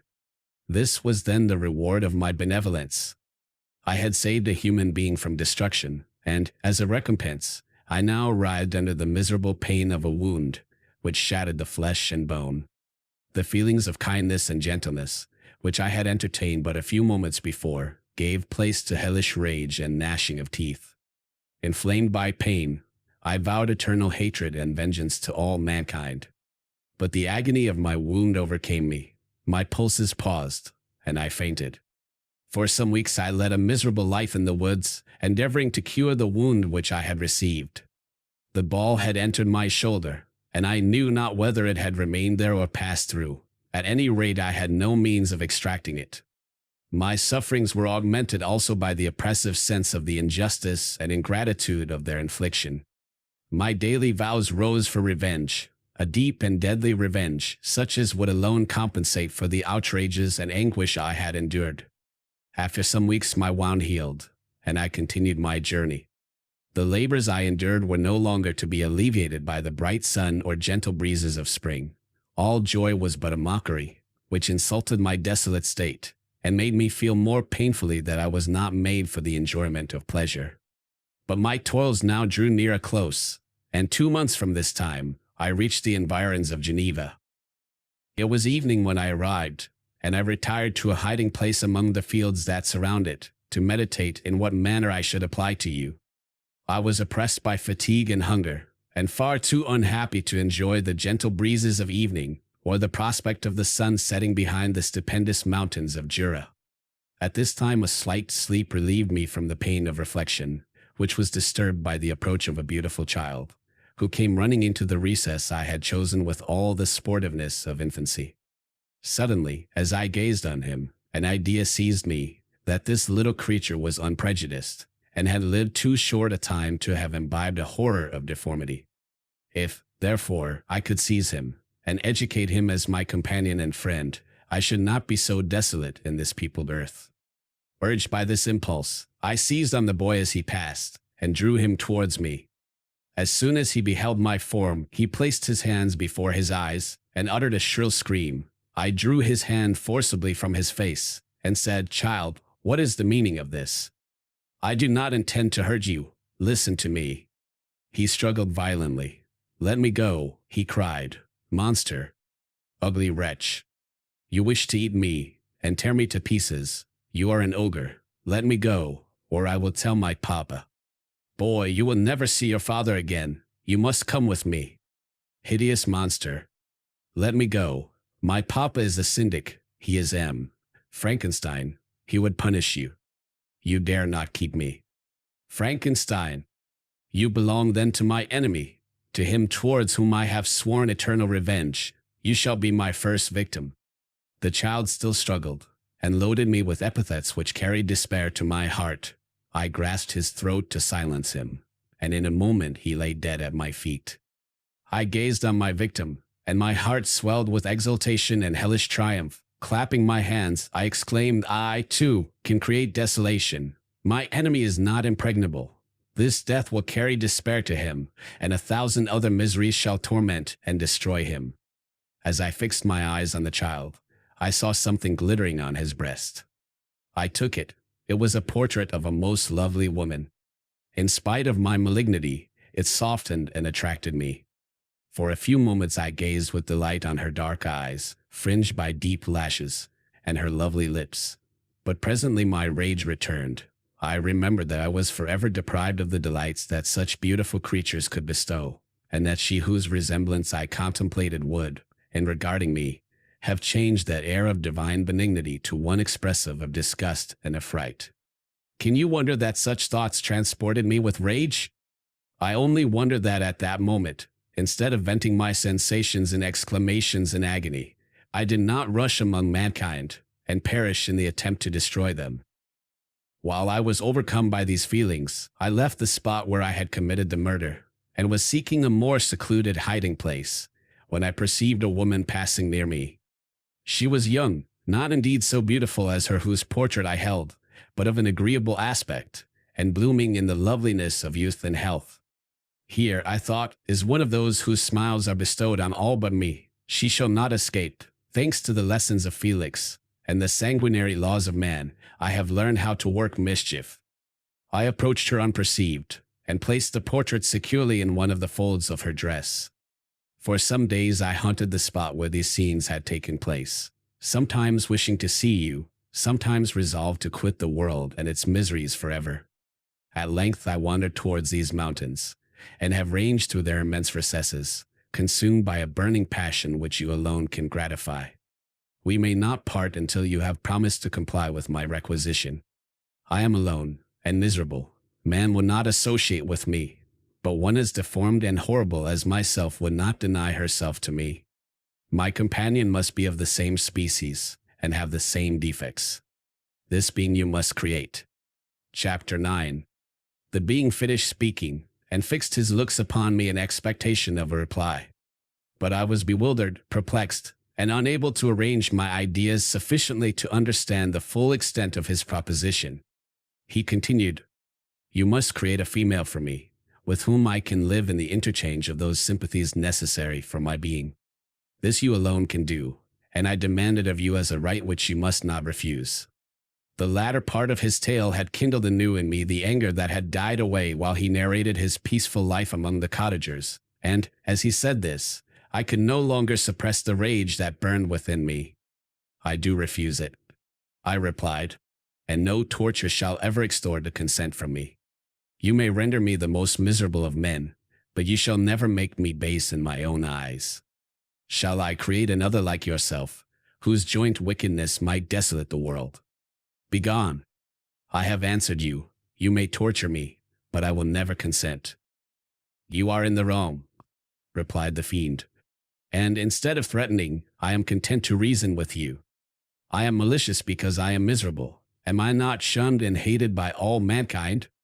You, my creator, would tear me to pieces and triumph. Remember that, and tell me why I should pity man more than he pities me. You would not call it murder if you could precipitate me into one of those ice rifts and destroy my frame, the work of your own hands.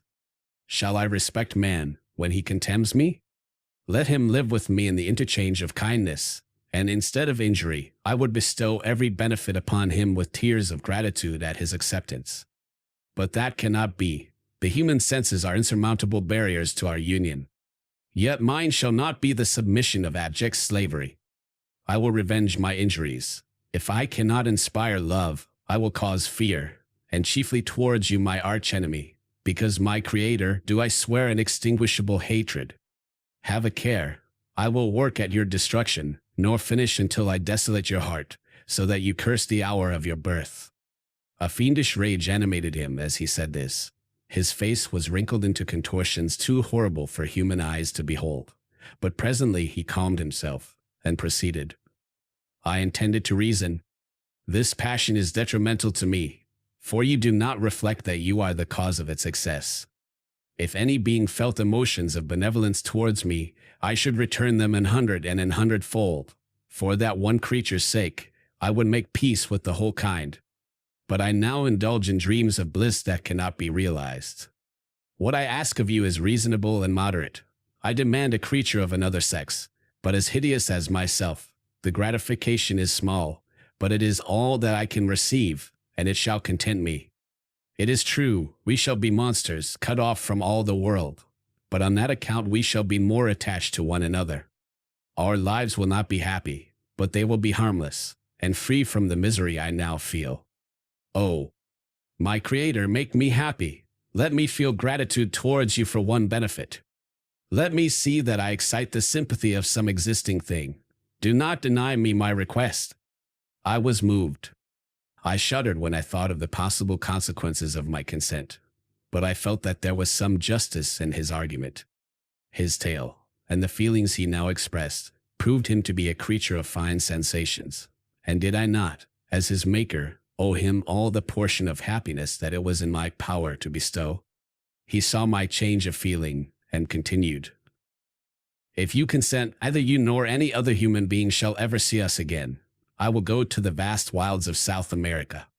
My food is not that of man. I do not destroy the lamb and the kid to glut my appetite. Acorns and berries afford me sufficient nourishment. My companion will be of the same nature as myself, and will be content with the same fare. We shall make our bed of dried leaves. The sun will shine on us as on man, and will ripen our food. The picture I present to you is peaceful and human, and you must feel that you could deny it only in the wantonness of power and cruelty. Pitiless as you have been towards me, I now see compassion in your eyes. Let me seize the favorable moment, and persuade you to promise what I so ardently desire. You propose, replied I, to fly from the habitations of man, to dwell in those wilds where the beasts of the field will be your only companions. How can you, who long for the love and sympathy of man, persevere in this exile? You will return, and again seek their kindness, and you will meet with their detestation. Your evil passions will be renewed, and you will then have a companion to aid you in the task of destruction. This may not be. Cease to argue the point, for I cannot consent. How inconstant are your feelings!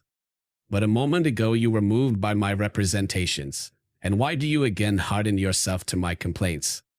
I swear to you, by the earth which I inhabit, and by you that made me, that, with the companion you bestow, I will quit the neighborhood of man, and dwell, as it may chance, in the most savage of places. My evil passions will have fled, for I shall meet with sympathy. My life will flow quietly away, and in my dying moments, I shall not curse my Maker. His words had a strange effect upon me.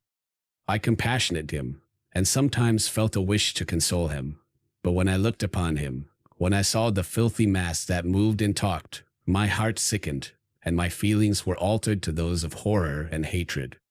I tried to stifle these sensations. I thought that as I could not sympathize with him, I had no right to withhold from him the small portion of happiness which was yet in my power to bestow.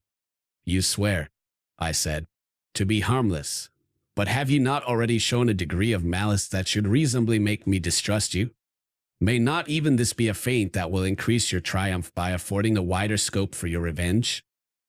How is this? I thought I had moved your compassion, and yet you still refuse to bestow on me the only benefit that can soften my heart and render me harmless. If I have no ties and no affections, Hatred and vice must be my portion. The love of another will destroy the cause of my crimes, and I shall become a thing, of whose existence every one will be ignorant. My vices are the children of a forced solitude that I abhor, and my virtues will necessarily arise when I live in communion with an equal. I shall feel the affections of a sensitive being, and become linked to the chain of existence and events from which I am now excluded. I paused some time to reflect on all he had related, and the various arguments which he had employed. I thought of the promise of virtues which he had displayed on the opening of his existence, and the subsequent blight of all kindly feeling by the loathing and scorn which his protectors had manifested towards him. His power and threats were not omitted in my calculations. A creature who could exist in the ice caves of the glaciers, and hide himself from pursuit among the ridges of inaccessible precipices, was a being possessing faculties it would be vain to cope with. After a long pause of reflection, I concluded that the justice due both to him and my fellow creatures demanded of me that I should comply with his request. Turning to him, therefore, I said, "I consent to your demand, on your solemn oath to quit Europe forever, and every other place in the neighborhood of man, as soon as I shall deliver into your hands a female who will accompany you in your exile." "I swear," he cried, "by the sun, and by the blue sky of heaven, that if you grant my prayer, while they exist you shall never behold me again. Depart to your home, and commence your labors. I shall watch their progress with unutterable anxiety, and fear not but that when you are ready I shall appear." Saying this, he suddenly quitted me, fearful, perhaps, of any change in my sentiments. I saw him descend the mountain with greater speed than the flight of an eagle, and quickly lost him among the undulations of the sea of ice. His tale had occupied the whole day, and the sun was upon the verge of the horizon when he departed. I knew that I ought to hasten my descent towards the valley, as I should soon be encompassed in darkness, but my heart was heavy, and my steps slow. The labor of winding among the little paths of the mountains, and fixing my feet firmly as I advanced, perplexed me, occupied as I was by the emotions which the occurrences of the day had produced. Night was far advanced, when I came to the halfway resting place, and seated myself beside the fountain. The stars shone at intervals, as the clouds passed from over them. The dark pines rose before me, and every here and there broken tree lay on the ground. It was a scene of wonderful solemnity, and stirred strange thoughts within me. I wept bitterly, and clasping my hands in agony, I exclaimed, "Oh, stars and clouds and winds, ye are all about to mock me. If ye really pity me, crush sensation and memory, let me become as naught. But if not, depart, depart, and leave me in darkness." These were wild and miserable thoughts, but I cannot describe to you how the eternal twinkling of the stars weighed upon me, and how I listened to every blast of wind, as if it were a dull, ugly siroc on its way to consume me. Morning dawned before I arrived at the village of Chamonix, but my presence, so haggard and strange, hardly calmed the fears of my family, who had waited the whole night in anxious expectation of my return. The following day we returned to Geneva. The intention of my father in coming had been to divert my mind, and to restore me to my lost tranquility, but the medicine had been fatal. And unable to account for the excess of misery I appeared to suffer, he hastened to return home, hoping the quiet and monotony of a domestic life would by degrees alleviate my sufferings from whatsoever cause they might spring.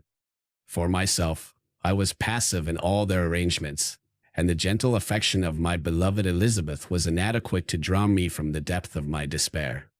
The promise I had made to the daemon weighed upon my mind, like Dante's iron cowl on the heads of the hellish hypocrites. All pleasures of earth and sky passed before me like a dream, and that thought only had to me the reality of life. Can you wonder that sometimes a kind of insanity possessed me, or that I saw continually about me a multitude of filthy animals inflicting on me incessant torture, that often extorted screams and bitter groans? By degrees, however, these feelings became calmed. I entered again into the everyday scene of life, if not with interest, at least with some degree of tranquility. Frankenstein, or the modern Prometheus, or, did I request thee, Maker, from my clay to mold me man? Did I solicit thee from darkness to promote me? Paradise Lost. Chapter 1. Day after day, week after week, passed away on my return to Geneva, and I could not collect the courage to recommence my work. I feared the vengeance of the disappointed fiend, yet I was unable to overcome my repugnance to the task which was enjoined me. I found that I could not compose a female without again devoting several months to profound study and laborious disquisition. I had heard of some discoveries having been made by an English philosopher, the knowledge of which was material to my success, and I sometimes thought of obtaining my father's consent to visit England for this purpose. But I clung to every pretense of delay, and could not resolve to interrupt my returning tranquility. My health, which had hitherto declined, was now much restored, and my spirits, when unchecked by the memory of my unhappy promise, rose proportionably. My father saw this change with pleasure, and he turned his thoughts towards the best method of eradicating the remains of my melancholy, which every now and then would return by fits, and with a devouring blackness overcast the approaching sunshine. At these moments I took refuge in the most perfect solitude. I passed whole days on the lake alone in a little boat, watching the clouds, and listening to the rippling of the waves, silent and listless. But the fresh air and bright sun seldom failed to restore me to some degree of composure, and on my return, I met the salutations of my friends with a readier smile and a more cheerful heart. It was after my return from one of these rambles that my father, calling me aside, thus addressed me. "I am happy to remark, my dear son, that you have resumed your former pleasures, and seem to be returning to yourself. And yet you are still unhappy, and still avoid our society. For some time I was lost in conjecture as to the cause of this, but yesterday an idea struck me, and if it is well founded, I conjure you to avow it. Reserve on such a point would be not only useless, but draw down treble misery on us all." I trembled violently at this exordium, and my father continued, "I confess, my son, that I have always looked forward to your marriage with your cousin as the tie of our domestic comfort, and the stay of my declining years. You were attached to each other from your earliest infancy. You studied together, and appeared, in dispositions and tastes, entirely suited to one another. But so blind is the experience of man, that what I conceived to be the best assistance to my plan may have entirely destroyed it. You, perhaps, regard her as your sister, without any wish that she might become your wife. Nay, you may have met with another whom you may love, and considering yourself as bound in honor to your cousin, this struggle may occasion the poignant misery which you appear to feel. My dear father, reassure yourself. I love my cousin tenderly and sincerely. I never saw any woman who excited, as Elizabeth does, my warmest admiration and affection. My future hopes and prospects are entirely bound up in the expectation of our union. The expression of your sentiments on this subject, my dear Victor, gives me more pleasure than I have for some time experienced. If you feel thus, we shall assuredly be happy, however present events may cast a gloom over us. But it is this gloom, which appears to have taken so strong a hold of your mind, that I wish to dissipate. Tell me, therefore, whether you object to an immediate solemnization of the marriage. We have been unfortunate, and recent events have drawn us from that everyday tranquility befitting my years and infirmities. You are younger, yet I do not suppose, possessed as you are of a competent fortune, that an early marriage would at all interfere with any future plans of honor and utility that you may have formed. Do not suppose, however, that I wish to dictate happiness to you, or that a delay on your part would cause me any serious uneasiness. Interpret my words with candor, and answer me, I conjure you, with confidence and sincerity." I listened to my father in silence, and remained for some time incapable of offering any reply. I revolved rapidly in my mind a multitude of thoughts, and endeavored to arrive at some conclusion. Alas! To me the idea of an immediate union with my cousin was one of horror and dismay. I was bound by a solemn promise, which I had not yet fulfilled, and dared not break, or, if I did, what manifold miseries might not impend over me and my devoted family. Could I enter into a festival with this deadly weight yet hanging round my neck, and bowing me to the ground? I must perform my engagement, and let the monster depart with his mate, before I allowed myself to enjoy the delight of an union from which I expected peace. I remembered also the necessity imposed upon me of either journeying to England, or entering into a long correspondence with those philosophers of that country, whose knowledge and discoveries were of indispensable use to me in my present undertaking. The latter method of obtaining the desired intelligence was dilatory and unsatisfactory. Besides, any variation was agreeable to me, and I was delighted with the idea of spending a year or two in change of scene and variety of occupation, in absence from my family, during which period some event might happen which would restore me to them in peace and happiness. My promise might be fulfilled, and the monster have departed. Or some accident might occur to destroy him, and put an end to my slavery forever. These feelings dictated my answer to my father.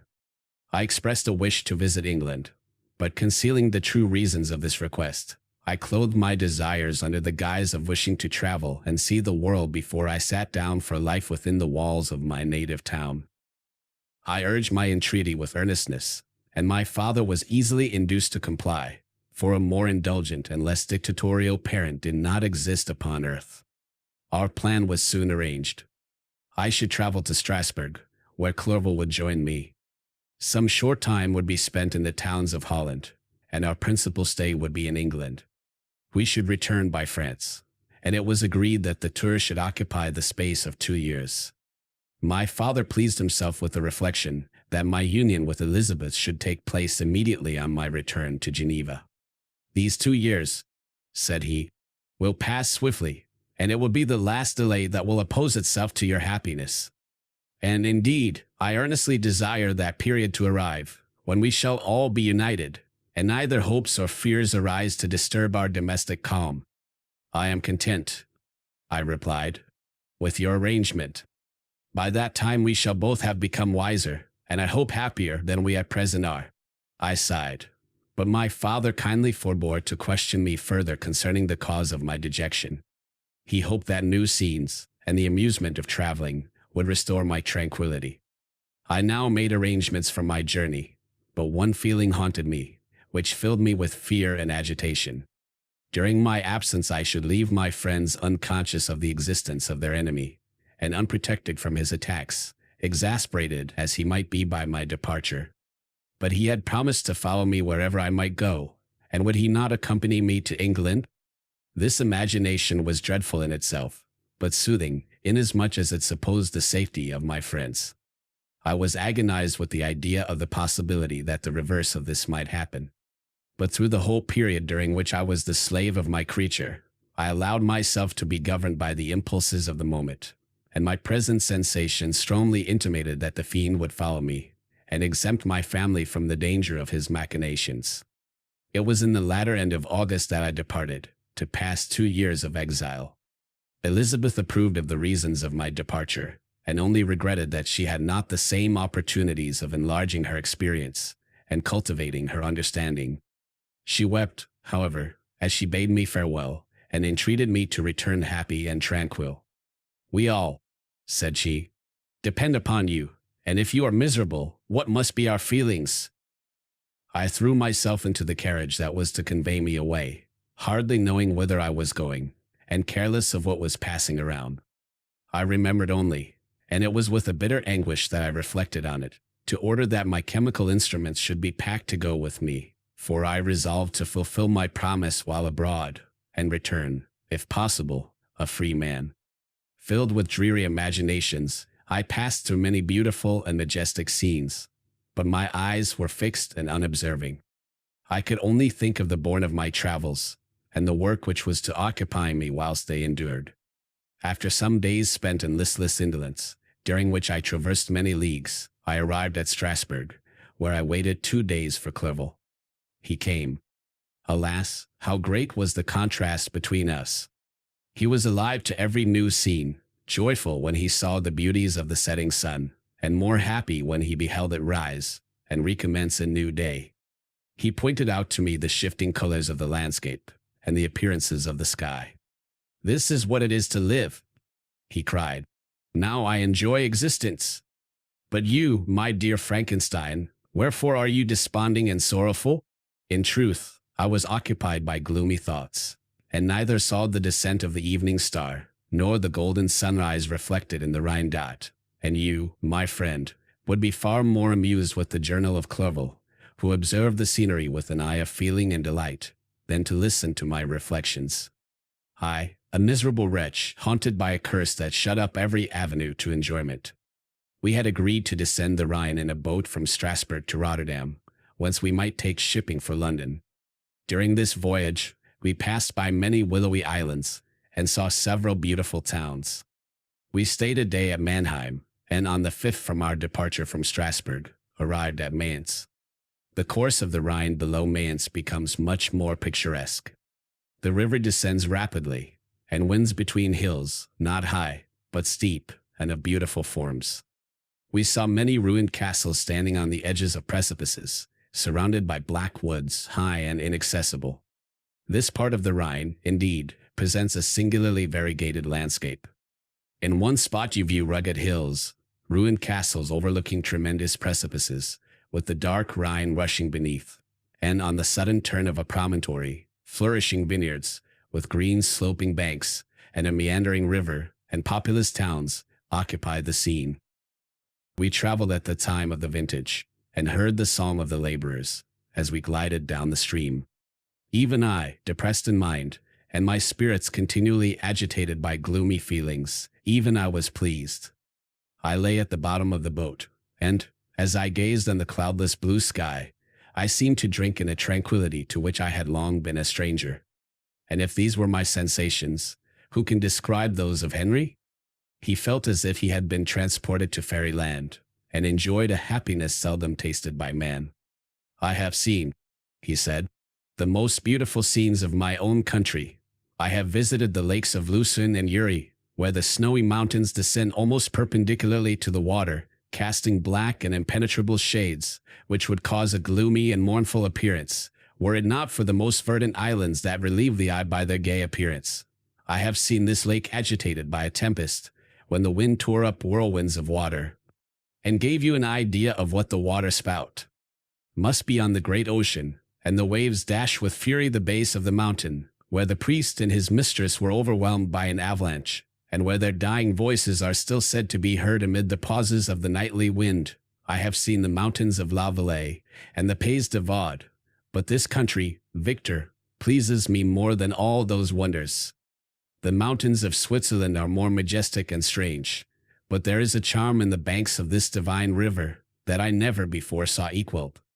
Look at that castle which overhangs yon precipice, and that also on the island, almost concealed amongst the foliage of those lovely trees, and now that group of laborers coming from among their vines, and that village half hid in the recess of the mountain.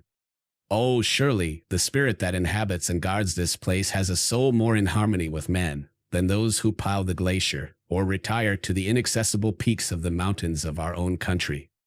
Clerval, beloved friend, even now it delights me to record your words, and to dwell on the praise of which you are so eminently deserving.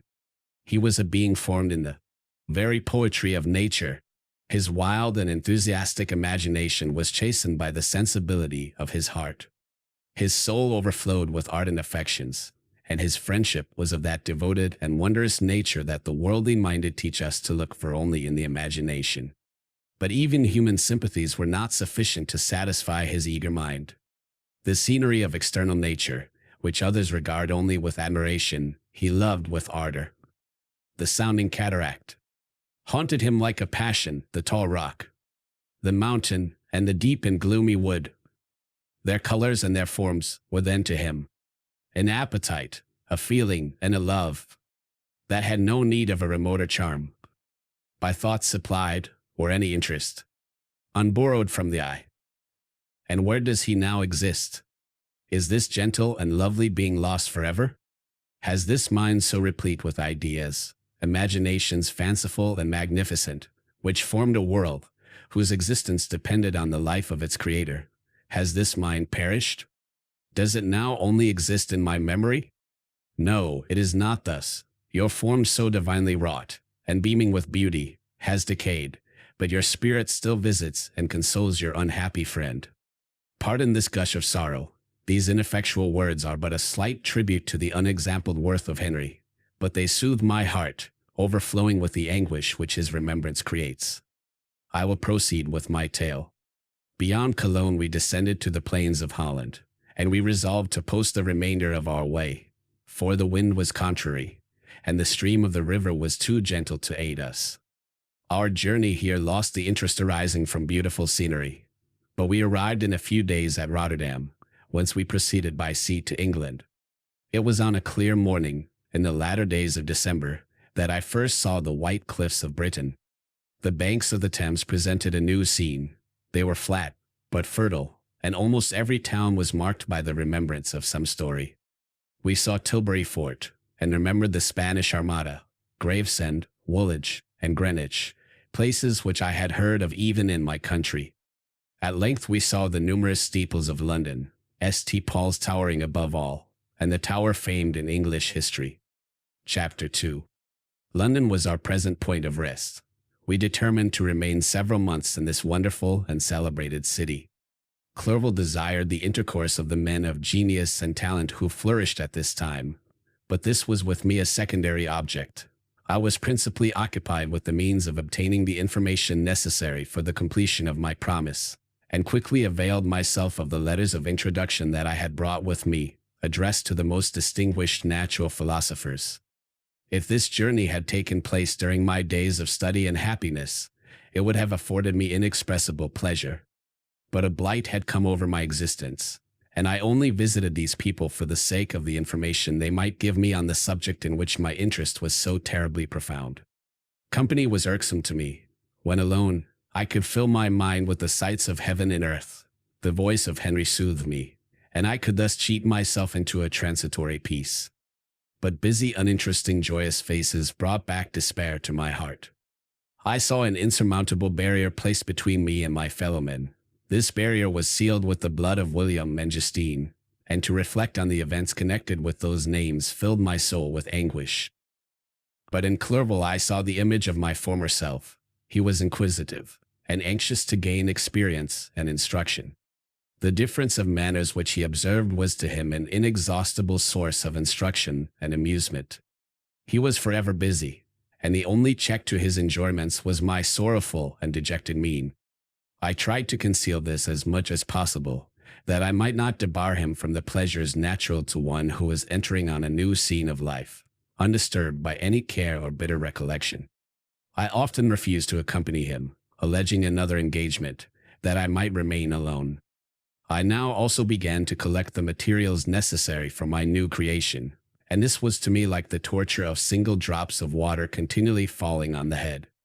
Every thought that was devoted to it was an extreme anguish, and every word that I spoke in allusion to it caused my lips to quiver and my heart to palpitate. After passing some months in London, we received a letter from a person in Scotland, who had formerly been our visitor at Geneva. He mentioned the beauties of his native country, and asked us if those were not sufficient allurements to induce us to prolong our journey as far north as Perth, where he resided. Clerval eagerly desired to accept this invitation, and I, although I abhorred society, wished to view again mountains and streams, and all the wondrous works with which nature adorns her chosen dwelling places. We had arrived in England at the beginning of October, and it was now February. We accordingly determined to commence our journey towards the north at the expiration of another month. In this expedition we did not intend to follow the great road to Edinburgh, but to visit Windsor, Oxford, Matlock, and the Cumberland Lakes, resolving to arrive at the completion of this tour about the end of July. I packed my chemical instruments, and the materials I had collected, resolving to finish my labors in some obscure nook in the northern Highlands of Scotland. We quitted London on the 27th of March, and remained a few days at Windsor, rambling in its beautiful forest. This was a new scene to us mountaineers. The majestic oaks, the quantity of game, and the herds of stately deer were all novelties to us. From thence we proceeded to Oxford. As we entered the city, our minds were filled with the remembrance of the events that had been transacted there more than a century and a half before. It was here that Charles I had collected his forces. This city had remained faithful to him, after the whole nation had forsaken his cause to join the standard of Parliament and liberty. The memory of that unfortunate king and his companions, the amiable Falkland, the insolent Gower, his queen, and son, gave a peculiar interest to every part of the city, which they might be supposed to have inhabited. The spirit of elder days found a dwelling here, and we delighted to trace its footsteps. If these feelings had not found an imaginary gratification, the appearance of the city had yet in itself sufficient beauty to obtain our admiration. The colleges are ancient and picturesque, the streets are almost magnificent, and the lovely Isis, which flows beside it through meadows of exquisite verdure, is spread forth into a placid expanse of waters, which reflects its majestic assemblage of towers, and spires, and domes, embosomed among aged trees. I enjoyed this scene, and yet my enjoyment was embittered both by the memory of the past, and the anticipation of the future. I was formed for peaceful happiness. During my youthful days discontent never visited my mind, and if I was ever overcome by ennui, the sight of what is beautiful in nature, or the study of what is excellent and sublime in the productions of man, could always interest my heart, and communicate elasticity to my spirits. But I am a blasted tree. The bolt has entered my soul, and I felt then that I should survive to exhibit what I shall soon cease to be, a miserable spectacle of wrecked humanity, pitiable to others, and abhorrent to myself. We passed a considerable period at Oxford, rambling among its environs, and endeavoring to identify every spot which might relate to the most animating epoch of English history. Our little voyages of discovery were often prolonged by the successive objects that presented themselves. We visited the tomb of the illustrious Hampden, and the field on which that patriot fell. For a moment my soul was elevated from its debasing and miserable fears to contemplate the divine ideas of liberty and self-sacrifice, of which these sites were the monuments and the remembrances.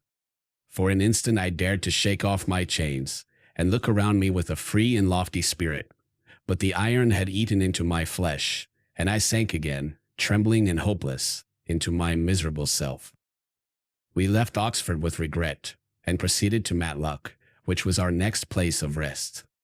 The country in the neighborhood of this village resembled, to a greater degree, the scenery of Switzerland, but everything is on a lower scale, and the green hills want the crown of distant white Alps, which always attend on the piney mountains of my native country. We visited the wondrous cave, and the little cabinets of natural history, where the curiosities are disposed in the same manner as in the collections at Servox and Chamonix.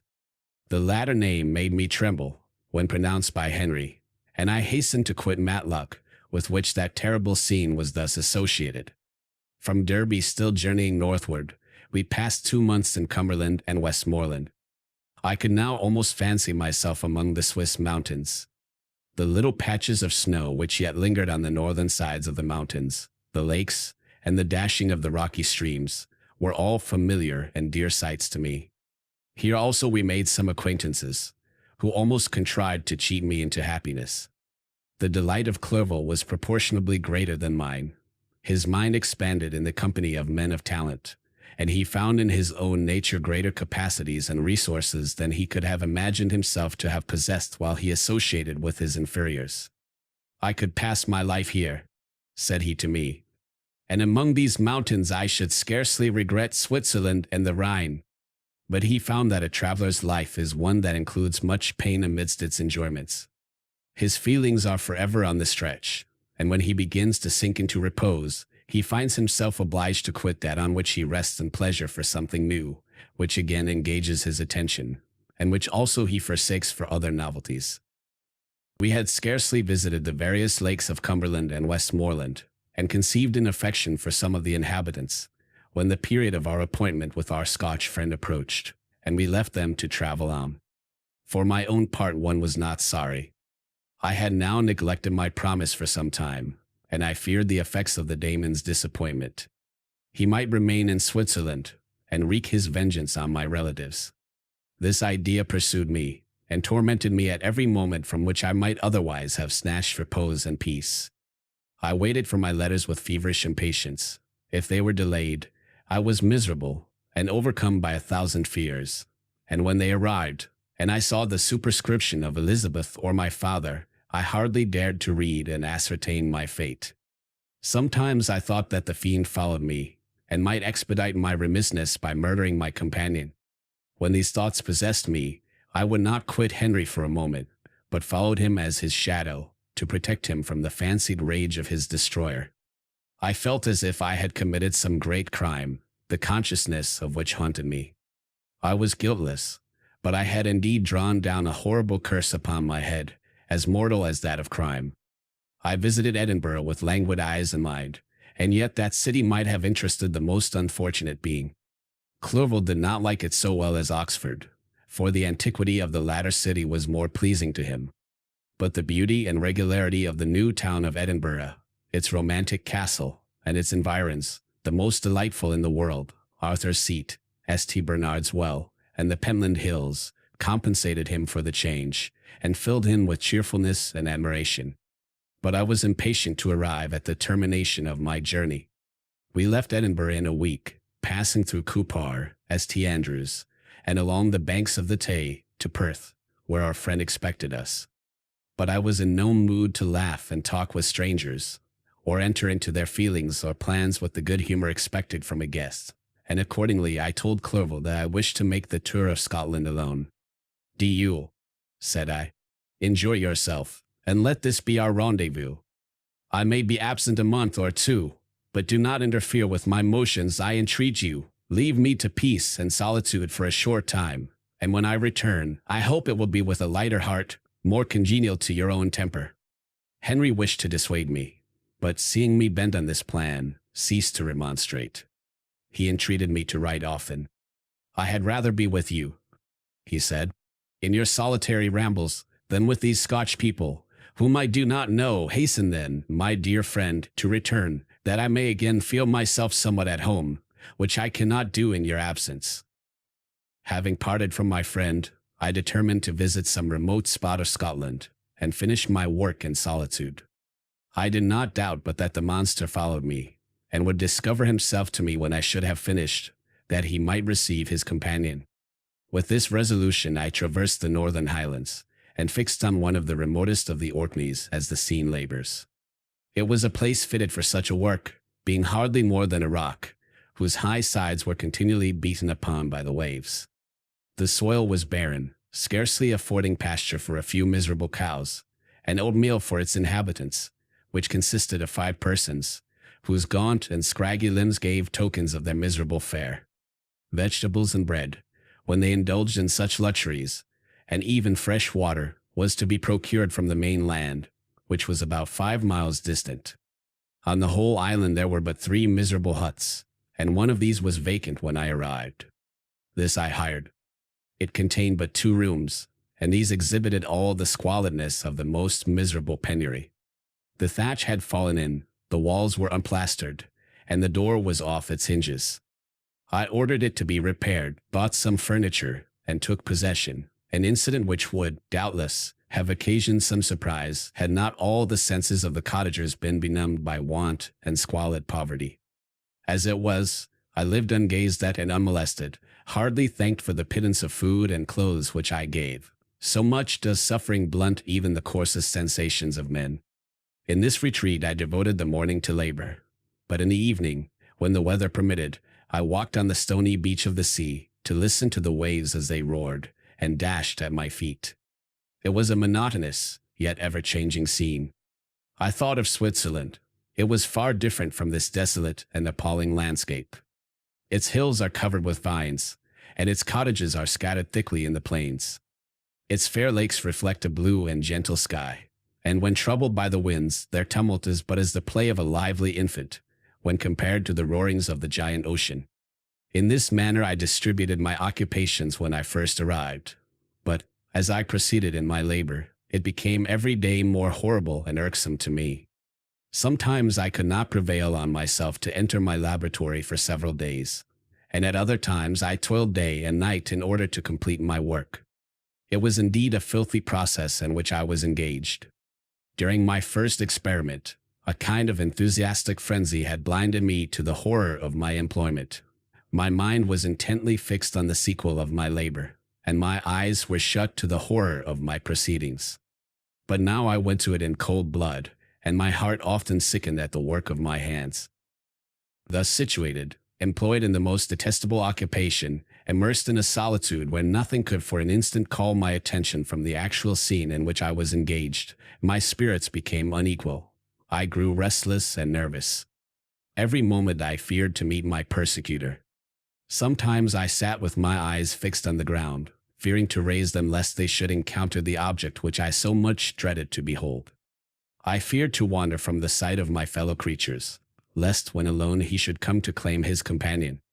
In the meantime I worked on, and my labor was already considerably advanced.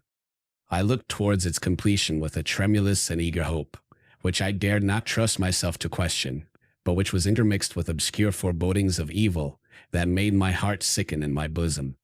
Chapter 3. I sat one evening in my laboratory. The sun had set, and the moon was just rising from the sea. I had not sufficient light for my employment, and I remained idle, in a pause of consideration of whether I should leave my labor for the night, or hasten its conclusion by an unremitting attention to it. As I sat, a train of reflection occurred to me, which led me to consider the effects of what I was now doing. 3 years before I was engaged in the same manner, and had created a fiend whose unparalleled barbarity had desolated my heart, and filled it forever with the bitterest remorse. I was now about to form another being, of whose dispositions I was alike ignorant.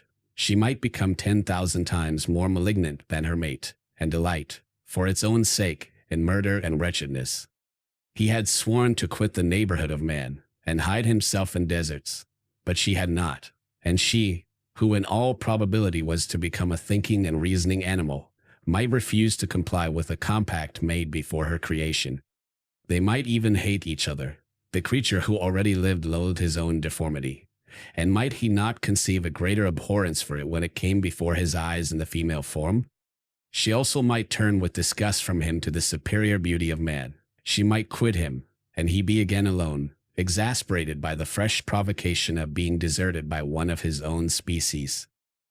Even if they were to leave Europe, and inhabit the deserts of the New World, yet one of the first results of those sympathies for which the daemon thirsted would be children, and a race of devils would be propagated upon the earth, who might make the very existence of the species of man a condition precarious and full of terror. Had I a right, for my own benefit, to inflict this curse upon everlasting generations? I had before been moved by the sophisms of the being I had created. I had been struck senseless by his fiendish threats. But now, for the first time, the wickedness of my promise burst upon me. I shuddered to think that future ages might curse me as their pest, whose selfishness had not hesitated to buy its own peace at the price perhaps of the existence of the whole human race. I trembled, and my heart failed within me, when, on looking up, I saw, by the light of the moon, the daemon at the casement. A ghastly grin wrinkled his lips as he gazed on me, where I sat fulfilling the task which he had allotted to me. Yes, he had followed me in my travels.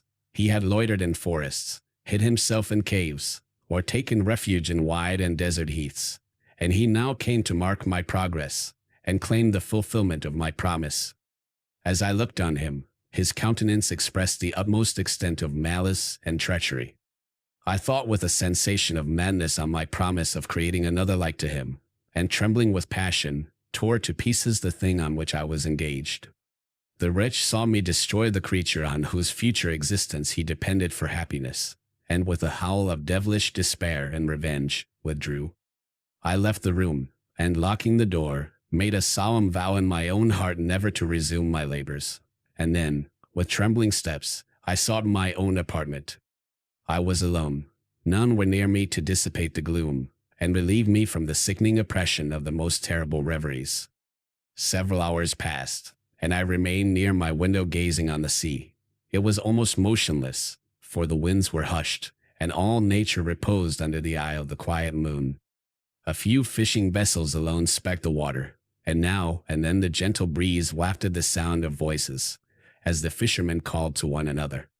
I felt the silence, although I was hardly conscious of its extreme profundity until my ear was suddenly arrested by the paddling of oars near the shore, and a person landed close to my house. In a few minutes after, I heard the creaking of my door, as if someone endeavored to open it softly. I trembled from head to foot. I felt a presentiment of who it was, and wished to rouse one of the peasants who dwelt in a cottage not far from mine. But I was overcome by the sensation of helplessness, so often felt in frightful dreams, when you in vain endeavored to fly from an impending danger, and was rooted to the spot. Presently I heard the sound of footsteps along the passage. the door opened, and the wretch whom I dreaded appeared. Shutting the door, he approached me and said in a smothered voice, "You have destroyed the work which you began. What is it that you intend? Do you dare to break your promise? I have endured toil and misery. I left Switzerland with you. I crept along the shores of the Rhine, among its willow islands, and over the summits of its hills. I have dwelt many months in the heaths of England, and among the deserts of Scotland. I have endured incalculable fatigue, and cold, and hunger. Do you dare destroy my hopes? Begone! I do break my promise. Never will I create another like yourself, equal in deformity and wickedness. Slave, I before reasoned with you, but you have proved yourself unworthy of my condescension. Remember that I have power. You believe yourself miserable, but I can make you so wretched that the light of day will be hateful to you. You are my creator, but I am your master. Obey. The hour of my weakness is past, and the period of your power is arrived. Your threats cannot move me to do an act of wickedness, but they confirm me in a resolution of not creating you a companion in vice. Shall I, in cool blood, set loose upon the earth a daemon, whose delight is in death and wretchedness? Begone! I am firm, and your words will only exasperate my rage. The monster saw my determination in my face, and gnashed his teeth in the impotence of anger. Shall each man, cried he, find a wife for his bosom, and each beast have his mate, and I be alone? I had feelings of affection, and they were requited by detestation and scorn. Man, you may hate, but beware! Your hours will pass in dread and misery, and soon the bolt will fall which must ravish from you your happiness forever. Are you to be happy, while I grovel in the intensity of my wretchedness? You can blast my other passions, but revenge remains, revenge, henceforth dearer than light or food. I may die, but first you, my tyrant and tormentor, shall curse the sun that gazes on your misery. Beware, for I am fearless, and therefore powerful. I will watch with the wieldiness of a snake, that I may sting with its venom. Man, you shall repent of the injuries you inflict. Devil, cease, and do not poison the air with these sounds of malice. I have declared my resolution to you, and I am no coward to bend beneath words. Leave me, I am inexorable. It is well. I go, but remember, I shall be with you on your wedding night. I started forward, and exclaimed, Villain! Before you sign my death warrant, be sure that you are yourself safe. I would have seized him, but he eluded me, and quitted the house with precipitation. In a few moments I saw him in his boat, which shot across the waters with an arrowy swiftness, and was soon lost amidst the waves. All was again silent, but his words rung in my ears. I burned with rage to pursue the murderer of my peace, and precipitated him into the ocean. I walked up and down my room hastily and perturbed, while my imagination conjured up 1,000 images to torment and sting me. Why had I not followed him, and closed with him in mortal strife? But I had suffered him to depart, and he had directed his course towards the mainland. I shuddered to think who might be the next victim sacrificed to his insatiate revenge. And then I thought again of his words, I will be with you on your wedding night. That then was the period fixed for the fulfillment of my destiny. In that hour I should die, and at once satisfy and extinguish his malice.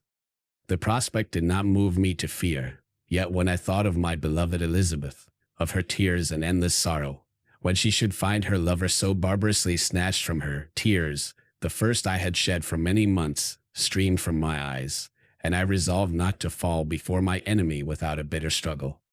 The night passed away, and the sun rose from the ocean. My feelings became calmer, if it may be called calmness, when the violence of rage sinks into the depths of despair.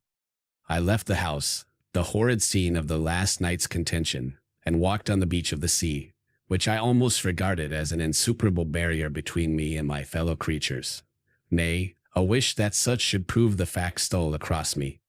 I desired that I might pass my life on that barren rock, wearily it is true, but uninterrupted by any sudden shock of misery. If I returned, it was to be sacrificed, or to see those whom I most loved die under the grasp of a daemon whom I had myself created. I walked about the isle like a restless spectre, separated from all it loved, and miserable in the separation. When it became noon, and the sun rose higher, I lay down on the grass, and was overpowered by a deep sleep. I had been awake the whole of the preceding night, my nerves were agitated, and my eyes inflamed by watching and misery.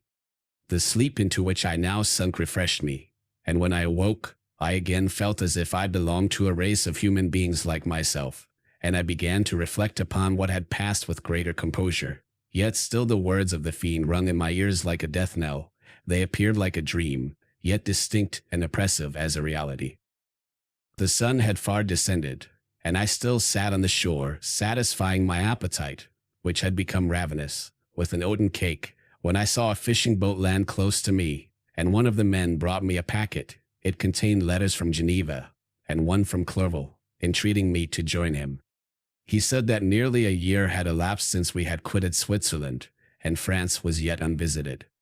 He entreated me, therefore, to leave my solitary isle, and meet him at Perth in a week from that time, when we might arrange the plan of our future proceedings. This letter in a degree recalled me to life, and I determined to quit my island at the expiration of 2 days. Yet, before I departed, there was a task to perform, on which I shuddered to reflect. I must pack my chemical instruments, and for that purpose I must enter the room which had been the scene of my odious work, and I must handle those utensils, the sight of which was sickening to me. The next morning, at daybreak, I summoned sufficient courage, and unlocked the door of my laboratory. The remains of the half-finished creature, whom I had destroyed, lay scattered on the floor, and I almost felt as if I had mangled the living flesh of a human being. I paused to collect myself, and then entered the chamber.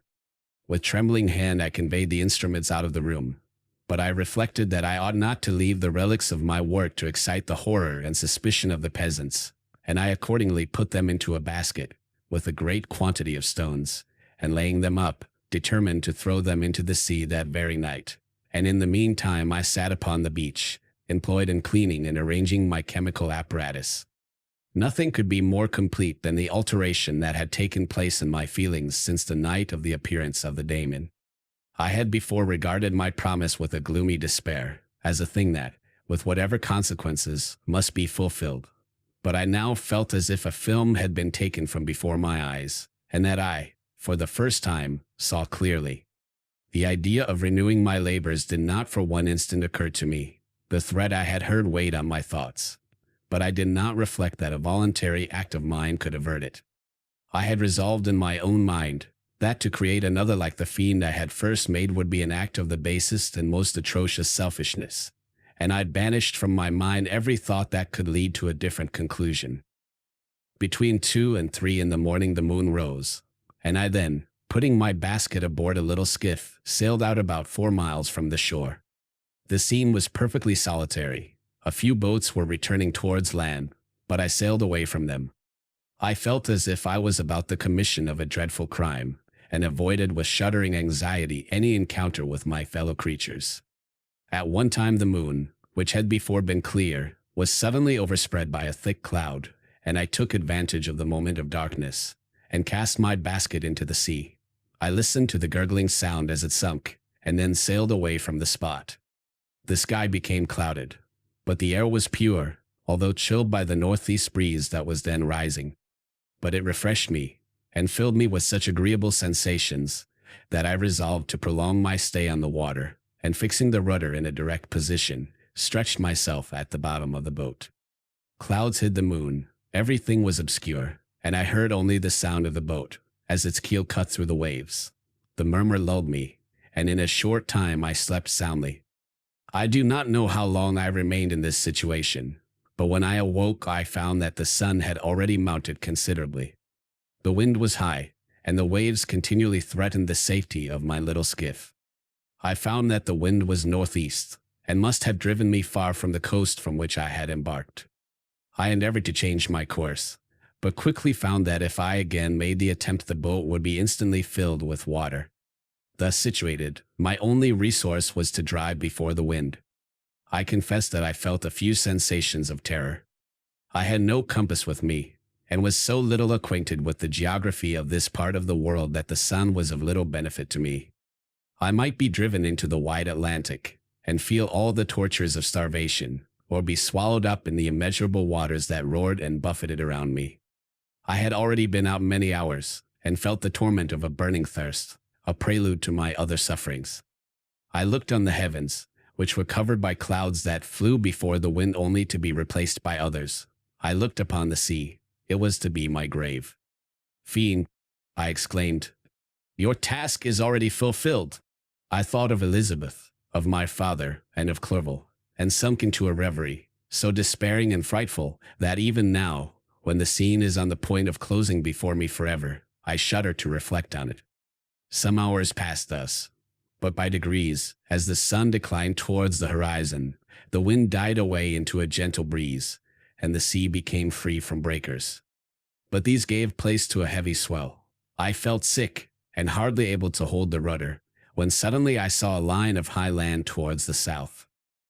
Almost spent, as I was, by fatigue, and the dreadful suspense I endured for several hours, this sudden certainty of life rushed like a flood of warm joy to my heart, and tears gushed from my eyes.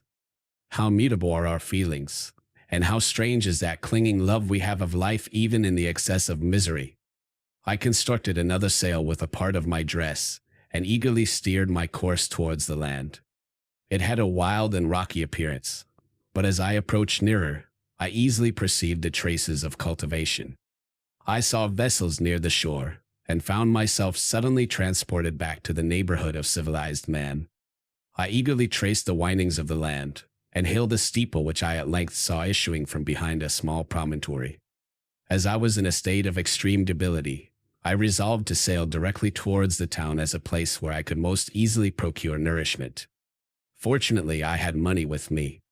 As I turned the promontory, I perceived a small neat town and a good harbor, which I entered, my heart bounding with joy at my unexpected escape. As I was occupied in fixing the boat and arranging the sails, several people crowded towards the spot. They seemed very much surprised at my appearance, but, instead of offering me any assistance, whispered together with gestures that at any other time might have produced in me a slight sensation of alarm. As it was, I merely remarked that they spoke English, and I therefore addressed them in that language. "My good friends," said I, "will you be so kind as to tell me the name of this town, and inform me where I am?" "You will know that soon enough," replied a man with a gruff voice. "Maybe you are come to a place that will not prove much to your taste, but you will not be consulted as to your quarters, I promise you." I was exceedingly surprised on receiving so rude an answer from a stranger, and I was also disconcerted on perceiving the frowning and angry countenances of his companions. "Why do you answer me so roughly?" I replied. "Surely it is not the custom of Englishmen to receive strangers so inhospitably." "I do not know," said the man, "what the custom of the English may be, but it is the custom of the Irish to hate villains." While this strange dialogue continued, I perceived the crowd rapidly increase. Their faces expressed a mixture of curiosity and anger, which annoyed and in some degree alarmed me. I inquired the way to the inn, but no one replied. I then moved forward, and a murmuring sound arose from the crowd as they followed and surrounded me, when an ill-looking man approaching tapped me on the shoulder and said, "Come, sir, you must follow me to Mr. Kerwin's to give an account of yourself." "Who is Mr. Kerwin? Why am I to give an account of myself? Is not this a free country?" "Aye, sir, free enough for honest folks. Mr. Kerwin is a magistrate, and you are to give an account of the death of a gentleman who was found murdered here last night." This answer startled me, but I presently recovered myself. I was innocent. That could easily be proved. Accordingly, I followed my conductor in silence, and was led to one of the best houses in the town. I was ready to sink from fatigue and hunger, but being surrounded by a crowd, I thought it politic to rouse all my strength, that no physical debility might be construed into apprehension or conscious guilt. Little did I then expect the calamity that was in a few moments to overwhelm me, and extinguish in horror and despair all fear of ignominy or death. I must pause here, for it requires all my fortitude to recall the memory of the frightful events which I am about to relate, in proper detail, to my recollection. Chapter 4. I was soon introduced into the presence of the magistrate, an old benevolent man, with calm and mild manners. He looked upon me, however, with some degree of severity, and then, turning towards my conductors, he asked who appeared as witnesses on this occasion. About half a dozen men came forward, and one being selected by the magistrate, he deposed that he had been out fishing the night before with his son and brother-in-law, Daniel Nugent, when, about 10 o'clock, they observed a strong northerly blast rising, and they accordingly put in for port. It was a very dark night, as the moon had not yet risen. They did not land at the harbor, but, as they had been accustomed, at a creek about 2 miles below. He walked on first, carrying a part of the fishing tackle, and his companions followed him at some distance. As he was proceeding along the sands, he struck his foot against something, and fell all his length on the ground. His companions came up to assist him, and by the light of their lantern, they found that he had fallen on the body of a man, who was to all appearance dead. Their first supposition was that it was the corpse of some person who had been drowned, and was thrown on shore by the waves. But, upon examination, they found that the clothes were not wet, and even that the body was not then cold. They instantly carried it to the cottage of an old woman near the spot, and endeavored, but in vain, to restore it to life. He appeared to be a handsome young man, about 25 years of age. He had apparently been strangled, for there was no sign of any violence, except the black mark of fingers on his neck. The first part of this deposition did not in the least interest me, but when the mark of the fingers was mentioned, I remembered the murder of my brother, and felt myself extremely agitated. My limbs trembled, and a mist came over my eyes, which obliged me to lean on a chair for support. The magistrate observed me with a keen eye, and of course drew an unfavorable augury from my manner. The son confirmed his father's account, but when Daniel Nugent was called, he swore positively that, just before the fall of his companion, he saw a boat, with a single man in it, at a short distance from the shore, and, as far as he could judge by the light of a few stars, it was the same boat in which I had just landed. A woman deposed that she lived near the beach, and was standing at the door of her cottage, waiting for the return of the fishermen, about an hour before she heard of the discovery of the body, when she saw a boat, with only one man in it, push off from that part of the shore where the corpse was afterwards found. Another woman confirmed the account of the fishermen having brought the body into her house. It was not cold. They put it into a bed, and rubbed it, and Daniel went to the town for an apothecary, but life was quite gone. Several other men were examined concerning my landing, and they agreed that, with the strong north wind that had arisen during the night, it was very probable that I had beaten about for many hours, and had been obliged to return nearly to the same spot from which I had departed. Besides, they observed that it appeared that I had brought the body from another place, and it was likely that as I did not appear to know the shore, I might have put into the harbor ignorant of the distance of the town from the place where I had deposited the corpse. Mr. Kerwin, on hearing this evidence, desired that I should be taken into the room where the body lay for interment, that it might be observed what effect the sight of it would produce upon me. This idea was probably suggested by the extreme agitation I had exhibited when the mode of the murder had been described. I was accordingly conducted by the magistrate and several other persons to the inn. I could not help being struck by the strange coincidences that had taken place during this eventful night, but, knowing that I had been conversing with several persons in the island I had inhabited about the time that the body had been found, I was perfectly tranquil as to the consequences of the affair. I entered the room where the corpse lay, and was led up to the coffin. How can I describe my sensations on beholding it?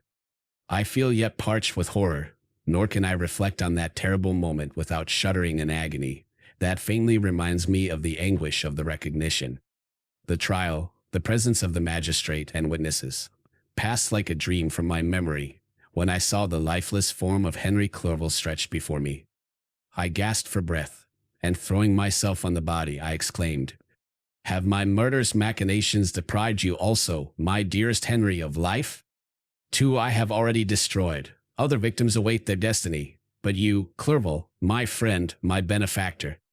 The human frame could no longer support the agonizing suffering that I endured, and I was carried out of the room in strong convulsions. A fever succeeded to this. I lay for 2 months on the point of death, My ravings, as I afterwards heard, were frightful. I called myself the murderer of William, of Justine, and of Clerval. Sometimes I entreated my attendants to assist me in the destruction of the fiend by whom I was tormented, and at others, I felt the fingers of the monster already grasping my neck, and screamed aloud with agony and terror. Fortunately, as I spoke my native language, Mr. Kerwin alone understood me, but my gestures and bitter cries were sufficient to affright the other witnesses. Why did I not die? More miserable than man ever was before, why did I not sink into forgetfulness and rest? Death snatches away many blooming children, the only hopes of their doting parents.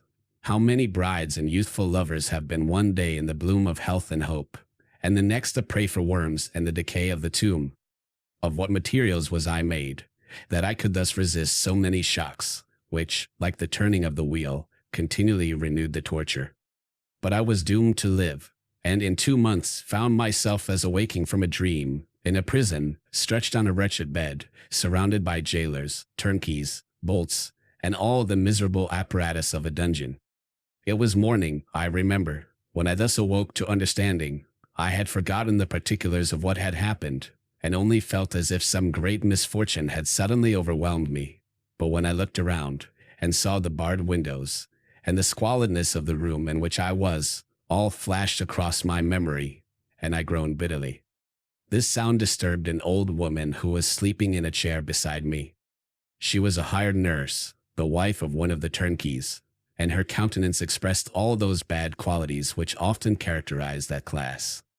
The lines of her face were hard and rude, like that of persons accustomed to see without sympathizing in sights of misery. Her tone expressed her entire indifference. She addressed me in English, and the voice struck me as one that I had heard during my sufferings. "Are you better now, sir?" said she. I replied in the same language, with a feeble voice. "I believe I am, but if it be all true, if indeed I did not dream, I am sorry that I am still alive to feel this misery and horror."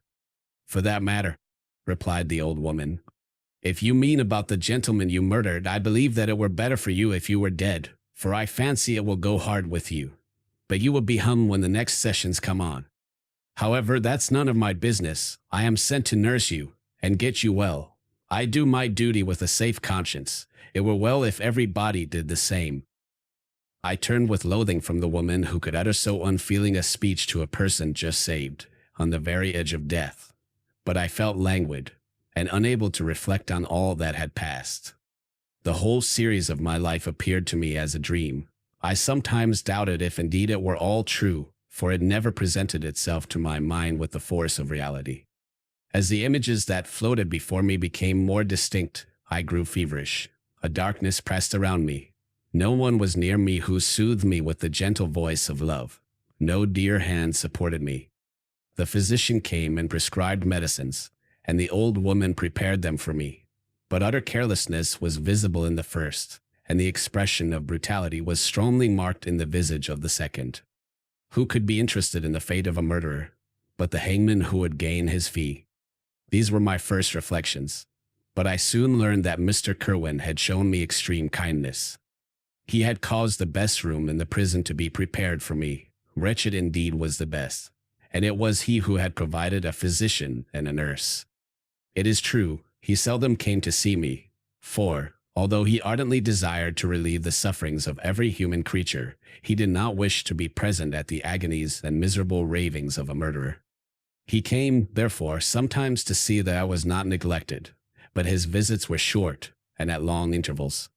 One day, when I was gradually recovering, I was seated in a chair, my eyes half open, and my cheeks livid like those in death. I was overcome by gloom and misery, and often reflected I had better seek death than remain miserably pent up only to be let loose in a world replete with wretchedness. At one time I considered whether I should not declare myself guilty, and suffer the penalty of the law, less innocent than poor Justine had been. Such were my thoughts, when the door of my apartment was opened, and Mr. Kerwin entered. His countenance expressed sympathy and compassion. He drew a chair close to mine, and addressed me in French. "I fear that this place is very shocking to you. Can I do anything to make you more comfortable?" "I thank you, but all that you mention is nothing to me. On the whole earth there is no comfort which I am capable of receiving. I know that the sympathy of a stranger can be but of little relief to one borne down as you are by so strange a misfortune. But you will, I hope, soon quit this melancholy abode, for, doubtless, evidence can easily be brought to free you from the criminal charge. That is my least concern. I am, by a course of strange events, become the most miserable of mortals. Persecuted and tortured as I am and have been, can death be any evil to me? Nothing indeed could be more unfortunate and agonizing than the strange chances that have lately occurred.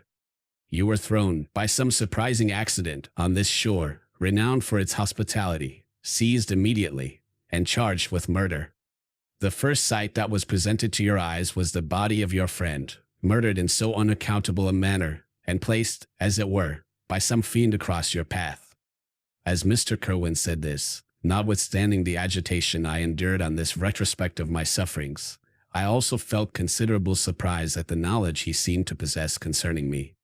I suppose some astonishment was exhibited in my countenance, for Mr. Kerwin hastened to say, "It was not until a day or two after your illness that I thought of examining your dress, that I might discover some trace by which I could send to your relations an account of your misfortune and illness.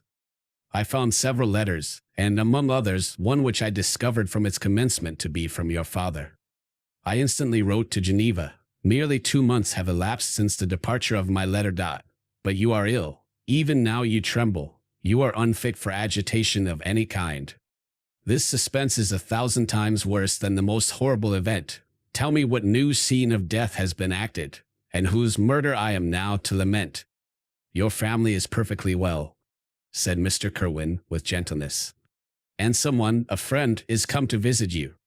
I know not by what chain of thought the idea presented itself, but it instantly darted into my mind that the murderer had come to mock at my misery, and taunt me with the death of Clerval, as a new incitement for me to comply with his hellish desires. I put my hand before my eyes, and cried out in agony, "Oh, take him away! I cannot see him. For God's sake, do not let him enter." Mr. Kerwin regarded me with a troubled countenance. He could not help regarding my exclamation as a presumption of my guilt, and said, in rather a severe tone, "I should have thought, young man, that the presence of your father would have been welcome, instead of inspiring such violent repugnance." "My father!" cried I, while every feature and every muscle was relaxed from anguish to pleasure. "Is my father indeed come? How kind, how very kind! But where is he? Why does he not hasten to me?" My change of manner surprised and pleased the magistrate. Perhaps he thought that my former exclamation was a momentary return of delirium, and now he instantly resumed his former benevolence. He rose and quitted the room with my nurse, and in a moment my father entered it. Nothing, at this moment, could have given me greater pleasure than the arrival of my father. I stretched out my hand to him, and cried, "Are you then safe, and Elizabeth, and Ernest?" My father calmed me with assurances of their welfare, and endeavored, by dwelling on these subjects so interesting to my heart, to raise my desponding spirits. But he soon felt that a prison cannot be the abode of cheerfulness. "What a place is this that you inhabit, my son!" said he, looking mournfully at the barred windows and wretched appearance of the room. "You traveled to seek happiness, but a fatality seems to pursue you. And poor Clerval." The name of my unfortunate and murdered friend was an agitation too great to be endured in my weak state. I shed tears. "Alas!" "Yes, my father," replied I. "Some destiny of the most horrible kind hangs over me, and I must live to fulfill it, or surely I should have died on the coffin of Henry." We were not allowed to converse for any length of time, for the precarious state of my health rendered every precaution necessary that could ensure tranquility. Mr. Kerwin came in, and insisted that my strength should not be exhausted by too much exertion. But the appearance of my father was to me like that of my good angel, and I gradually recovered my health. As my sickness quitted me, I was absorbed by a gloomy and black melancholy that nothing could dissipate. The image of Clerval was forever before me, ghastly and murdered. More than once the agitation into which these reflections threw me made my friends dread a dangerous relapse. Alas! Why did they preserve so miserable and detested a life? It was surely that I might fulfill my destiny, which is now drawing to a close. Soon, oh, very soon, will death extinguish these throbbings, and relieve me from the mighty weight of anguish that bears me to the dust. And in executing the award of justice, I shall also sink to rest. Then the appearance of death was distant, although the wish was ever present to my thoughts, and I often sat for hours motionless and speechless, wishing for some mighty revolution that might bury me and my destroyer in its ruins. The season of the assizes approached.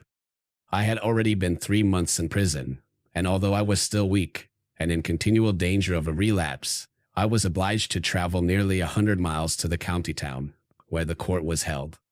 Mr. Kerwin charged himself with every care of collecting witnesses, and arranging my defense. I was spared the disgrace of appearing publicly as a criminal, as the case was not brought before the court that decides on life and death. The grand jury rejected the bill, on its being proved that I was on the Orkney Islands at the hour the body of my friend was found, and a fortnight after my removal I was liberated from prison. My father was enraptured on finding me freed from the vexations of a criminal charge, that I was again allowed to breathe the fresh atmosphere, and allowed to return to my native country.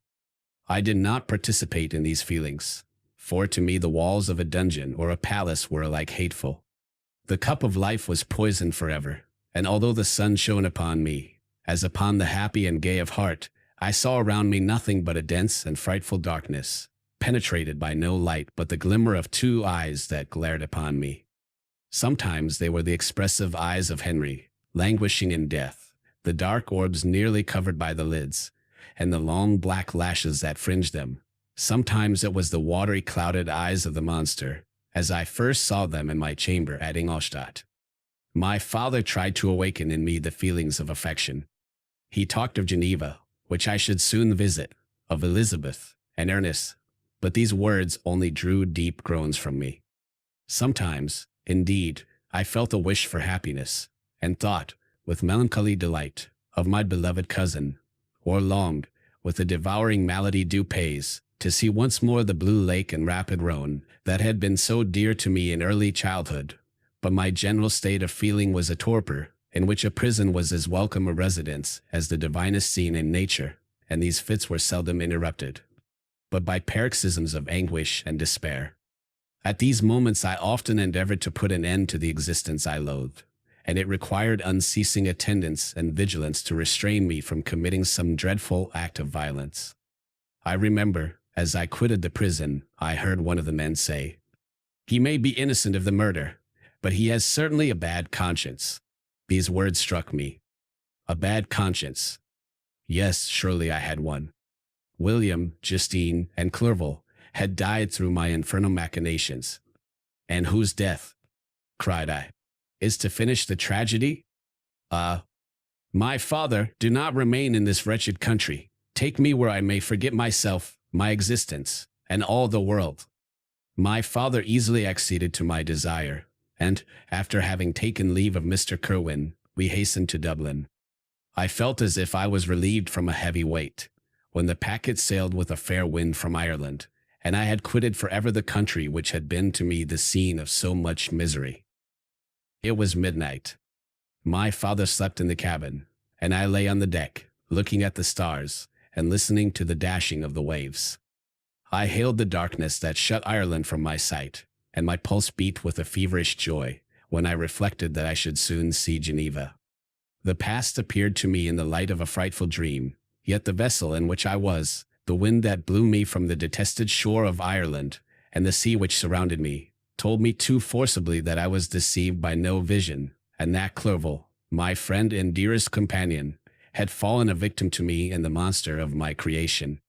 I repassed in my memory my whole life, my quiet happiness while residing with my family in Geneva, the death of my mother, and my departure for Ingolstadt. I remembered shuddering at the mad enthusiasm that hurried me on to the creation of my hideous enemy, and I called to mind the night during which he first lived. I was unable to pursue the train of thought. 1,000 feelings pressed upon me, and I wept bitterly. Ever since my recovery from the fever I had been in the custom of taking every night a small quantity of laudanum, for it was by means of this drug only that I was enabled to gain the rest necessary for the preservation of life. Oppressed by the recollection of my various misfortunes, I now took a double dose, and soon slept profoundly. But sleep did not afford me respite from thought and misery. My dreams presented 1,000 objects that scared me. Towards morning I was possessed by a kind of nightmare. I felt the fiend's grasp in my neck, and could not free myself from it. Groans and cries rung in my ears. My father, who was watching over me, perceiving my restlessness, awoke me, and pointed to the port of Holyhead, which we were now entering. Chapter 5. We had resolved not to go to London, but to cross the country to Portsmouth, and thence to embark for Havre. I preferred this plan principally because I dreaded to see again those places in which I had enjoyed a few moments of tranquillity with my beloved Clerval. I thought with horror of seeing again those persons whom we had been accustomed to visit together, and who might make inquiries concerning an event, the very remembrance of which made me again feel the pang I endured when I gazed on his lifeless form in the Annette. As for my father, his desires and exertions were bounded to the again seeing me restored to health and peace of mind. His tenderness and attentions were unremitting. My grief and gloom was obstinate, but he would not despair. Sometimes he thought that I felt deeply the degradation of being obliged to answer a charge of murder, and he endeavored to prove to me the futility of pride. "Alas, my father," said I, "how little do you know me! Human beings, their feelings and passions, would indeed be degraded, if such a wretch as I felt pride. Justine, poor unhappy Justine, was as innocent as I, and she suffered the same charge. She died for it, and I am the cause of this. I murdered her. William, Justine, and Henry, they all died by my hands." My father had often, during my imprisonment, heard me make the same assertion. When I thus accused myself, he sometimes seemed to desire an explanation, and at others he appeared to consider it as caused by delirium, and that, during my illness, some idea of this kind had presented itself to my imagination, the remembrance of which I preserved in my convalescence. I avoided explanation, and maintained a continual silence concerning the wretch I had created. I had a feeling that I should be supposed mad, and this forever chained my tongue, when I would have given the whole world to have confided the fatal secret. Upon this occasion my father said, with an expression of unbounded wonder, "What do you mean, Victor? Are you mad? My dear son, I entreat you never to make such an assertion again." "I am not mad," I cried energetically. "The sun and the heavens, who have viewed my operations, can bear witness of my truth. I am the assassin of those most innocent victims. They died by my machinations. 1,000 times would I have shed my own blood, drop by drop, to have saved their lives. But I could not, my father, indeed I could not sacrifice the whole human race." The conclusion of this speech convinced my father that my ideas were deranged, and he instantly changed the subject of our conversation, and endeavored to alter the course of my thoughts. He wished as much as possible to obliterate the memory of the scenes that had taken place in Ireland, and never alluded to them, or suffered me to speak of my misfortunes. As time passed away I became more calm. Misery had her dwelling in my heart, but I no longer talked in the same incoherent manner of my own crimes. Sufficient for me was the consciousness of them.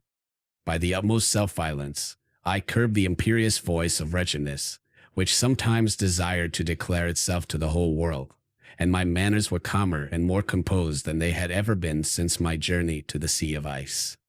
We arrived at Havre on the 8th of May, and instantly proceeded to Paris, where my father had some business which detained us a few weeks. In this city, I received the following letter from Elizabeth. Victor Frankenstein. My dearest friend. My dearest friend. It gave me the greatest pleasure to receive a letter from my uncle dated at Paris. You are no longer at a formidable distance, and I may hope to see you in less than a fortnight. My poor cousin, how much you must have suffered!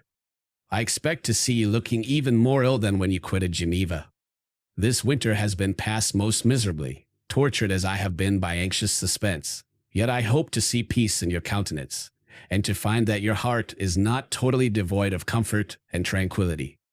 Yet I fear that the same feelings now exist that made you so miserable a year ago, even perhaps augmented by time. I would not disturb you at this period, when so many misfortunes weigh upon you, but a conversation that I had with my uncle previous to his departure renders some explanation necessary before we meet. Explanation? You may possibly say, what can Elizabeth have to explain? If you really say this, my questions are answered, and I have no more to do than to sign myself your affectionate cousin. But you are distant from me, and it is possible that you may dread, and yet be pleased with this explanation, and in a probability of this being the case, I dare not any longer postpone writing what, during your absence, I have often wished to express to you, but have never had the courage to begin. You well know, Victor, that our union had been the favorite plan of your parents ever since our infancy. We were told this when young, and taught to look forward to it as an event that would certainly take place. We were affectionate playfellows during childhood, and I believe dear and valued friends to one another as we grew older. But as brother and sister often entertain a lively affection towards each other, without desiring a more intimate union, may not such also be our case? Tell me, dearest Victor. Answer me, I conjure you, by our mutual happiness, with simple truth, do you not love another? You have traveled. You have spent several years of your life at Ingolstadt, and I confess to you, my friend, that when I saw you last autumn so unhappy, flying to solitude, from the society of every creature, I could not help supposing that you might regret our connection, and believe yourself bound in honor to fulfill the wishes of your parents, although they oppose themselves to your inclinations. But this is false reasoning. I confess to you, my cousin, that I love you, and that in my airy dreams of futurity you have been my constant friend and companion. But it is your happiness I desire as well as my own, when I declare to you that our marriage would render me eternally miserable, unless it were the dictate of your own free choice. Even now I weep to think that, borne down as you are by the cruelest misfortunes, you may stifle, by the word honor, all hope of that love and happiness which would alone restore you to yourself. I, who have so interested an affection for you, may increase your miseries tenfold, by being an obstacle to your wishes. Ah, Victor, be assured that your cousin and playmate has too sincere a love for you not to be made miserable by this supposition. Be happy, my friend, and if you obey me in this one request, remain satisfied that nothing on earth will have the power to interrupt my tranquility. Do not let this letter disturb you. Do not answer it tomorrow, or the next day, or even until you come, if it will give you pain. My uncle will send me news of your health, and if I see but one smile on your lips when we meet, occasioned by this or any other exertion of mine, I shall need no other happiness. Elizabeth Lavenza. Elizabeth Lavenza. Geneva, May 18th, 17. This letter revived in my memory what I had before forgotten, the threat of the fiend. I will be with you on your wedding night. Such was my sentence, and on that night would the daemon employ every art to destroy me, and tear me from the glimpse of happiness which promised partly to console my sufferings. On that night he had determined to consummate his crimes by my death. Well, be it so. A deadly struggle would then assuredly take place, in which if he was victorious, I should be at peace, and his power over me be at an end. If he were vanquished, I should be a free man. Alas! What freedom! Such as the peasant enjoys when his family have been massacred before his eyes, his cottage burnt, his lands laid waste, and he is turned adrift, homeless, penniless, and alone, but free. Such would be my liberty, except that in my Elizabeth I possessed a treasure, alas! Balanced by those horrors of remorse and guilt, which would pursue me until death. Sweet and beloved Elizabeth. I read and reread her letter, and some softened feelings stole into my heart, and dared to whisper paradisiacal dreams of love and joy. But the apple was already eaten, and the angel's arm bared to drive me from all hope. Yet I would die to make her happy. If the monster executed his threat, death was inevitable. Yet, again, I considered whether my marriage would hasten my fate. My destruction might indeed arrive a few months sooner, but if my torturer should suspect that I postponed it, influenced by his menaces, he would surely find other, and perhaps more dreadful means of revenge. He had vowed to be with me on my wedding night, yet he did not consider that threat as binding him to peace in the meantime, for, As if to shew me that he was not yet satiated with blood, he had murdered Clerval immediately after the enunciation of his threats. I resolved, therefore, that if my immediate union with my cousin would conduce either to hers or my father's happiness, my adversary's designs against my life should not retard it a single hour. In this state of mind I wrote to Elizabeth. My letter was calm and affectionate. "I fear, my beloved girl," I said, "little happiness remains for us on earth, yet all that I may one day enjoy is concentered in you. Chase away your idle fears. To you alone do I consecrate my life and my endeavors for contentment. I have one secret, Elizabeth, a dreadful one. When revealed to you, it will chill your frame with horror, and then, far from being surprised at my misery, you will only wonder that I survive what I have endured. I will confide this tale of misery and terror to you the day after our marriage shall take place. For, my sweet cousin, there must be perfect confidence between us. But until then, I conjure you, do not mention or allude to it. This I most earnestly entreat, and I know you will comply." In about a week after the arrival of Elizabeth's letter, we returned to Geneva. My cousin welcomed me with warm affection, yet tears were in her eyes, as she beheld my emaciated frame and feverish cheeks. I saw a change in her also. She was thinner, and had lost much of that heavenly vivacity that had before charmed me, but her gentleness and soft looks of compassion made her a more fit companion for one blasted and miserable as I was. The tranquility which I now enjoyed did not endure. Memory brought madness with it, and when I thought on what had passed, a real insanity possessed me. Sometimes I was furious and burnt with rage, sometimes low and despondent. I neither spoke or looked, but sat motionless, bewildered by the multitude of miseries that overcame me. Elizabeth alone had the power to draw me from these fits. Her gentle voice would soothe me when transported by passion, and inspire me with human feelings when sunk in torpor.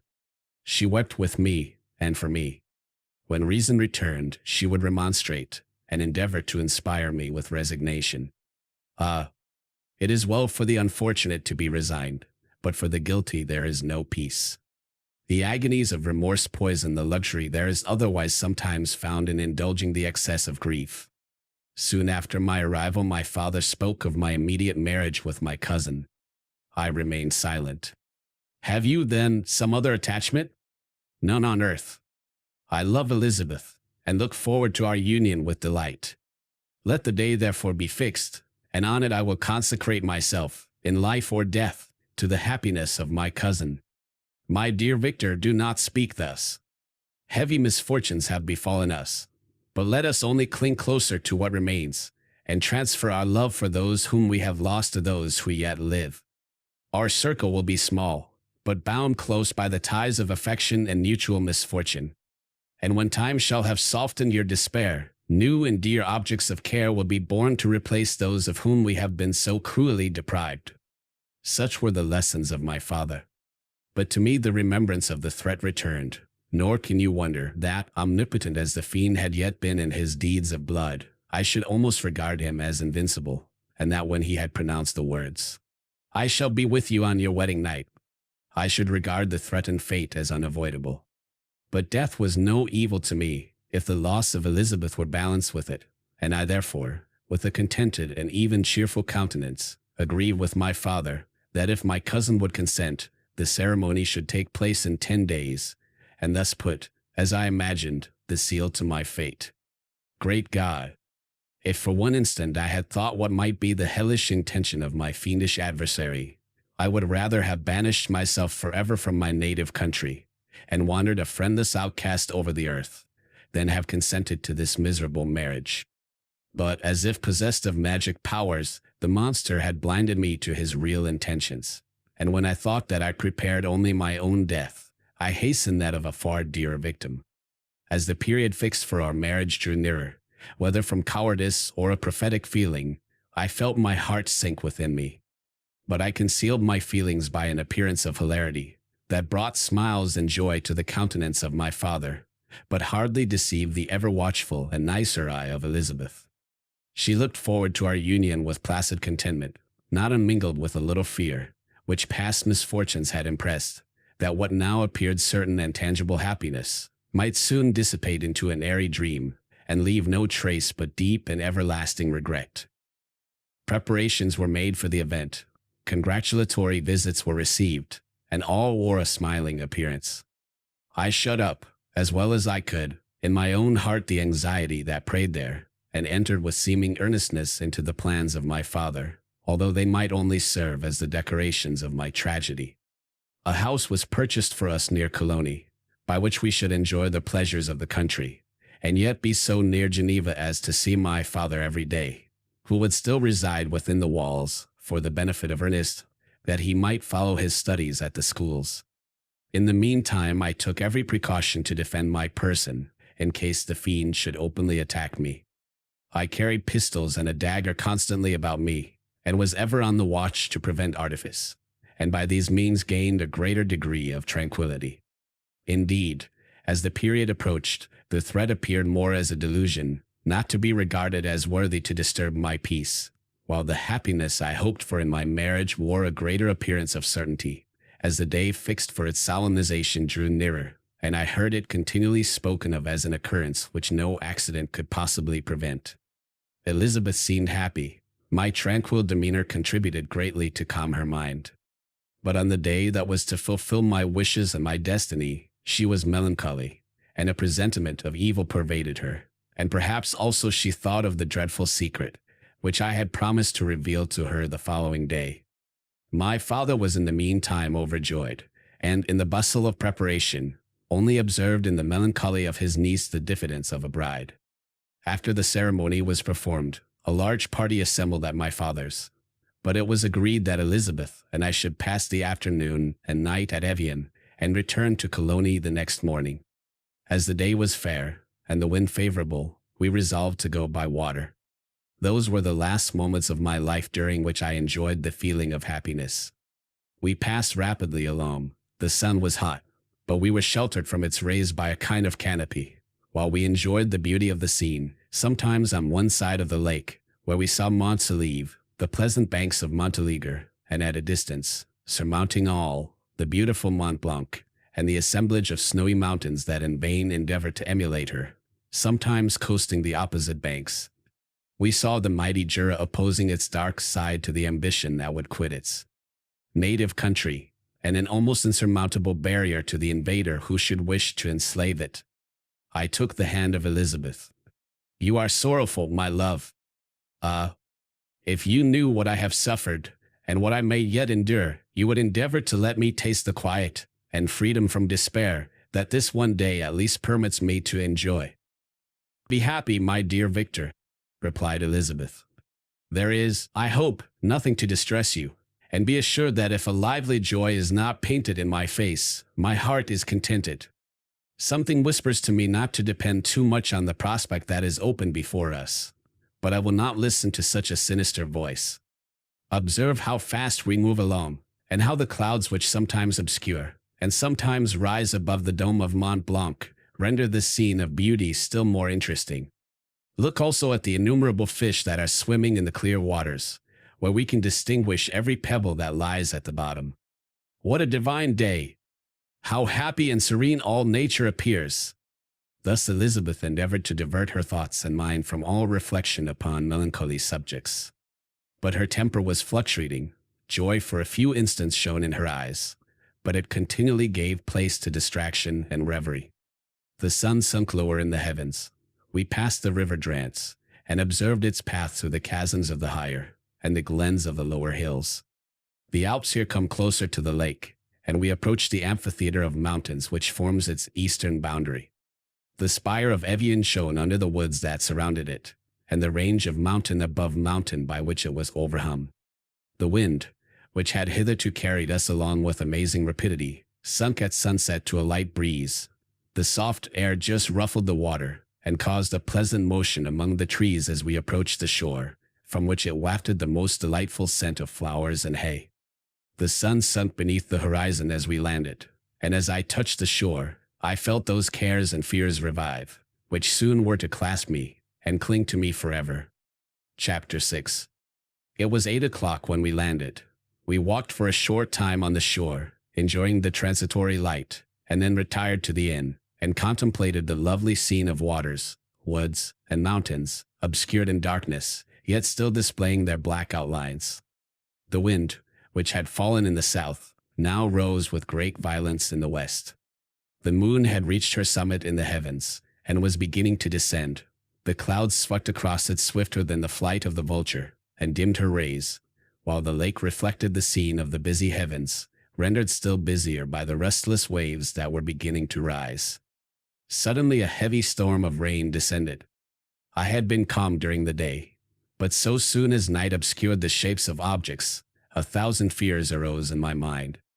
I was anxious and watchful, while my right hand grasped a pistol which was hidden in my bosom. Every sound terrified me, but I resolved that I would sell my life dearly, and not relax the impending conflict until my own life, or that of my adversary, were extinguished. Elizabeth observed my agitation for some time in timid and fearful silence. At length she said, "What is it that agitates you, my dear Victor? What is it you fear?" "Oh, peace, peace, my love," replied I. "This night, and all will be safe, but this night is dreadful, very dreadful." I passed an hour in this state of mind, when suddenly I reflected how dreadful the combat which I momentarily expected would be to my wife, and I earnestly entreated her to retire, resolving not to join her until I had obtained some knowledge as to the situation of my enemy. She left me, and I continued some time walking up and down the passages of the house, and inspecting every corner that might afford a retreat to my adversary. But I discovered no trace of him, and was beginning to conjecture that some fortunate chance had intervened to prevent the execution of his menaces, when suddenly I heard a shrill and dreadful scream. It came from the room into which Elizabeth had retired. As I heard it, the whole truth rushed into my mind, my arms dropped, the motion of every muscle and fiber was suspended. I could feel the blood trickling in my veins, and tingling in the extremities of my limbs. This state lasted but for an instant. The scream was repeated, and I rushed into the room. Great God! Why did I not then expire? Why am I here to relate the destruction of the best hope, and the purest creature of earth? She was there, lifeless and inanimate, thrown across the bed, her head hanging down, and her pale and distorted features half covered by her hair. Everywhere I turn I see the same figure, her bloodless arms and relaxed form flung by the murderer on its bridal bier. Could I behold this and live? Alas! Life is obstinate, and clings closest where it is most hated. For a moment only did I lose recollection. I fainted. When I recovered, I found myself surrounded by the people of the inn. Their countenances expressed a breathless terror, but the horror of others appeared only as a mockery, a shadow of the feelings that oppressed me. I escaped from them to the room where lay the body of Elizabeth, my love, my wife, so lately living, so dear, so worthy. She had been moved from the posture in which I had first beheld her, and now, as she lay, her head upon her arm, and a handkerchief thrown across her face and neck, I might have supposed her asleep. I rushed towards her, and embraced her with ardor, but the deathly languor and coldness of the limbs told me that what I now held in my arms had ceased to be the Elizabeth whom I had loved and cherished. The murderous mark of the fiend's grasp was on her neck, and the breath had ceased to issue from her lips. While I still hung over her in the agony of despair, I happened to look up. The windows of the room had before been darkened, and I felt a kind of panic on seeing the pale yellow light of the moon illuminate the chamber. The shutters had been thrown back, and with a sensation of horror not to be described, I saw at the open window a figure the most hideous and abhorred. A grin was on the face of the monster. He seemed to jeer, as with his fiendish finger he pointed towards the corpse of my wife. I rushed towards the window, and drawing a pistol from my bosom, shot, but he eluded me, leaped from his station, and running with the swiftness of lightning, plunged into the lake. The report of the pistol brought a crowd into the room. I pointed to the spot where he had disappeared, and we followed the track with boats. Nets were cast, but in vain. After passing several hours, we returned hopeless, most of my companions believing it to have been a form conjured by my fancy. After having landed, they proceeded to search the country, parties going in different directions among the woods and vines. I did not accompany them. I was exhausted. A film covered my eyes, and my skin was parched with the heat of fever. In this state I lay on a bed, hardly conscious of what had happened. My eyes wandered round the room, as if to seek something that I had lost. At length I remembered that my father would anxiously expect the return of Elizabeth and myself, and that I must return alone. This reflection brought tears into my eyes, and I wept for a long time, but my thoughts rambled to various subjects, reflecting on my misfortunes and their cause. I was bewildered in a cloud of wonder and horror. The death of William, the execution of Justine, the murder of Clerval, and lastly of my wife. Even at that moment I knew not that my only remaining friends were safe from the malignity of the fiend. My father even now might be writhing under his grasp, and Ernest might be dead at his feet. This idea made me shudder and recalled me to action. I started up and resolved to return to Geneva with all possible speed. There were no horses to be procured, and I must return by the lake, but the wind was unfavorable, and the rain fell in torrents. However, it was hardly morning, and I might reasonably hope to arrive by night. I hired men to row, and took an oar myself, for I had always experienced relief from mental torment and bodily exercise. But the overflowing misery I now felt, and the excess of agitation that I endured, rendered me incapable of any exertion. I threw down the oar, and leaning my head upon my hands, gave way to every gloomy idea that arose. If I looked up, I saw the scenes which were familiar to me in my happier time, and which I had contemplated but the day before in the company of her who was now but a shadow and a recollection. Tears streamed from my eyes. The rain had ceased for a moment, and I saw the fish play in the waters as they had done a few hours before. They had then been observed by Elizabeth. Nothing is so painful to the human mind as a great and sudden change. The sun might shine, or the clouds might lower, but nothing could appear to me as it had done the day before. A fiend had snatched from me every hope of future happiness. No creature had ever been so miserable as I was. So frightful an event is single in the history of man. But why should I dwell upon the incidents that followed this last overwhelming event? Mine has been a tale of horrors. I have reached their acme, and what I must now relate can but be tedious to you. Know that, one by one, my friends were snatched away. I was left desolate. My own strength is exhausted, and I must tell, in a few words, what remains of my hideous narration. I arrived at Geneva. My father and Ernest yet lived, but the former sunk under the tidings that I bore. I see him now, excellent and venerable old man. His eyes wandered in vacancy, for they had lost their charm and their delight. His niece, his more than daughter, whom he doted on with all that affection which a man feels, who, in the decline of life, having few affections, clings more earnestly to those that remain. Cursed be the fiend that brought misery on his gray hairs, and doomed him to waste in wretchedness. He could not live under the horrors that were accumulated around him. An apoplectic fit was brought on, and in a few days he died in my arms. What then became of me? I know not. I lost sensation, and chains and darkness were the only objects that pressed upon me. Sometimes, indeed, I dreamt that I wandered in flowery meadows and pleasant valleys with the friends of my youth, but awoke, and found myself in a dungeon. Melancholy followed, but by degrees I gained a clear conception of my miseries and situation, and was then released from my prison. For they had called me mad, and during many months, as I understood, a solitary cell had been my habitation. But liberty had been a useless gift to me had I not, as I awakened to reason, at the same time awakened to revenge. As the memory of past misfortunes pressed upon me, I began to reflect on their cause, the monster whom I had created, the miserable daemon whom I had sent abroad into the world for my destruction. I was possessed by a maddening rage when I thought of him, and desired and ardently prayed that I might have him within my grasp to wreak a great and signal revenge on his cursed head. Nor did my hate long confine itself to useless wishes.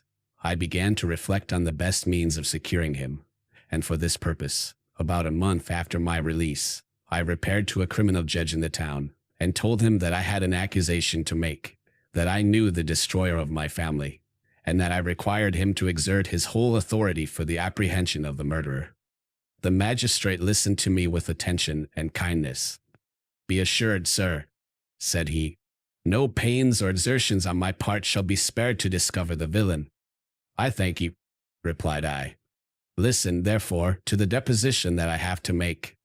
It is indeed a tale so strange that I should fear you would not credit it, were there not something in truth which, however wonderful, forces conviction. The story is too connected to be mistaken for a dream, and I have no motive for falsehood. My manner, as I thus addressed him, was impressive, but calm. I had formed in my own heart a resolution to pursue my destroyer to death, and this purpose quieted my agony, and provisionally reconciled me to life.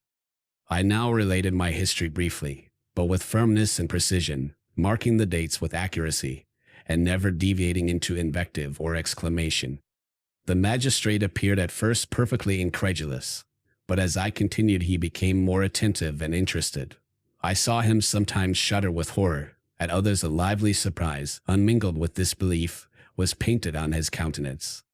When I had concluded my narration, I said, "This is the being whom I accuse, and for whose detection and punishment I call upon you to exert your whole power. It is your duty as a magistrate, and I believe and hope that your feelings as a man will not revolt from the execution of those functions on this occasion." This address caused a considerable change in the physiognomy of my auditor. He had heard my story with that half kind of belief that is given to a tale of spirits and supernatural events. But when he was called upon to act officially in consequence, the whole tide of his incredulity returned. He, however, answered mildly, "I would willingly afford you every aid in your pursuit, but the creature of whom you speak appears to have powers which would put all my exertions to defiance. Who can follow an animal which can traverse the sea of ice, and inhabit caves and dens, where no man would venture to intrude? Besides, some months have elapsed since the commission of his crimes, and no one can conjecture to what place he has wandered, or what region he may now inhabit. I do not doubt that he hovers near the spot which I inhabit, and if he has indeed taken refuge in the Alps, he may be hunted like the chamois, and destroyed as a beast of prey. But I perceive your thoughts. You do not credit my narrative, and do not intend to pursue my enemy with the punishment which is his desert." As I spoke, rage sparkled in my eyes. The magistrate was intimidated. "You are mistaken," said he. "I will exert myself, and if it is in my power to seize the monster, be assured that he shall suffer punishment proportionate to his crimes. But I fear, from what you have yourself described to be his properties, that this will prove impracticable, and that, while every proper measure is pursued, you should endeavor to make up your mind to disappointment. That cannot be, but all that I can say will be of little avail. My revenge is of no moment to you, yet while I allow it to be a vice, I confess that it is the devouring and only passion of my soul. My rage is unspeakable when I reflect that the murderer, whom I have turned loose upon society, still exists. You refuse my just demand. I have but one resource, and I devote myself, either in my life or death, to his destruction." I trembled with excessive agitation as I said this. There was a frenzy in my manner, and something, I doubt not, of that haughty fierceness, which the martyrs of old are said to have possessed. But to a Jean Van magistrate, whose mind was occupied by far other ideas than those of devotion and heroism, this elevation of mind had much the appearance of madness. He endeavored to soothe me as a nurse does a child, and reverted to my tale as the effects of delirium. "Man," I cried, "how ignorant art thou in thy pride of wisdom! Cease, you know not what it is you say." I broke from the house angry and disturbed, and retired to meditate on some other mode of action. Chapter 7. My present situation was one in which all voluntary thought was swallowed up and lost. I was hurried away by fury. Revenge alone endowed me with strength and composure. It modeled my feelings, and allowed me to be calculating and calm, at periods when otherwise delirium or death would have been my portion. My first resolution was to quit Geneva forever. My country, which, when I was happy and beloved, was dear to me, now, in my adversity, became hateful. I provided myself with a sum of money, together with a few jewels which had belonged to my mother, and departed. And now my wanderings began, which are to cease but with life. I have traversed a vast portion of the earth, and have endured all the hardships which travelers, in deserts and barbarous countries, are wont to meet. How I have lived I hardly know. Many times have I stretched my failing limbs upon the sandy plain, and prayed for death. But revenge kept me alive. I dared not die, and leave my adversary in being. When I quitted Geneva, my first labor was to gain some clue by which I might trace the steps of my fiendish enemy. But my plan was unsettled, and I wandered many hours around the confines of the town, uncertain what path I should pursue. As night approached, I found myself at the entrance of the cemetery where William, Elizabeth, and my father reposed. I entered it, and approached the tomb which marked their graves. Everything was silent, except the leaves of the trees, which were gently agitated by the wind. The night was nearly dark, and the scene would have been solemn and affecting even to an uninterested observer. The spirits of the departed seemed to flit around, and to cast a shadow, which was felt but seen not, around the head of the mourner. The deep grief which this scene had at first excited quickly gave way to rage and despair. They were dead, and I lived. Their murderer also lived, and to destroy him I must drag out my weary existence. I knelt on the grass, and kissed the earth, and with quivering lips exclaimed, "By the sacred earth on which I kneel, by the shades that wander near me, by the deep and eternal grief that I feel, I swear, and by thee, O night, and by the spirits that preside over thee, I swear to pursue the daemon, who caused this misery, until he or I shall perish in mortal conflict. For this purpose I will preserve my life. To execute this dear revenge, will I again behold the sun, and tread the green herbage of earth, which otherwise should vanish from my eyes forever. And I call on you, spirits of the dead, and on you, wandering ministers of vengeance, to aid and conduct me in my work. Let the cursed and hellish monster drink deep of agony. Let him feel the despair that now torments me." I had begun my adjuration with solemnity, and in all which almost assured me that the shades of my murdered friends heard and approved my devotion. But the furies possessed me as I concluded, and rage choked my utterance. I was answered through the stillness of night by a loud and fiendish laugh. It rung on my ears long and heavily. The mountains re-echoed it, and I felt as if all hell surrounded me with mockery and laughter. Surely in that moment I should have been possessed by frenzy, and have destroyed my miserable existence, but that my vow was heard, and that I was reserved for vengeance. The laughter died away, when a well-known and abhorred voice, apparently close to my ear, addressed me in an audible whisper. "I am satisfied, miserable wretch! You have determined to live, and I am satisfied." I darted towards the spot from which the sound proceeded, but the devil eluded my grasp. Suddenly the broad disk of the moon arose, and shone full upon his ghastly and distorted shape, as he fled with more than mortal speed. I pursued him, and for many months this has been my task. Guided by a slight clue, I followed the windings of the Rhone, but vainly. The blue Mediterranean appeared, and by a strange chance, I saw the fiend enter by night, and hide himself in a vessel bound for the Black Sea. I took my passage in the same ship, but he escaped, I know not how. Amidst the wilds of Tartary and Russia, although he still evaded me, I have ever followed in his track. Sometimes the peasants, scared by this horrid apparition, informed me of his path. Sometimes he himself, who feared that if I lost all trace I should despair and die, often left some mark to guide me. The snows descended on my head, and I saw the print of his huge step on the white plain. To you first entering on life, to whom care is new and agony unknown, how can you understand what I have felt and still feel? Cold, want, and fatigue were the least pains which I was destined to endure. I was cursed by some devil, and carried about with me my eternal hell. Yet still a spirit of good followed and directed my steps, and when I most murmured, would suddenly extricate me from seemingly insurmountable difficulties. Sometimes, when nature, overcome by hunger, sunk under the exhaustion, a repast was prepared for me in the desert, that restored and inspirited me. The fare was indeed coarse, such as the peasants of the country ate, but I may not doubt that it was set there by the spirits that I had invoked to aid me. Often, when all was dry, the heavens cloudless, and I was parched by thirst, a slight cloud would bedim the sky, shed the few drops that revived me, and vanish. I followed, when I could, the courses of the rivers. But the daemon generally avoided these, as it was here that the population of the country chiefly collected. In other places human beings were seldom seen, and I generally subsisted on the wild animals that crossed my path. I had money with me, and gained the friendship of the villagers by distributing it, or bringing with me some food that I had killed, which, after taking a small part, I always presented to those who had provided me with fire and utensils for cooking. My life, as it passed thus, was indeed hateful to me, and it was during sleep alone that I could taste joy. O blessed sleep! Often, when most miserable, I sank to repose, and my dreams lulled me even to rapture. The spirits that guarded me had provided these moments, or rather hours, of happiness, that I might retain strength to fulfill my pilgrimage. Deprived of this respite, I should have sunk under my hardships.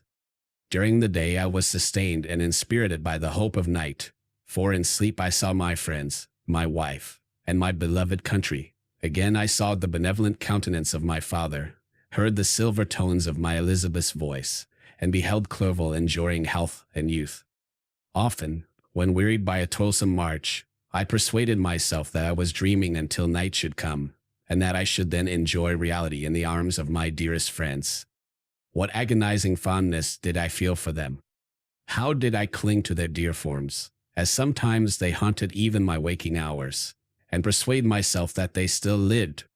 At such moments vengeance, that burned within me, died in my heart, and I pursued my path towards the destruction of the daemon, more as a task enjoined by heaven, as the mechanical impulse of some power of which I was unconscious, than as the ardent desire of my soul. What his feelings were whom I pursued I cannot know. Sometimes, indeed, he left marks in writing on the barks of the trees, or cut in stone, that guided me, and instigated my fury. My reign is not yet over. These words were legible in one of these inscriptions. You live, and my power is complete. Follow me. I seek the everlasting ices of the north, where you will feel the misery of cold and frost, to which I am impassive. You will find near this place, if you follow not too tardily, a dead hare. Eat and be refreshed. Come on, my enemy. We have yet to wrestle for our lives, but many hard and miserable hours must you endure, until that period shall arrive. Scoffing devil! Again do I vow vengeance. Again do I devote thee, miserable fiend, to torture and death.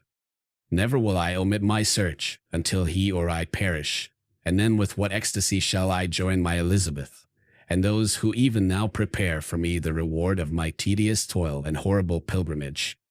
As I still pursued my journey to the northward, the snows thickened, and the cold increased in a degree almost too severe to support. The peasants were shut up in their hovels, and only a few of the most hardy ventured forth to seize the animals whom starvation had forced from their hiding places to seek for prey. The rivers were covered with ice, and no fish could be procured, and thus I was cut off from my chief article of maintenance. The triumph of my enemy increased with the difficulty of my labors. One inscription that he left was in these words: Prepare! Your toils only begin. Wrap yourself in furs, and provide food, for we shall soon enter upon a journey where your sufferings will satisfy my everlasting hatred. My courage and perseverance were invigorated by these scoffing words. I resolved not to fail in my purpose, and calling on heaven to support me, I continued with unabated fervor to traverse immense deserts, until the ocean appeared at a distance, and formed the utmost boundary of the horizon. Oh, how unlike it was to the blue seas of the south! Covered with ice, it was only to be distinguished from land by its superior wildness and ruggedness. The Greeks wept for joy when they beheld the Mediterranean from the hills of Asia, and hailed with rapture the boundary of their toils.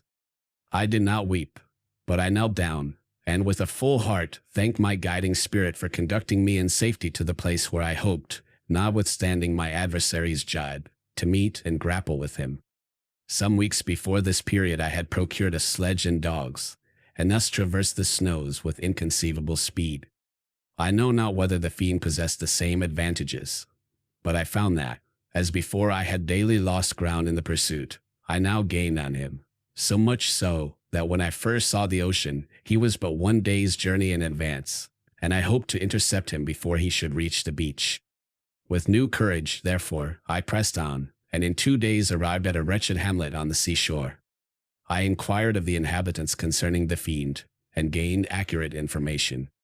A gigantic monster, they said, had arrived the night before, armed with a gun and many pistols, putting to flight the inhabitants of a solitary cottage, through fear of his terrific appearance. He had carried off their store of winter food, and placing it in a sledge, to draw which he had seized on a numerous drove of trained dogs, he had harnessed them, and the same night, to the joy of the horror-struck villagers, had pursued his journey across the sea in a direction that led to no land, and they conjectured that he must speedily be destroyed by the breaking of the ice, or frozen by the eternal frosts. On hearing this information, I suffered a temporary access of despair. He had escaped me, and I must commence a destructive and almost endless journey across the mountainous ices of the ocean, amidst cold that few of the inhabitants could long endure, and which I, the native of a genial and sunny climate, could not hope to survive. Yet at the idea that the fiend should live and be triumphant, my rage and vengeance returned, and like a mighty tide, overwhelmed every other feeling. After a slight repose, during which the spirits of the dead hovered round, and instigated me to toil and revenge, I prepared for my journey. I exchanged my land sledge for one fashioned for the inequalities of the frozen ocean, and purchasing a plentiful stock of provisions, I departed from land. I cannot guess how many days have passed since then, but I have endured misery, which nothing but the eternal sentiment of a just retribution burning within my heart could have enabled me to support. Immense and rugged mountains of ice often barred up my passage, and I often heard the thunder of the ground sea, which threatened my destruction. But again the frost came, and made the paths of the sea secure. By the quantity of provision which I had consumed, I should guess that I had passed 3 weeks in this journey, and the continual protraction of hope, returning back upon the heart, often wrung bitter drops of despondency and grief from my eyes. Despair had indeed almost secured her prey, and I should soon have sunk beneath this misery, when once, after the poor animals that carried me had with incredible toil gained the summit of a sloping ice mountain, and one sinking under his fatigue died, I viewed the expanse before me with anguish, when suddenly my eye caught a dark speck upon the dusky plain. I strained my sight to discover what it could be, and uttered a wild cry of ecstasy when I distinguished a sledge, and the distorted proportions of a well-known form within. Oh, with what a burning gush did hope revisit my heart! Warm tears filled my eyes, which I hastily wiped away, that they might not intercept the view I had of the daemon. But still my sight was dimmed by the burning drops, until, giving way to the emotions that oppressed me, I wept aloud. But this was not the time for delay. I disencumbered the dogs of their dead companion, gave them a plentiful portion of food, and after an hour's rest, which was absolutely necessary, and yet which was bitterly irksome to me, I continued my route. The sledge was still visible, nor did I again lose sight of it, except at the moments when for a short time some ice rock concealed it with its intervening crags. I indeed perceptibly gained on it, and when, after nearly 2 days' journey, I beheld my enemy at no more than a mile distant, my heart bounded within me. But now, when I appeared almost within grasp of my enemy, my hopes were suddenly extinguished, and I lost all trace of him more utterly than I had ever done before. A ground sea was heard, the thunder of its progress, as the waters rolled and swelled beneath me, became every moment more ominous and terrific. I pressed on, but in vain. The wind arose, the sea roared, and, as with the mighty shock of an earthquake, it split and cracked with a tremendous and overwhelming sound. The work was soon finished. In a few minutes a tumultuous sea rolled between me and my enemy, and I was left drifting on a scattered piece of ice that was continually lessening, and thus preparing for me a hideous death. In this manner many appalling hours passed. Several of my dogs died, and I myself was about to sink under the accumulation of distress, when I saw your vessel riding at anchor, and holding forth to me hopes of succor and life. I had no conception that vessels ever came so far north, and was astounded at the sight. I quickly destroyed part of my sledge to construct oars, and by these means was enabled, with infinite fatigue, to move my ice raft in the direction of your ship. I had determined, if you were going southward, still to trust myself to the mercy of the seas, rather than abandon my purpose. I hoped to induce you to grant me a boat with which I could still pursue my enemy. But your direction was northward. You took me on board when my vigor was exhausted, and I should soon have sunk under my multiplied hardships into a death, which I still dread, for my task is unfulfilled. Oh, when will my guiding spirit, in conducting me to the daemon, allow me the rest I so much desire? Or must I die, and he yet live? If I do, swear to me, Walton, that he shall not escape, that you will seek him, and satisfy my vengeance in his death. Yet do I dare ask you to undertake my pilgrimage, to endure the hardships that I have undergone? No, I am not so selfish. Yet when I am dead, if he should appear, if the ministers of vengeance should conduct him to you, swear that he shall not live, swear that he shall not triumph over my accumulated woes, and live to make another such a wretch as I am. He is eloquent and persuasive, and once his words had even power over my heart, but trust him not. His soul is as hellish as his form, full of treachery and fiend-like malice. Hear him not. Call on the manes of William, Justine, Clerval, Elizabeth, my father, and of the wretched Victor, and thrust your sword into his heart. I will hover near, and direct the steel aright. Walton, August 26, 17. You have read this strange and terrific story, Margaret, and do you not feel your blood congealed with horror, like that which even now curdles mine? Sometimes, seized with sudden agony, he could not continue his tale. At others, his voice broken, yet piercing, uttered with difficulty the words so replete with agony. His fine and lovely eyes were now lighted up with indignation, now subdued to downcast sorrow, and quenched in infinite wretchedness. Sometimes he commanded his countenance and tones, and related the most horrible incidents with a tranquil voice, suppressing every mark of agitation. Then, like a volcano bursting forth, his face would suddenly change to an expression of the wildest rage, as he shrieked out imprecations on his persecutor. His tale is connected, and told with an appearance of the simplest truth. Yet I own to you that the letters of Felix and Safie, which he shewed me, and the apparition of the monster seen from our ship, brought to me a greater conviction of the truth of his narrative than his asseverations, however earnest and connected.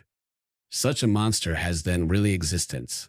I cannot doubt it, yet I am lost in surprise and admiration. Sometimes I endeavor to gain from Frankenstein the particulars of his creature's formation, but on this point he was impenetrable. "Are you mad, my friend?" said he. "Or whither does your senseless curiosity lead you? Would you also create for yourself and the world a demoniacal enemy? Or to what do your questions tend? Peace, peace. Learn my miseries, and do not seek to increase your own."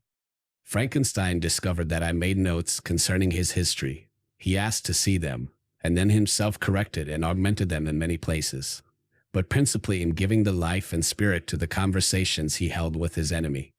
"Since you have preserved my narration," said he, "I would not that a mutilated one should go down to posterity." Thus has a week passed away, while I have listened to the strangest tale that ever imagination formed. My thoughts, and every feeling of my soul, have been drunk up by the interest for my guest, which this tale, and his own elevated and gentle manners have created. I wish to soothe him, yet can I counsel one so infinitely miserable, so destitute of every hope of consolation, to live? Oh no! The only joy that he can now know will be when he composes his shattered feelings to peace and death. Yet he enjoys one comfort, the offspring of solitude and delirium. He believes that, when in dreams he holds converse with his friends, and derives from that communion consolation for his miseries, or excitements to his vengeance, that they are not the creations of his fancy, but the real beings who visit him from the regions of a remote world. This faith gives a solemnity to his reveries that render them to me almost as imposing and interesting as truth. Our conversations are not always confined to his own history and misfortunes. On every point of general literature he displays unbounded knowledge, and a quick and piercing apprehension. His eloquence is forcible and touching, nor can I hear him, when he relates a pathetic incident, or endeavors to move the passions of pity or love, without tears. What a glorious creature must he have been in the days of his prosperity, when he is thus noble and godlike in ruin. He seems to feel his own worth, and the greatness of his fall. When younger, said he, I felt as if I were destined for some great enterprise. My feelings are profound, but I possessed a coolness of judgment that fitted me for illustrious achievements. This sentiment of the worth of my nature supported me, when others would have been oppressed, for I deemed it criminal to throw away in useless grief those talents that might be useful to my fellow creatures. When I reflected on the work I had completed, no less a one than the creation of a sensitive and rational animal, I could not rank myself with the herd of common projectors. But this feeling, which supported me in the commencement of my career, now serves only to plunge me lower in the dust. All my speculations and hopes are as nothing, and like the archangel who aspired to omnipotence, I am chained in an eternal hell. My imagination was vivid, yet my powers of analysis and application were intense. By the union of these qualities I conceived the idea, and executed the creation of a man.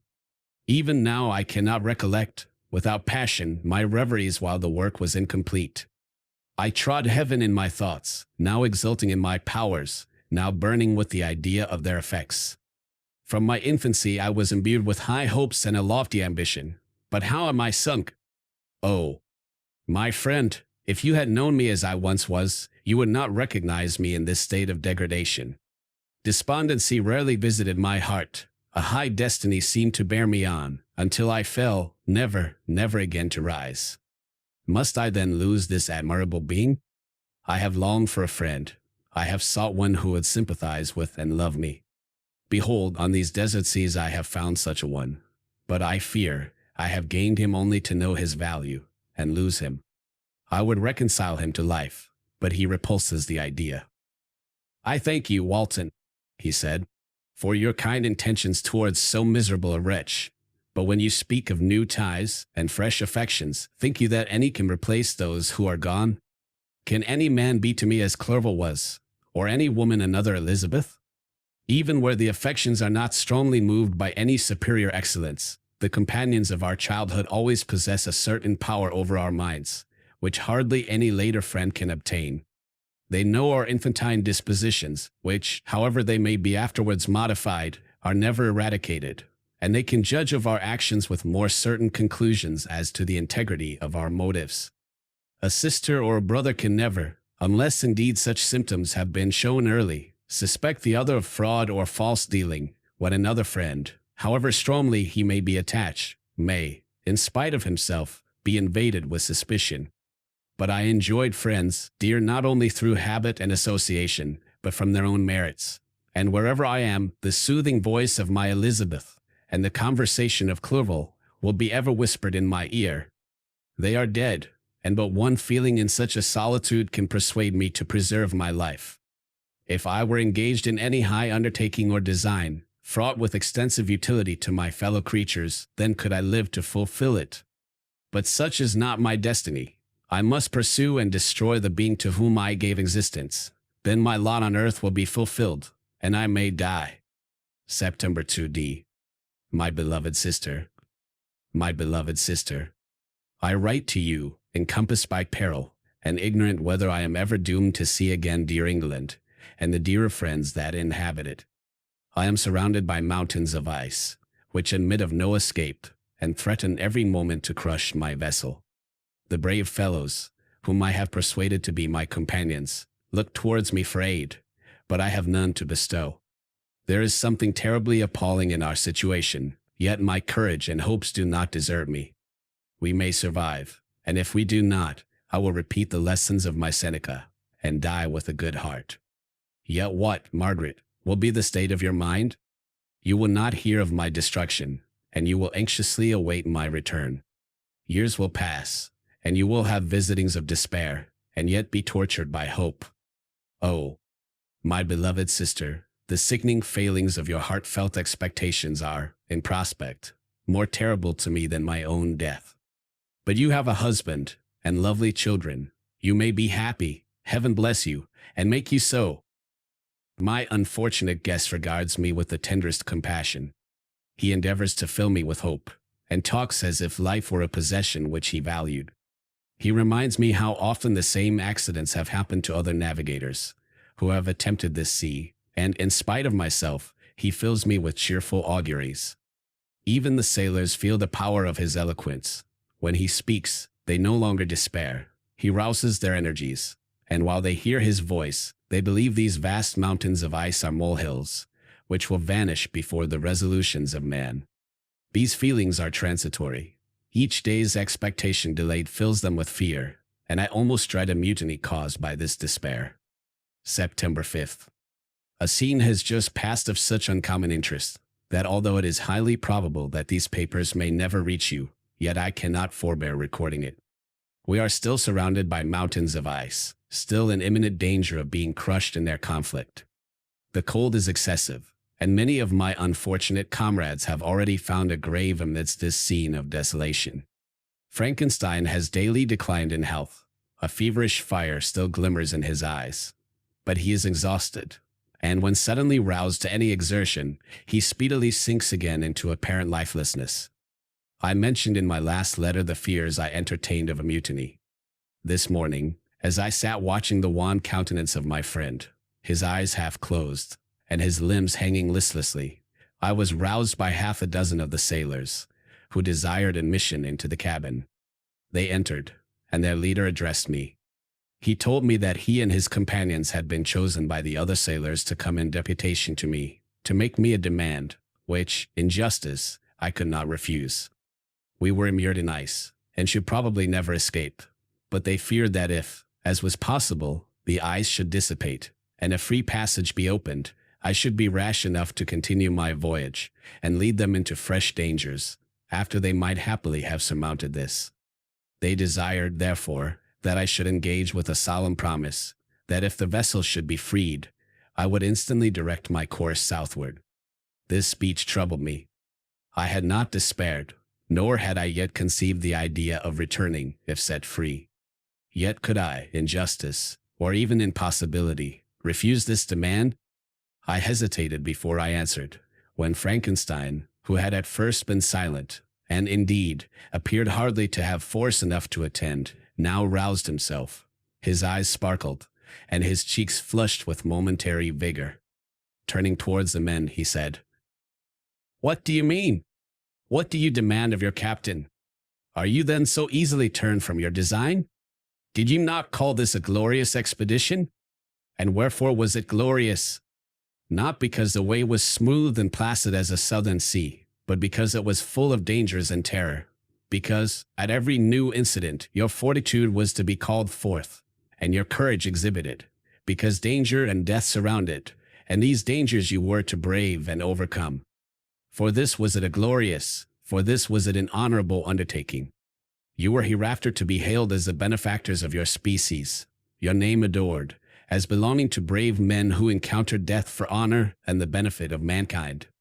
And now, behold, with the first imagination of danger, or, if you will, the first mighty and terrific trial of your courage, you shrink away, and are content to be handed down as men who had not strength enough to endure cold and peril. And so, poor souls, they were chilly, and returned to their warm firesides. Why, that requires not this preparation. Ye need not have come thus far, and dragged your captain to the shame of a defeat, merely to prove yourselves cowards. Oh, be men, or be more than men. Be steady to your purposes, and firm as a rock. This ice is not made of such stuff as your hearts might be. It is mutable, cannot withstand you, if you say that it shall not. Do not return to your families with the stigma of disgrace marked on your brows. Return as heroes who have fought and conquered, and who know not what it is to turn their backs on the foe." He spoke this with a voice so modulated to the different feelings expressed in his speech, with an eye so full of lofty design and heroism, that can you wonder that these men were moved? They looked at one another, and were unable to reply. I spoke. I told them to retire, and consider of what had been said that I would not lead them further north, if they strenuously desired the contrary, but that I hoped that, with reflection, their courage would return. They retired, and I turned towards my friend, but he was sunk in languor, and almost deprived of life. How all this will terminate, I know not, but I had rather die than return shamefully, my purpose unfulfilled. Yet I fear such will be my fate. The men, unsupported by ideas of glory and honor, can never willingly continue to endure their present hardships. September 7th. The die is cast. I have consented to return, if we are not destroyed. Thus are my hopes blasted by cowardice and indecision. I come back ignorant and disappointed. It requires more philosophy than I possess to bear this injustice with patience. September 12th. It is past. I am returning to England. I have lost my hopes of utility and glory. I have lost my friend. But I will endeavor to detail these bitter circumstances to you, my dear sister, and while I am wafted towards England and towards you, I will not despond. September 19th. The ice began to move, and roarings like thunder were heard at a distance, as the island split and cracked in every direction. We were in the most imminent peril, but, as we could only remain passive, my chief attention was occupied by my unfortunate guest, whose illness increased in such a degree that he was entirely confined to his bed. The ice cracked behind us, and was driven with force towards the north. A breeze sprung from the west, and on the 11th the passage towards the south became perfectly free.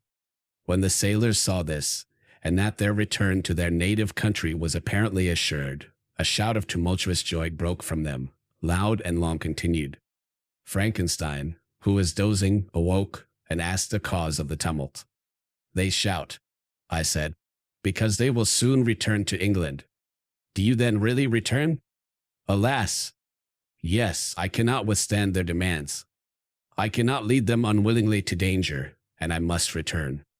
Do so, if you will, but I will not. You may give up your purpose, but mine is assigned to me by heaven, and I dare not. I am weak, but surely the spirits who assist my vengeance will endow me with sufficient strength." Saying this, he endeavored to spring from the bed, but the exertion was too great for him. He fell back and fainted. It was long before he was restored, and I often thought that life was entirely extinct. At length he opened his eyes, but he breathed with difficulty, and was unable to speak. The surgeon gave him a composing draught, and ordered us to leave him undisturbed. In the meantime he told me that my friend had certainly not many hours to live. His sentence was pronounced, and I could only grieve and be patient. I sat by his bed watching him. His eyes were closed, and I thought he slept. But presently he called to me in a feeble voice, and bidding me come near, said, "Alas! The strength I relied on is gone. I feel that I shall soon die, and he, my enemy and persecutor, may still be in being. Think not, Walton, that in the last moments of my existence I feel that burning hatred and ardent desire of revenge I once expressed, but I feel myself justified in desiring the death of my adversary. During these last days I have been occupied in examining my past conduct, nor do I find it blamable. In a fit of enthusiastic madness I created a rational creature, and was bound towards him, to assure, as far as was in my power, his happiness and well-being. This was my duty, but there was another still paramount to that. My duties towards my fellow creatures had greater claims to my attention, because they included a greater proportion of happiness or misery. Urged by this view, I refused, and I did right in refusing, to create a companion for the first creature.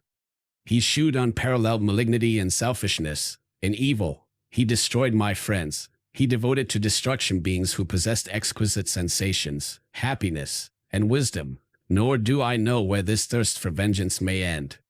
Miserable himself, that he may render no other wretched, he ought to die. The task of his destruction was mine, but I have failed.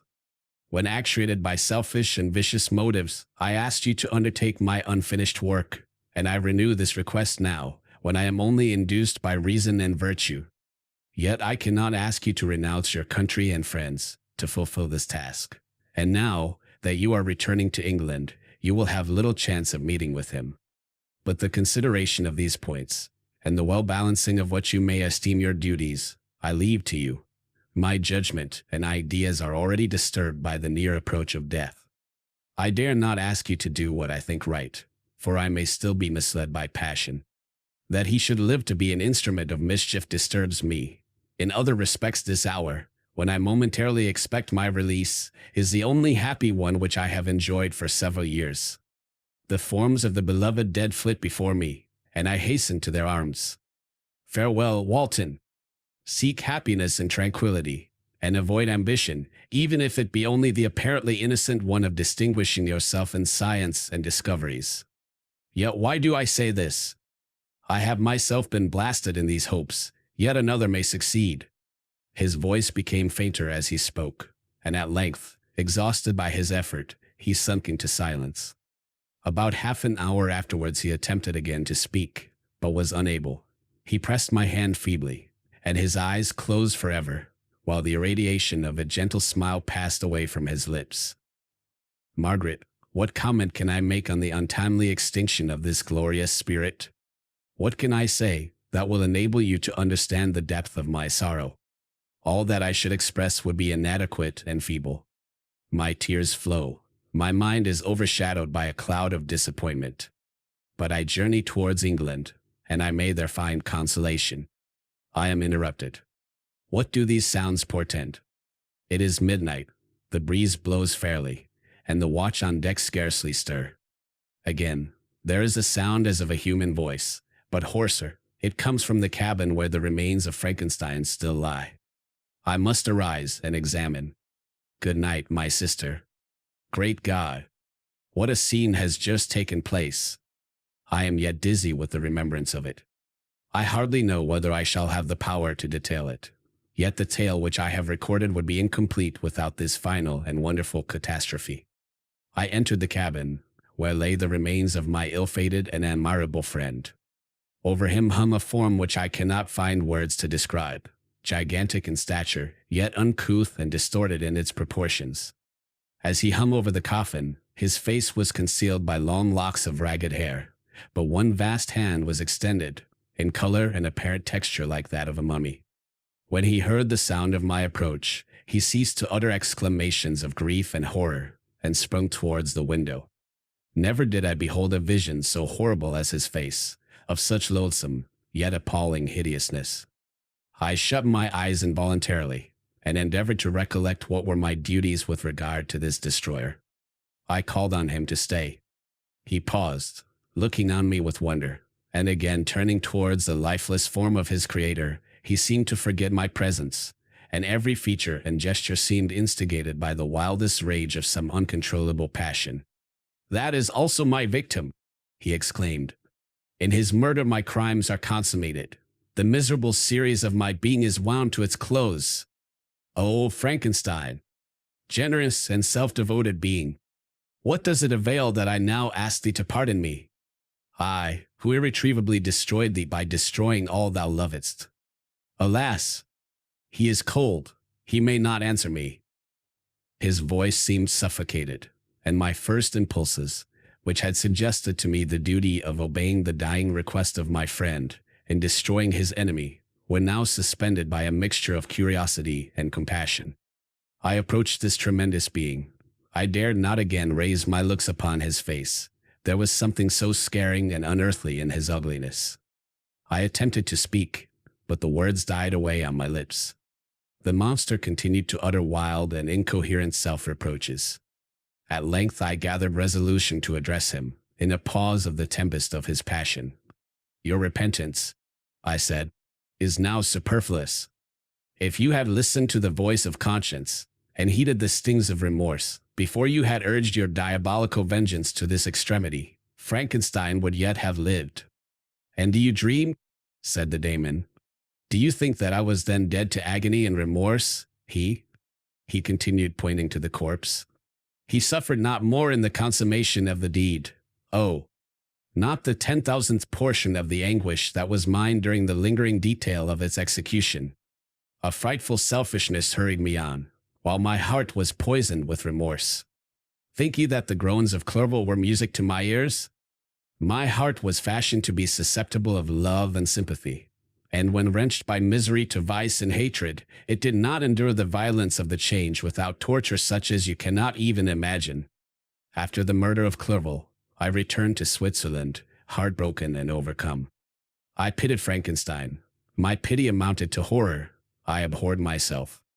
But when I discovered that he, the author at once of my existence and of its unspeakable torments, dared to hope for happiness, that while he accumulated wretchedness and despair upon me, he sought his own enjoyment in feelings and passions from the indulgence of which I was forever barred, then impotent envy and bitter indignation filled me with an insatiable thirst for vengeance.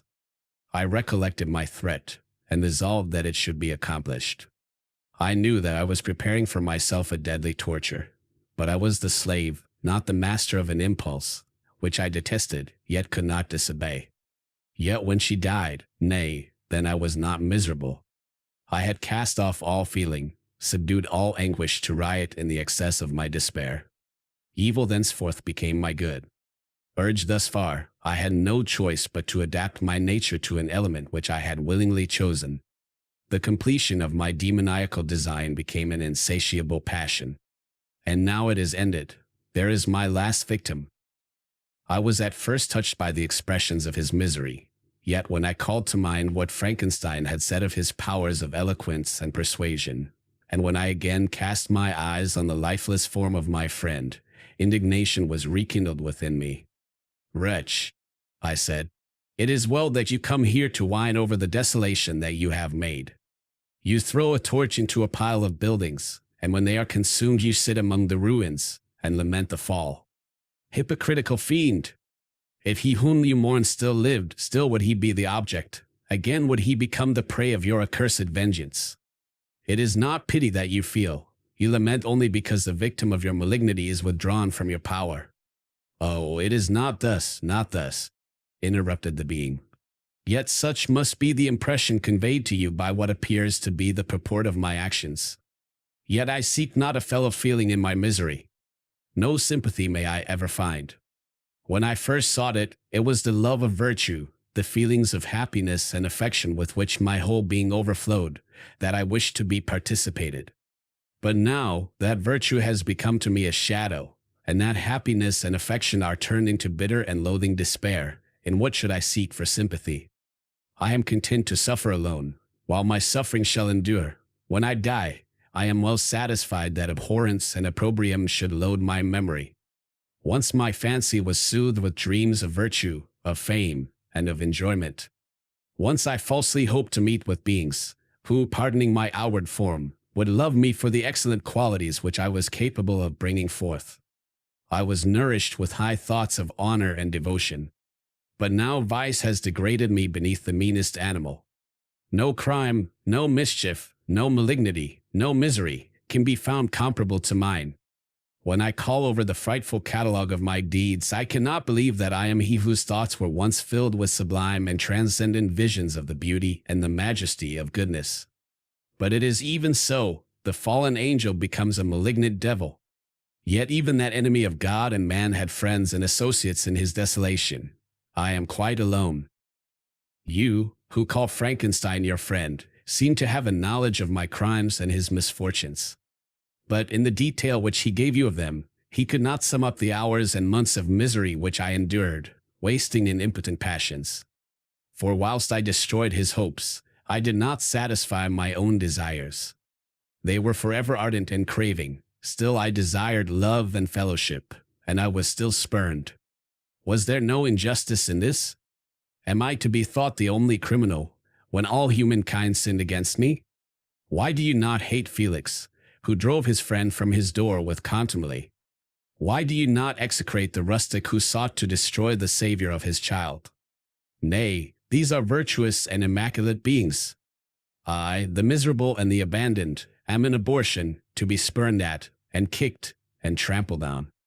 Even now my blood boils at the recollection of this injustice. But it is true that I am a wretch. I have murdered the lovely and the helpless. I have strangled the innocent as they slept, and grasped to death his throat who never injured me or any other living thing. I have devoted my Creator, the select specimen of all that is worthy of love and admiration among men, to misery. I have pursued him even to that irremediable ruin. There he lies, white and cold in death. You hate me, but your abhorrence cannot equal that with which I regard myself. I look on the hands which executed the deed. I think on the heart in which the imagination of it was conceived, and long for the moment when they will meet my eyes, when it will haunt my thoughts no more.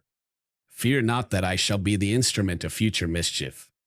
My work is nearly complete. Neither yours nor any man's death is needed to consummate the series of my being, and accomplish that which must be done, but it requires my own. Do not think that I shall be slow to perform this sacrifice. I shall quit your vessel on the ice raft which brought me hither, and shall seek the most northern extremity of the globe.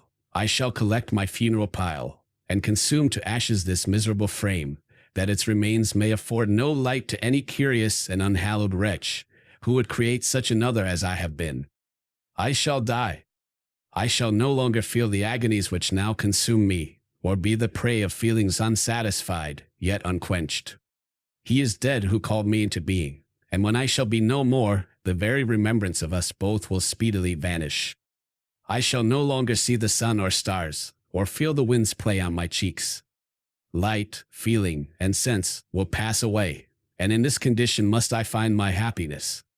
Some years ago, when the images which this world affords first opened upon me, when I felt the cheering warmth of summer, and heard the rustling of the leaves and the chirping of the birds, and these were all to me, I should have what to die. Now it is my only consolation. Polluted by crimes, and torn by the bitterest remorse, where can I find rest but in death? Farewell.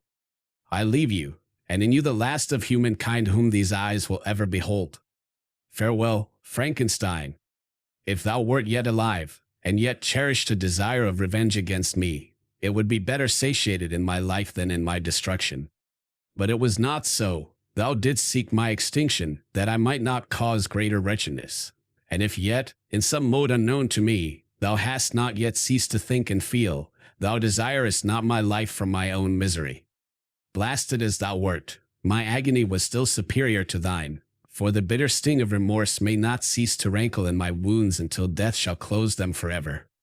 But soon, he cried, with sad and solemn enthusiasm, I shall die, and what I now feel be no longer felt. Soon these burning miseries will be extinct. I shall ascend my funeral pile triumphantly, and exult in the agony of the torturing flames. The light of that conflagration will fade away. My ashes will be swept into the sea by the winds. My spirit will sleep in peace, or if it thinks, it will not surely think thus. Farewell. He sprung from the cabin window, as he said this, upon the ice raft which lay close to the vessel.